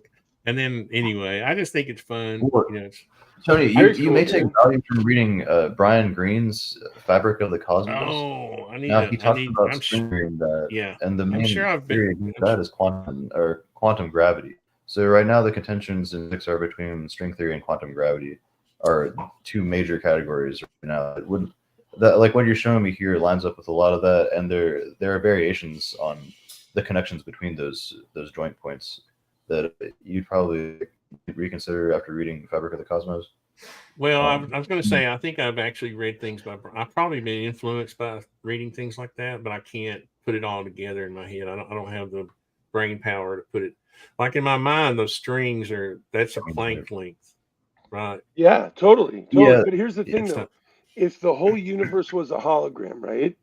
Then the difference between what was close up and what was further away is only resolution of the pixel on the hologram. So you can achieve exactly what you're drawing the same way that you can draw up that lattice in a sort of 3D environment on a 2D screen. You still get there with a hologram if distance becomes pixel resolution, which is What's why producing the hologram, though? it's the 2D holographic surface of a black hole. Hmm. That if we're sitting there, if our energy is oscillating through the surface of that black hole, and then that is the where the oscillation punches through the hologram, then it's dark matter off the hologram, then it's observable when it hits the hologram, then it's dark matter off the hologram again until it hits the other side, and it's matter and antimatter on each side. Then the reason that matter appears to be so much more abundant is because as space-time, which is blowing through the surface of the black hole, which is what causes the universe to expand the further out you look, because there's more black holes between us and the further out we look, with space-time blowing out of each of them. But when the oscillation comes through, when it's fighting space-time blowing this way, that's matter, and it seems like it's going, a lot, it kind of keeps getting room to circle the drain, so it spends more time a little bit more time in the hologram than when it's swinging back through the other way, and that's why antimatter appears to be going back in time, which is behind us, but also it's going with the flow. So matter and antimatter does exist in the same quantity. It just appears for much shorter time, relative time on the hologram, which is why it appears to be more abundant. But anyway, I think you can get there with exactly what you're looking at with a hologram if resolution becomes. I think that's the more complex. I think my idea is a basic is a simpler idea. In other words, you have this fabric, you have that fabric is the sandbox, and then you throw in the ingredients, the other hydrogen and whatever helium in the beginning, and all the reactions start from there. You don't really need all that other complicated stuff. Everything forms naturally from the beginning. The creator. The question being,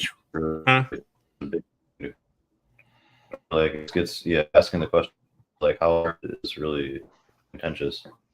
Say that again, Patrick. You roboted a little bit. You're asking about the beginning of all this, and that's really contentious, and it could have mass impact on all those theories. You said something is contentious. It's roboting a little bit. Say it again. I'm sorry. Oh, like ask about the end time and all this to be. The beginning is very complicated. I don't know. This was a big bang or what. Can you rejoin right quick, Patrick? I think you can rejoin because I really want to hear what you're saying. I want to. That's why I'm bringing this up because I want to get your input. So I just want to say while he's rejoining and all I want to know what the contentious part was, and I couldn't hear. It was roboting, and I couldn't get that. part. I want to hear that part. On that note, I'm going to Um, jump out, Tony. I'll see All right, you. thanks, Mike. I'll Thank see you you. later. See you. Just Hey, let me Happy New know. Year, Let Mike. me put the IT signal in the sky when you need me. All right. Oh yeah. Thank you. Yeah. Thank you. I found Happy somebody New to Year, help guys. me. I help you. I found somebody to Happy New help me Year, with the AI extension. By the way, Well, good. yeah, guy in the Netherlands is going to help. So All right. thank you. Thanks, Bye, Mike. Patrick. Later. It's good to see you, Mike. Come bring the volume level back up, Patrick, because I wanted to hear. You said something that was I knew right off the bat was going to be very interesting. What was contentious? Or the analysis of how all this started, like beginning of time and the Big Bang, Say or what whatever is it was. from what I'm saying. You're saying with my little theory. What you're saying? Or yeah, we were talking about how like these theories could have propagated from the beginning of creation or the beginning of time or whatever, but we have to figure out what that beginning was to be able Right. to have a foundation for these theories. Oh, I can tell you what I think it is. Yeah, I can too. You want me to tell you? Go Please. ahead. Okay, so star, right, has an initial angular momentum. And if the star is big enough, when it collapses down, it spins up just like an ice skater, right? Because as it's rotating, like when she jumps up in the air with her arms out, she pulls them in, she spins up really fast. That's how she does a triple axle, right? So when you have a star that's millions of miles wide and it's already got some rotational inertia, some moment of inertia, when it collapses down to, almost, I don't want to say nothing, but when it collapses down super duper small, and I do the math on my TOE, just the napkin math, the law of conservation of angular momentum has to stay at the same energy. And so if the star is rotating at a certain speed, if it collapses fast enough, or if it collapses small enough, the law of conservation of angular momentum must force it to spin faster than light at a certain radius. And so it does. I mean, if you do, I do the math. I use VY Canis Majoris, and I show what the radius would be, and it's within 3 kilometers of the Schwarzschild radius. I think it's the square root of 2 GM over R. Well, I think that's the Schwarzschild radius, but that's under the misconception that a black hole's massive. It's not, but in my opinion. So if it spins faster than the speed of light, if it's forced to spin faster than the speed of light, if you do the math on it, and I do on my video, it's like a 5-minute thing, you'll see that the part that spins faster than light ends up being a donut, right? Because if it's in the middle, it's not spinning as fast, right? But if the further out you go, it's speeding up, right? And at some radius, there's a toroid of that if the conservation of angular momentum is observed, must spin faster than light. And when you look at M87, the picture that we see, it's a donut. It looks like a donut. And I know some people think there's like a accretion disk, and it's not an accretion disk. That's the donut of space that ripped out of time. And so if it spins faster than light, we know it goes back in time, right? Because, and again, there's also the reason, the only way it can do that is because as things go faster, they lose observable mass. It goes that's why, forward in time, but at a less, no, at a slower rate. No, well, Relative. no, anyway, bottom line is because it can't go back in time, because if it went back like 5 minutes in time, right, it would add energy to the universe. So it can't add energy to the universe, right? Because 5 minutes ago, there's if the universe is a closed system and the law of conservation of mass energy holds, it has to go back before the beginning of time. And then the space that it brings back with it when it goes back in time, back to before the beginning of time, is the space that inflates to become the new universe. So I think, honestly, I don't mean to be mean or anything, but I think all it's convoluted, and because I think for me, the fabric that I'm describing is fundamental. In other words, our universe. This doesn't work if space is fundamental. Let me just finish. Okay. Sure. Our universe actually is I think that this fabric permeates all universes. It's the most fundamental thing we can talk about. Our universe exists inside of that. And so I think it's just that simple.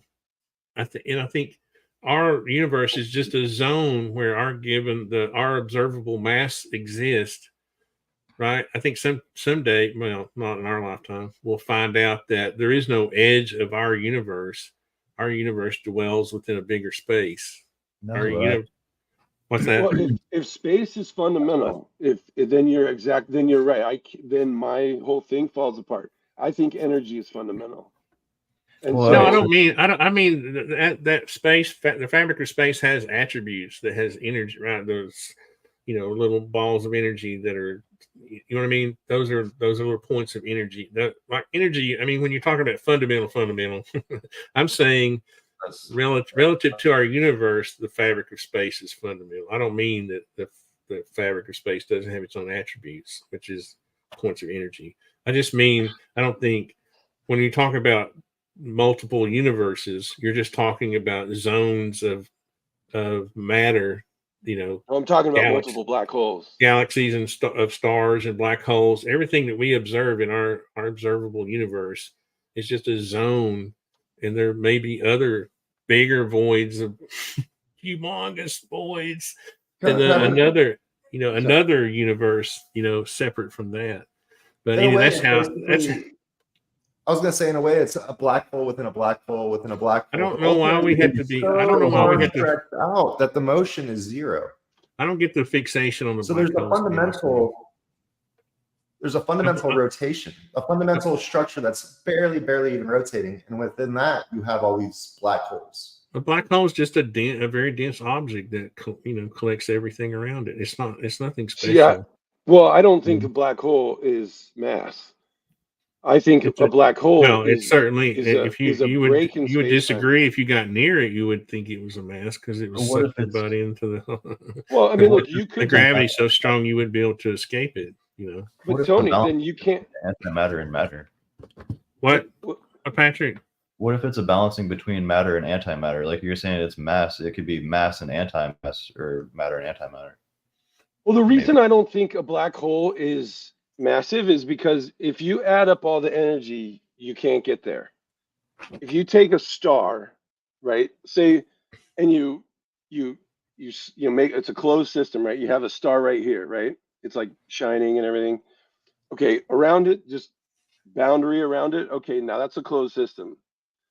That thing shrinks down, explodes this huge flash of light, fires gamma ray bursts out the top and bottom, and then it leaves a black hole. If you take the initial energy from the mass of the star and you subtract out the flash, you subtract out the nebula of stellar material that it blew out, and then you subtract out the energy from the gamma ray burst, and then if you take whatever they compute to be the mass of the black hole, you don't have enough energy. You have nowhere near enough energy to pay out of the mass of the star, where E equals mc squared, and that's like just all the mass that you have right there in the star. You don't have enough to pay for the gamma ray burst, for the nova, and for the ejected stellar material, and you don't have enough energy left over for mass to comprise the gravity source. What about Hawking radiation?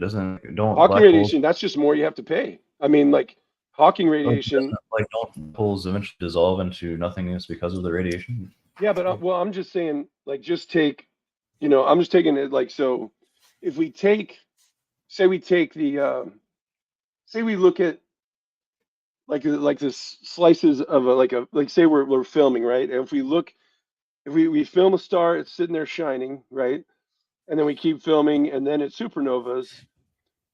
The energy in the first frame that we shot, where the star's there all by itself, and it's just E equals mc squared times the mass of the star, right? If you go over here at the end of the shot, in the frame where you fired a massive gamma ray burst, and the huge flash that has exploded that in a supernova, which is like 200 billion times like the light of a star, right? Over its lifetime, right?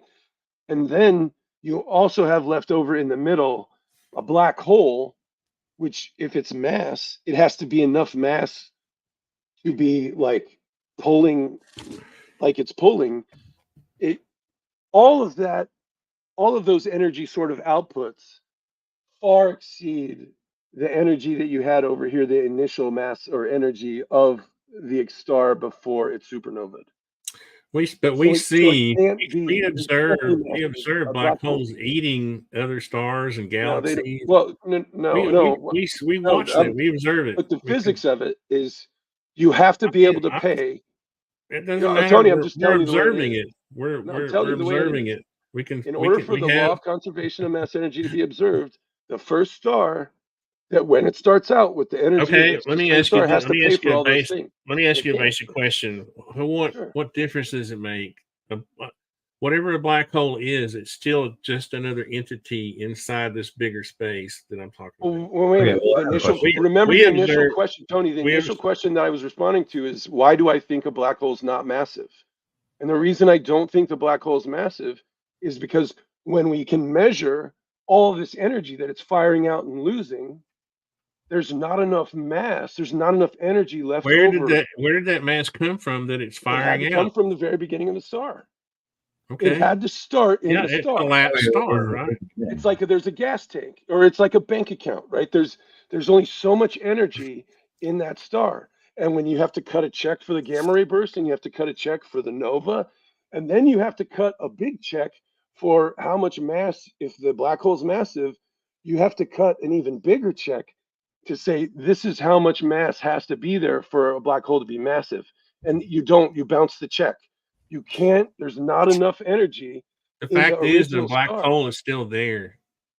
Right, which means it doesn't can't disappear. Look, I know, but listen, if once we eliminate the impossible, whatever's left over, and it's still no matter how unlikely, it's still collecting matter. We have this is before anything's James Webb telescopes that show us what's happening now. This is before anything's been collected.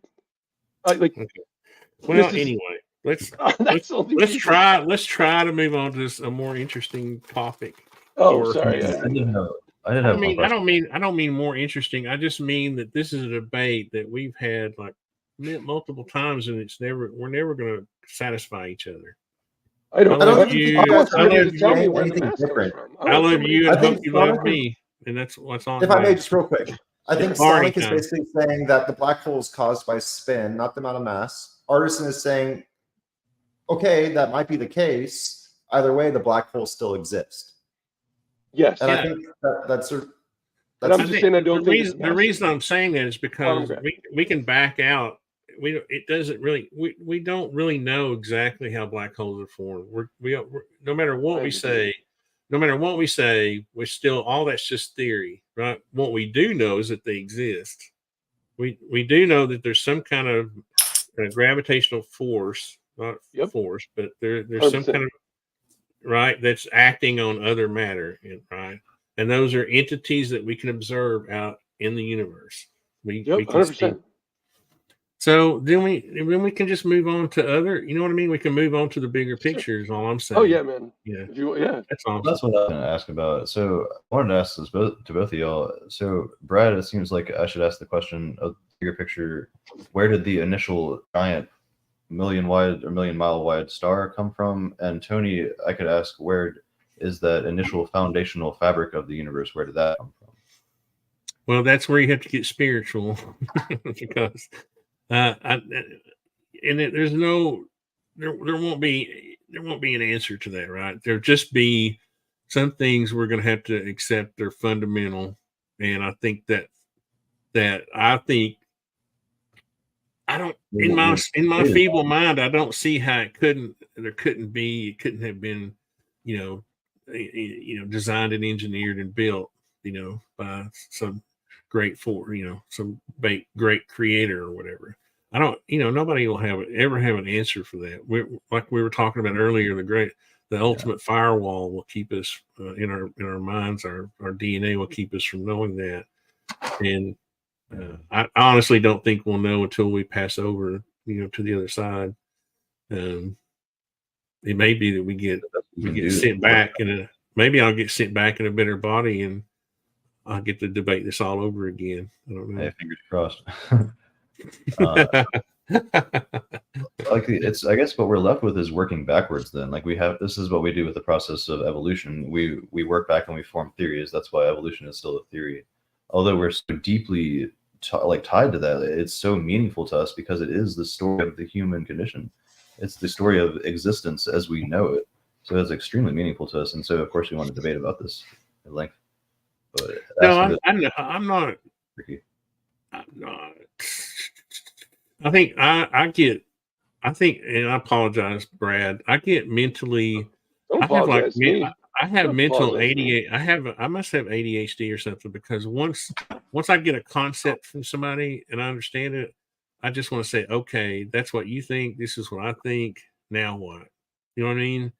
Because Sure. it's almost that we've beat that dead horse so many times. You and I aren't going to convince each other.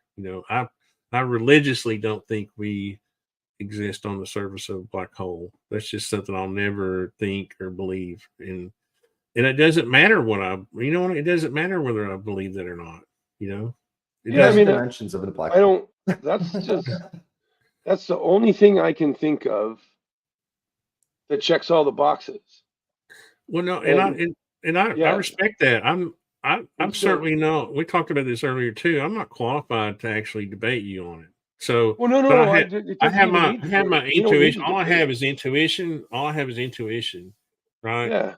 And that's all I have. Now, I'm not even denying evolution. It's funny you brought that up, Patrick, because there are some people who are ultra conservative, ultra Christian, who don't believe in evolution. I'm not an evolution denier, right? So, I think that the creator obviously put the ingredients needed for life on this planet, and it evolved to that point. Honestly, most Christians, this is what I think is funny about the whole situation with the phenomenon. Most Christians actually don't have a problem with other life in the universe. The Pope doesn't. I've asked other Christians, and to have this thing thrown at me, well, we're not going to disclose because Christians will freak out. They don't even know anything about Christianity. They don't understand. We think God created everything. So yeah, I mean, problem.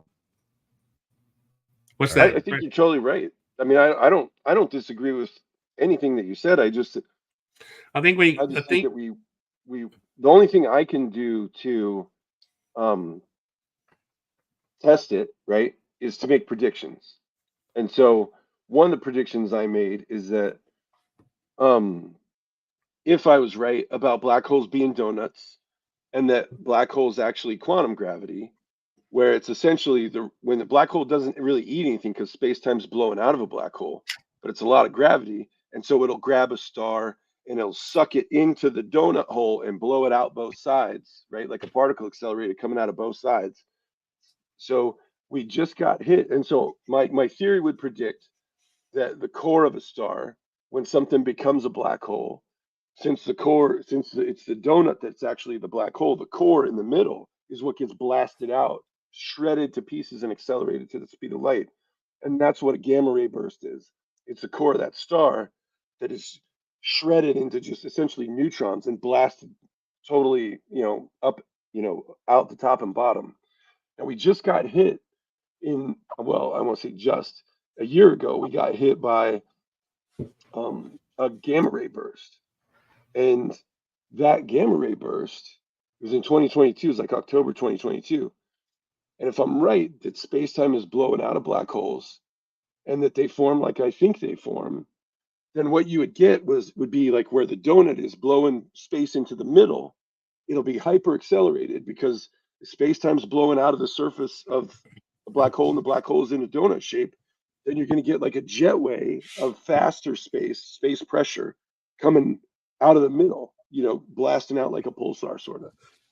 And we just got hit by a gamma ray burst in like October a year ago or something like that. So if I'm right, then that gamma ray burst got here riding space-time that was moving faster than light. And so if I'm right, here's what has to happen. The source that we got nailed with that gamma ray burst, if we point the JWST at it, it's going to be a perfect donut. We're going to be looking down the barrel of a donut because we just got hit by the gamma ray burst. So it's going to look just like M87. It's going to be a donut. But what we're also going to see is the flash from the supernova. Because the flash from the supernova didn't ride that jetway of space that was coming faster than space. So we will see in the next year or two, the source of that gamma ray burst is going to light up like a supernova, wherever it is. We observe other pulsars in the... No, but I'm just saying what my prediction must be, if I'm right? If what I'm saying is legit, then this is what has to exist. We got hit by a gamma ray burst that was the core of a star. If we point JWST at it, what we're going to see is a donut. Are we pointing? Are we doing that? Is JWST? We better be doing it. We're stupid if we're not. But you can request time. I mean, like you have to be part of a lab or whatever, but you can talk to labs and then try to probably a 10-year waiting list. Oh yeah, I mean I'm just saying these are the predictions I'm living right now. We got hit by this gamma ray burst. That means we're looking down the barrel of a donut. If I don't think we got hit directly by a gamma ray burst, right? Yeah, we would be in big trouble if we. I mean, solar storms are bad enough. It's just far enough away. It's just far away. Based on but we got nailed by it, but it's really far away. So it didn't if it was like within 100 light years, yeah, we would have been like nuked. But it was like it's way further away. But we're gonna see that source, and by the way, it's totally lit up with neutrinos coming at us, which is what I'm saying. Space-time is neutrinos blowing out.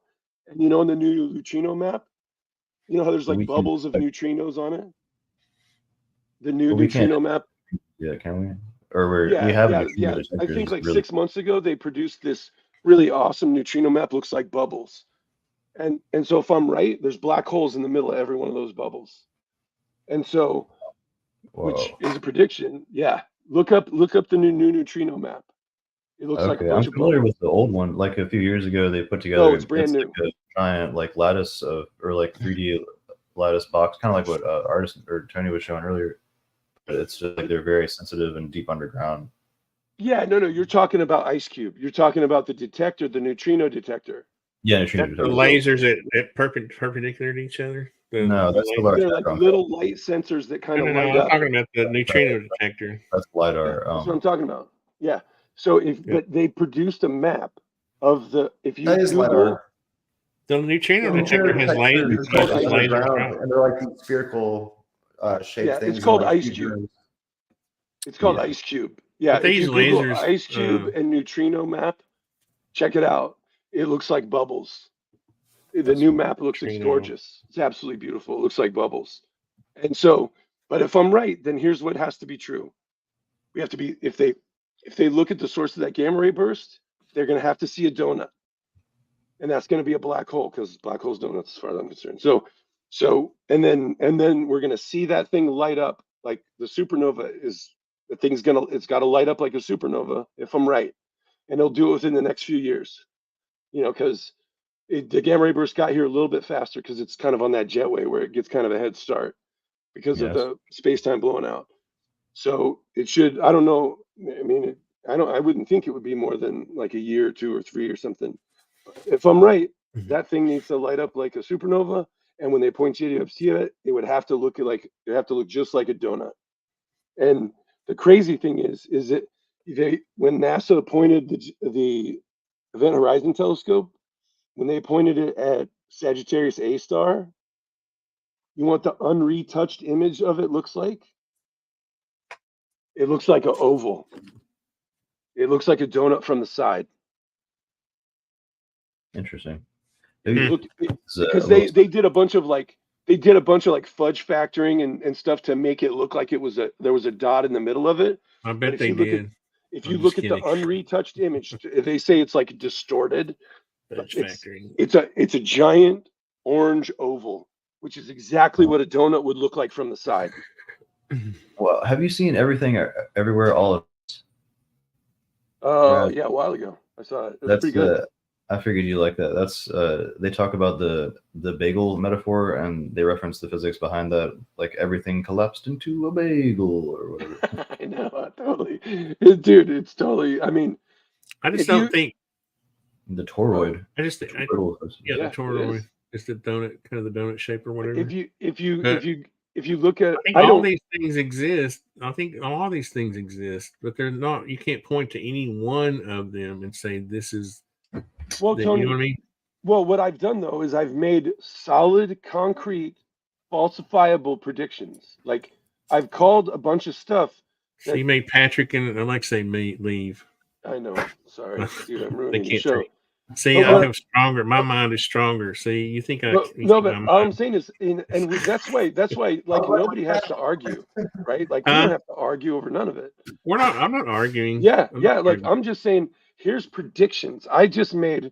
And like, I predicted, like, that. But I think what neutrinos you're are a talking about is mark just of a normal space-time. science about pulsars. I don't think it's anything. I think it's just science Yeah, about I think a pulsars. pulsar is a donut-shaped black hole that just Yeah. eats a star, and it sucks stuff in, and there's space-time. Nothing ever, I don't think, falls into a black hole because I think space-time's blown out of it. So it's always given everything that's around it room to circle the I drain. guess that's right? the only thing I have to disagree with, because we observe that you can go look at actual telescope observations of galaxies getting sucked in, or a star getting sucked into a black Yeah, but hole. blown out. But blown out. You It never gets see sucked in. anything. It gets. No, It gets. even What the event horizon collects it, right? yeah, but It's, we don't see that. Nobody sees any of we that. do see it because we see don't see we it. see light refracting around, being lensed around it. We can't see but the that black doesn't hole, mean but it's we being eaten. In fact, you can never, from your point of reference, ever see anything fall into a black hole. You can't mathematically do it. just You because you dive. can't see it doesn't mean it doesn't exist. Well, now So you're then saying you haven't seen it. we see, yeah. You don't see it. I all you never see said is we could stuff see it. getting I'm jetted saying out. it That's doesn't all you matter see. whether we can see it or not. All you see is stuff getting jetted out. That's right, it. but stuff has to go in first. You can't create matter from nothing. You can't. I don't think any matter's created. I think it just smears it and injects it out the top and bottom. I think we have good science. I think our science is pretty solid about black holes. That's all I'm saying. I'm trying to. Yeah. Okay. Well, I mean, that's just, obviously you don't agree, but yeah, but those are my predictions, right? So at least what I'm saying is I will totally be proven wrong if that doesn't happen with So you don't believe in the singularity is what you're saying, basically. No, definitely not. Yeah. And there's a lot of physicists now who are saying they don't believe in it either. Yeah, that's true. That's fine. I mean, yeah, but I'm that just doesn't saying, mean, yeah, 2-3 they years may ago, I not was believe saying in there's this. no such thing They as may not singularity. believe in the singularity, but that doesn't mean they don't believe that there's, a dense mass in that's affecting space time. Dude, right?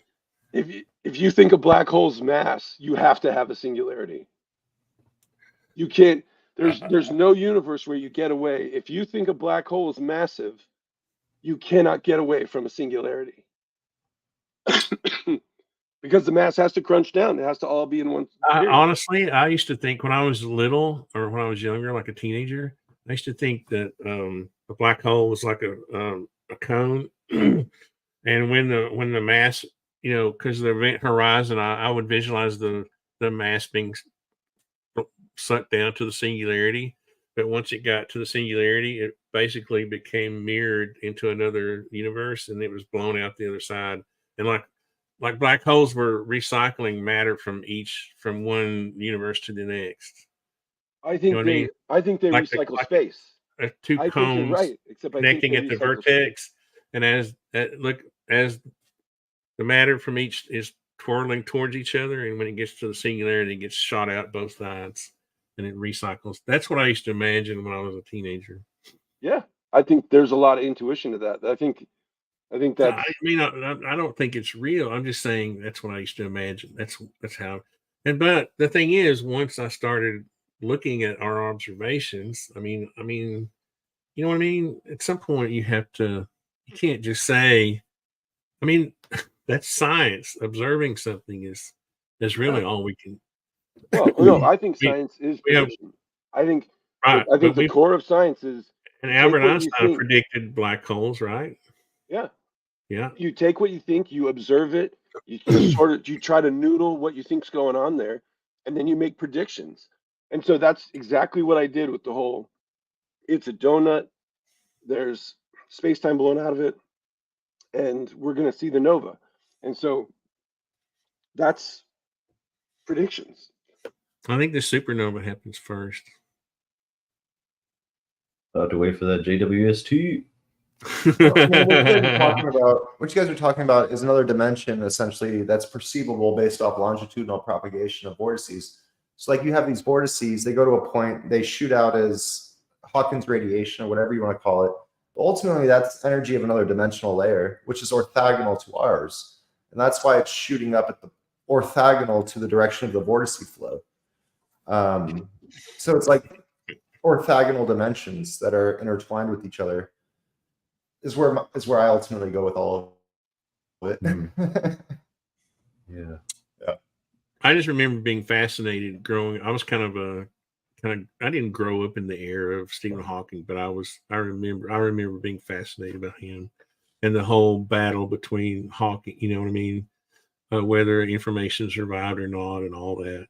That was always a great period of time. It was a fun time to be alive, I think. Back when back when we used to have gentlemanly debates like we're having now, you know.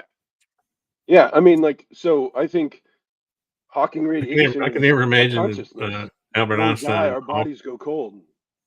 You know, our Mhm. bodies go unnaturally cold when we die. And in Afghanistan, you know, when people would die, you look at them with your thermal vision, and their bodies go colder than the environment. Like, you know, excuse me. Normally, your body's like 98.6 degrees, right? Well, if it's, you know, 100 degrees outside, normally you'd think if you died, your body would go from 98 to 99, right? You kind of even out with the environment, right? Doesn't the earth sort of suck some of that energy out of you? Even if you're on a cot. Yeah. Even if you're on a cot. So your bodies go unnaturally cold.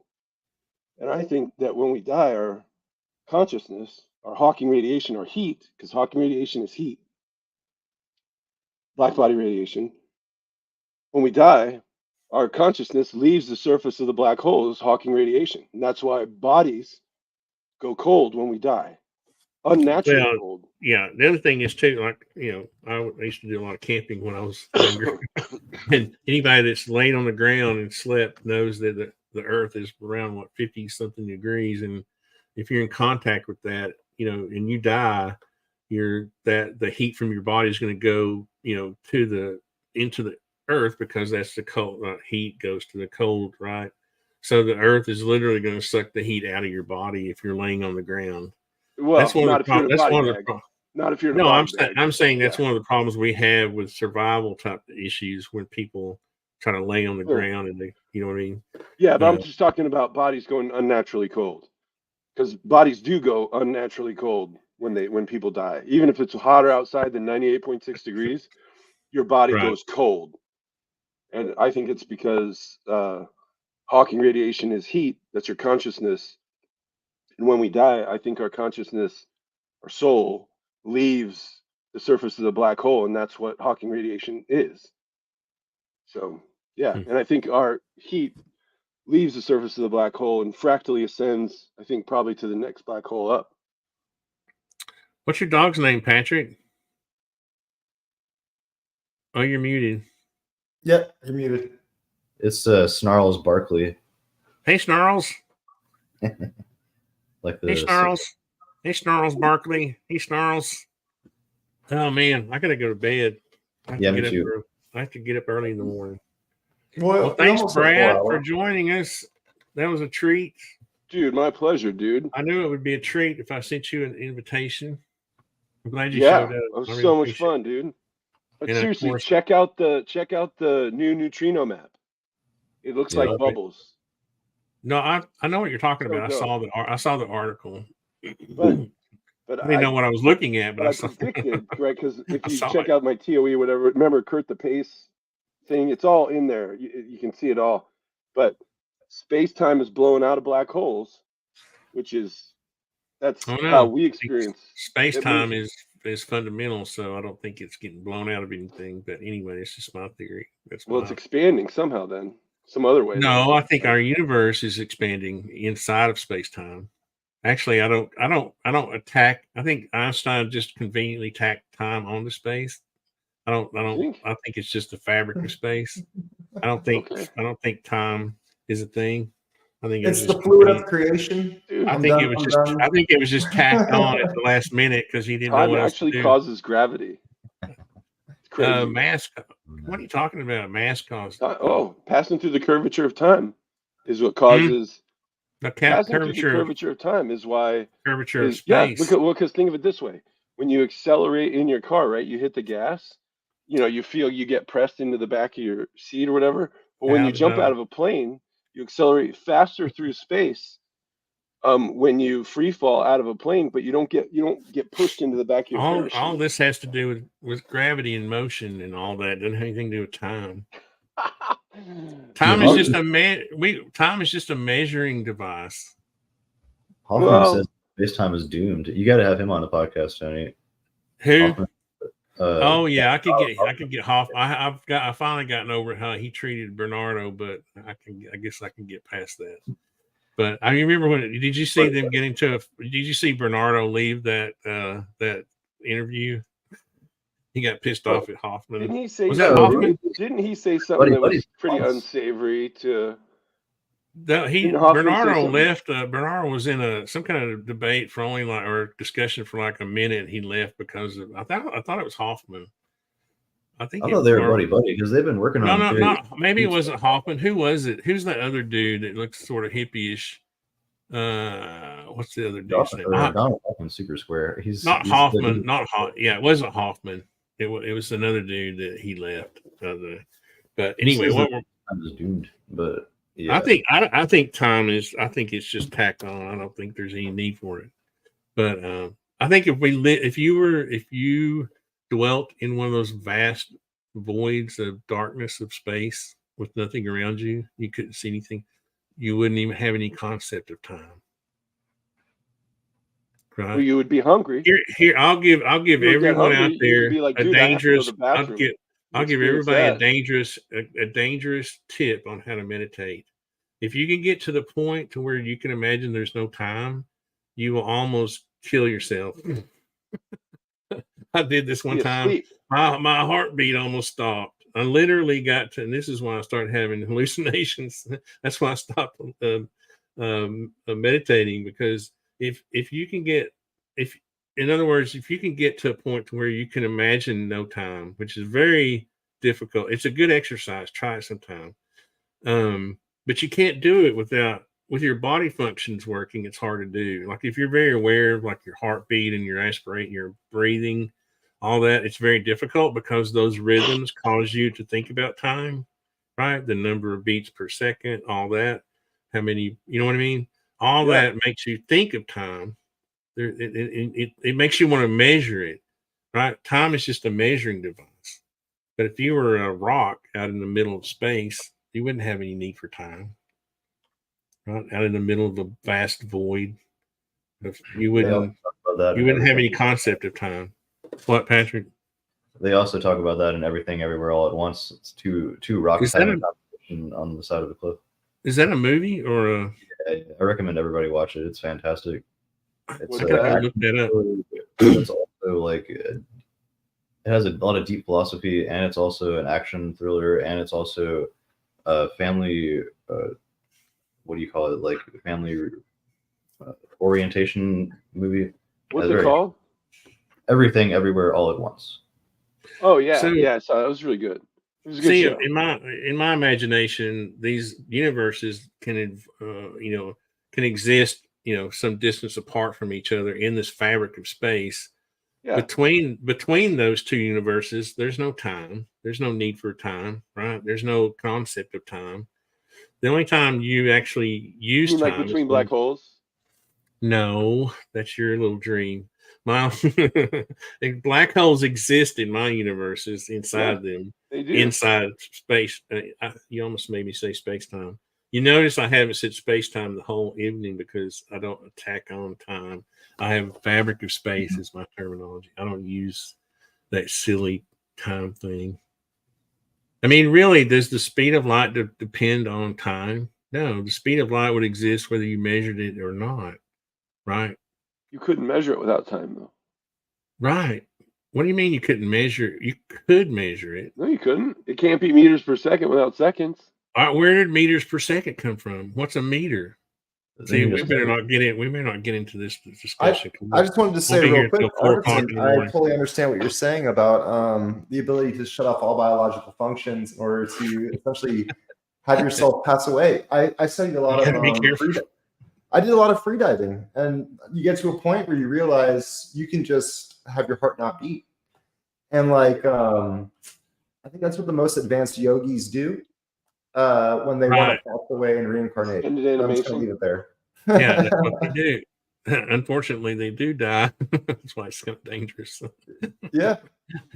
But I mean, I just thought I didn't mean to throw that in there, but I just remember that was a very crazy experience. But anyway, what were we talking about? We were talking about time. I think the concept of time is one of the most interesting there is in our existence because it's relative to the observer.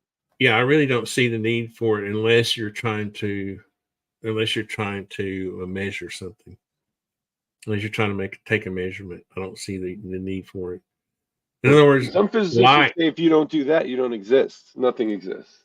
Well, sure it does. Sure it does. There are whole galaxies out there that will exist long after humans are here and gone. Right. But you can't if you don't measure, if you don't take a measurement, you don't see it. You'll never know. It requires consciousness. But that doesn't mean it doesn't exist. See, we're so arrogant to think that things don't exist unless we do.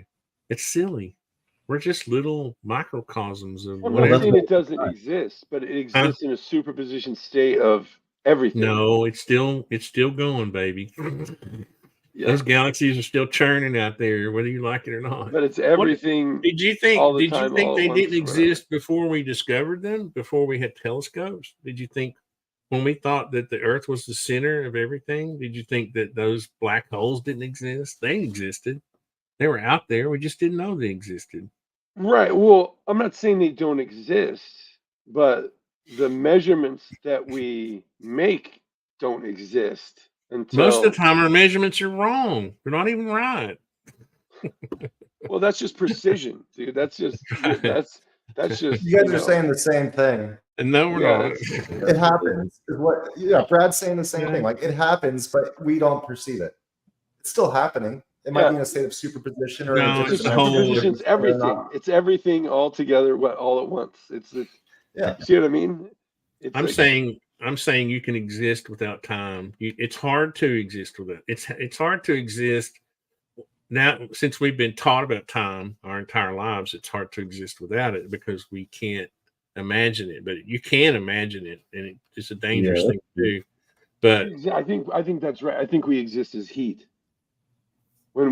After we die, we exist as Hawking radiation. Without time, we exist as heat. Until I think we assemble on the next surface of the black hole and coalesce, and that's our DNA. And time magically appears again? No, it was never there to begin with. Yeah, I think we condense as matter on the hologram. I think it's convenient. Like I hate it every time I go on a job. Sometimes I buy a new measuring tape and I'll take it on the job and I'll lay it down. It'll be gone the next day. I know somebody takes it. It's like freaking takes it every time. Or I'm just going to stop buying measuring. Where somebody gave you their shitty broke one and they took yours. And I'm going to just stop measuring things. So I'm just going to stop.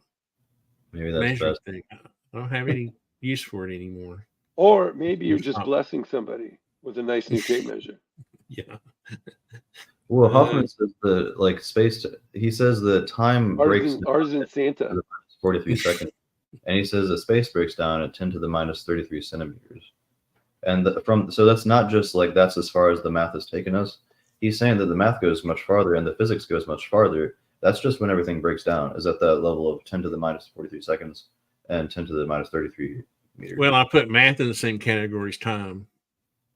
It does not necessary until you want to measure, until you want to describe. Oh, dude, until you want to some people describe don't a fight me measurement. about that. Not me. When but you there are people when who you want to fight when about you that. no when you want to describe a measurement, you can use math to communicate your ideas to other people, but you don't. It doesn't. Right. We created the language. Math is just another language that we created. So a lot of people debate that. They say math is the language of the universe, and it's the way that we communicate and derive the universe and derive meaning. We created our own version of a language that we use, right? Well, so the theory is that an alien that would be making devices and rocket ships and all that based on the same physics, it would have those same maths and physics that we do. They just have a different symbol for a 1 and a 0. Yeah. Right. So when you think about it, though, or one may look like a Perrier bottle, But Tony, yeah. You are the universe, dude. You're not separate from the universe. The universe, bro. I dwell inside the universe. No, you are. And that universe dwells inside space, the fabric of space. I almost said space time. You all got me to saying space time. Dude, look, when you're stuck in traffic, dude, you look at everybody else and you feel like they're holding you up, but to the rest of the universe, dude, you are the jam. So you are part of the universe. You are not separate. Those observing crazy the universe. protesters are. You are the jam. part of the universe. That's why you got to be cool to everybody, because that's what I'm saying. You could get fucking voted off the island if you're not careful. Need you know what I mean? You need to be cool to everybody anyway, whether any of this is true or not. You just need to be. That's like, because if universes are evolutionary and universes get rid of like things that make the universe inefficient, I think if enough people vote you off the island, you don't come back on the next black hole. Think about how few ingredients there were spewed into this fabric of space to actually create this whole universe. What was it? Helium and that was energy, just energy.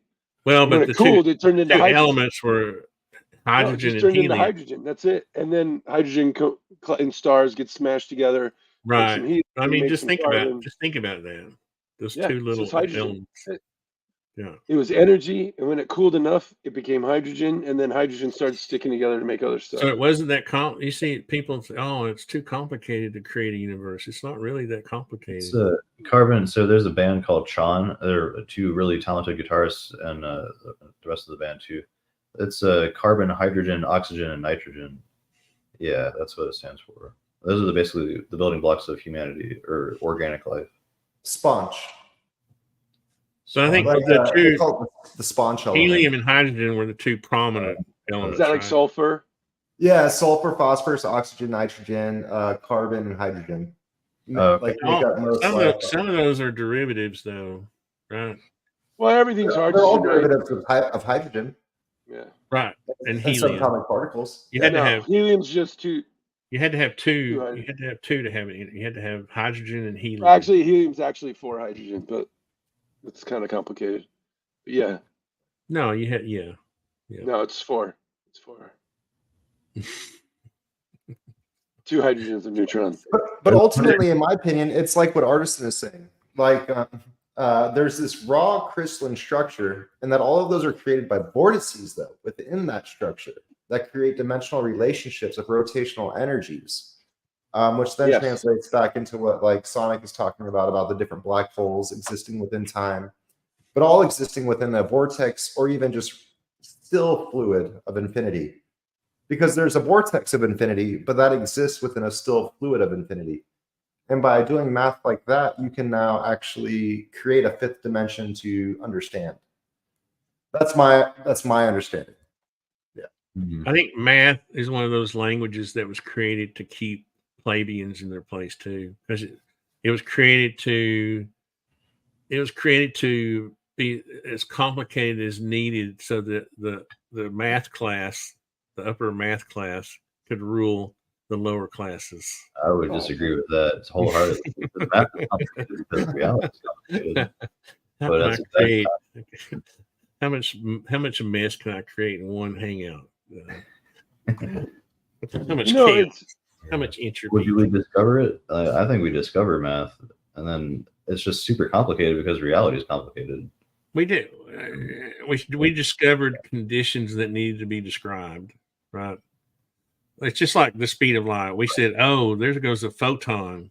We couldn't just say there goes a photon. We had to say, "Oh, how fast is it going?"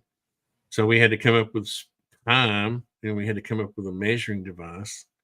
So, well, different cultures talk feet about and inches were around before that, and then we had to have the communists come along and create the metric system. I'm just kidding. All that's supposed to be humor, okay? It's not working. And that's where all those measurements that have been created are limited by the human's ability to even perceive reality, where our information exchanges the speed of light. And so all of those things are related to the speed of light times amount of time, right? So all of our measurements are based off time. But to be outside of time, we would need to be outside of our dimension. I don't think measurement. I think measurements came first, right? Because what's the oldest structure?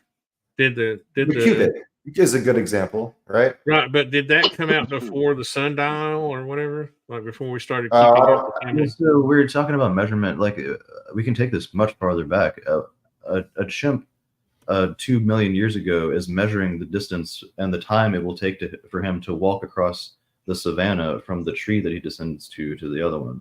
It is also measuring the distance from the tree to the other tree, or like this piece of fruit to that piece of fruit. Well, he might have used a stick to kill something with it. He had to figure out how far he could throw it to be effective or whatever. Yeah, that includes embodied, embedded, enacted. So enacted cognition there requires time and perception and consideration and planning. So it's like even if time doesn't exist, but he doesn't have to know how long. He doesn't have to know time to. He can throw the stick enough times to where he can learn. Right? He doesn't have to know how fast that stick got there. He just has to know how hard he has to throw it and how far it will go. He doesn't have to. He doesn't have to know time, right? At that point. Well, I guess you could say like another example would be that's not the best. Like a chimp waiting for another or like their mate to get back from hunting or whatever. We could talk about a Homo erectus doing this. There would be some kind of implemented necessity for time, like a conception of that. We could say this organism is at least evolving to have a conception of what we call time, and that could be completely false. Oh, maybe it was reproduction. Maybe the first thing we observed was how long it took for the gestation process or whatever to take place. Maybe that's I'm sure we were considering that too. I mean, Sapolsky talks a lot about this too, and the baboons that he observed. They know times of gestation, like that's very well known because they'll start doing. This is so vague. I'm sorry, but they'll start planning their mating rituals or whatever, or like make decisions about whether or not to mate with a particular mate because they know that they've already been mated with this amount of time or this many months ago, because they know they're already pregnant and they don't have to see like pregnancy showing. They know this based on. Yeah, but those months are just based on the number of times the sun comes up in the. You don't have to know how long it takes the sun to go, or the Earth to rotate. You don't have to know it takes 24 hours. You just has to know that about this time of day the sun appears in the east or whatever. Right. And a lot of it's not math. A lot of it you don't need math for. Like if you're lost and you want to get to the North Pole. Yeah. If you're lost and you don't need to triangulate your position and find out where you are. All you got to do is put the rising sun on your right shoulder and walk. You know what I mean? And you go north. Yeah. So a lot of it's math, some of it's not. Honestly, though, that's with the knowledge of like knowing the globe. I mean, you know what I mean? That's with a little more knowledge of the sun rises in the east and all that, right? Yeah, that's Boy Scouts, Yeah. I mean, maybe they didn't call it north. Maybe they said, "Oh, this is the direction." They could put the two sticks in the ground. They didn't know it was north, east, and south. They just knew. Yeah, I'm trying to get back. Like when I think about this type of things, I try to get back to like the root. That's how I always smash flat earthers when they start talking about because if the Earth was flat, right? And you pointed your plane, if you're in Miami and the Earth was flat, then when you pointed your plane north to go to the North Pole, you would go Miami, and then you'd skip up the, then you'd be like Miami, then you'd be DC, then you'd be New York. You'd go straight up the East Coast. Well, Except when you're on your plane and you point north, you go Miami, and then you go like Chicago, and then you go, or and you go like they have their own map though, Brad. Well, I'm just saying that if you get in your They plane, have the UN map. if you get in your plane and you just point it north, you find Uh, yourself going from Miami, and then you like go to St. Louis, and then you go to like, Chicago, because the world is Yeah. round and it's turning underneath of you. You're still going north, but the Coriolis, projection looks like you're going to the northwest. I just have one more Alright. point, and then I'll be happy to exit. I was going to say it's 1 o'clock, man. We got. Oh yeah. Okay, Sorry. last thing. We measured units of measurement, right, with qubits and etc. But then we also measured units of time. Say that we measured the seasons, potentially was maybe one of the first ones. Then the gestation process in relationship to seasons. But ultimately, through our cognitive processes, we've simplified each and every single one of them to the point where it's the Planck second and the Planck length, right? As far as our ability to even break down and fractalize our abilities to understand reality. That would come very much later, though, right? When we start to develop science back. Can you imagine a chimp? Let's see, how long is the Planck length? It's about that long.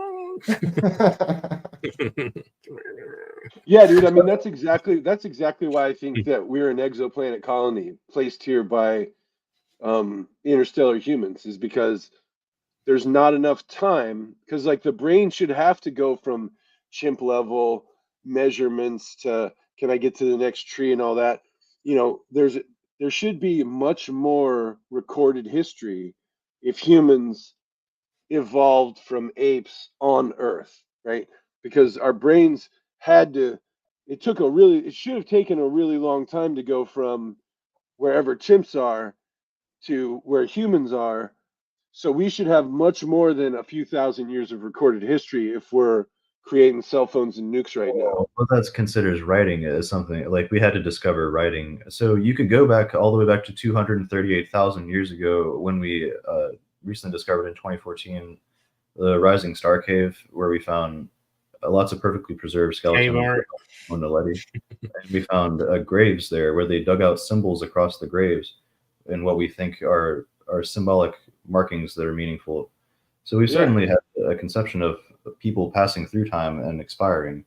Yeah, I tend to think of those as failed colonies, because I would think that if we actually evolved as a species on the Earth, there'd be a whole lot more than one cave that exists. That I'm just saying, if you take the 8 billion population we have right now, and you wind it back using any growth rate you want, the furthest you can get back is like 12,000 years. And so I think, that's why I think we were put here in an advanced state, because I don't think there isn't enough evidence of humans being here for long enough to establish that we evolved here on Earth. You can find little bones, little bits of bones and things like that, and maybe teeny glimpses of civilization. Lucy, what was her name? Yeah. Homo naledi has 15 complete bodies, but yeah.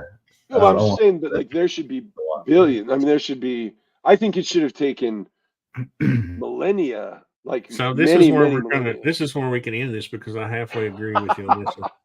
Yeah, I could. But I'm on board with either sort of DNA engineering or some kind of, like you're saying. I mean, 200,000 years still is still not a million. You know what I mean? Patrick? Yeah, Noah's space arc, baby. Seriously. I mean, that's my money is. We're an exoplanet colony. Have y'all? I know I really said we had to go, but have y'all ever noticed that there's these remember when they first started releasing the Mars pictures, how they were very vague and they were like airbrushed and all this kind of stuff? Have you seen the newer it's like you talk about slow drip. If you go back to what was it 20 years ago when they first started, the atmosphere was red in all the photos. If you start looking at the slow drip And now you go back and start looking at some of the structures they're showing now. They're showing, and these are old photographs, right? They're just, Yeah, you know, they were holding out. They were holding out. I promise, I guarantee you, I'm on board with the holding out of the information on Mars. And there's really a reason. There's a reason, Yeah. dude. Yeah. No, if all you have to do, that's easily observed. Their links are directly to the NASA archives. But I remember because I used to be very interested. I got caught up down that rabbit hole a long time ago. Like whenever they first started, this was about what? This was before even, was it the 70s? I know the internet wasn't around, but some of the photographs were older. When was the first probe that we sent to Mars that was taking photographs? Not sure if it was the Phoenix. Was it the 90s or was it early 80s? Yeah, Here's it's like the thing. 80s. Here's the crazy thing about Mars. Everybody agrees Mars used to have water on it, right? Yeah. Yeah, it has. Well, when I was a kid, though, that was denied. When I was a kid, yeah. But you know why it doesn't have water? You know the only reason it doesn't have an atmosphere and it doesn't have water. Oh, sorry. Or it has water on it now. No, we but know it used now, to have a lot, but it was because you can I'm actually pretty see sure like we knew that erosion. back when the probes were circling Mars. I'm pretty sure that was just something they said, well, we don't need to know that right now. Yeah. Right. So there used to be water. There used to be an atmosphere.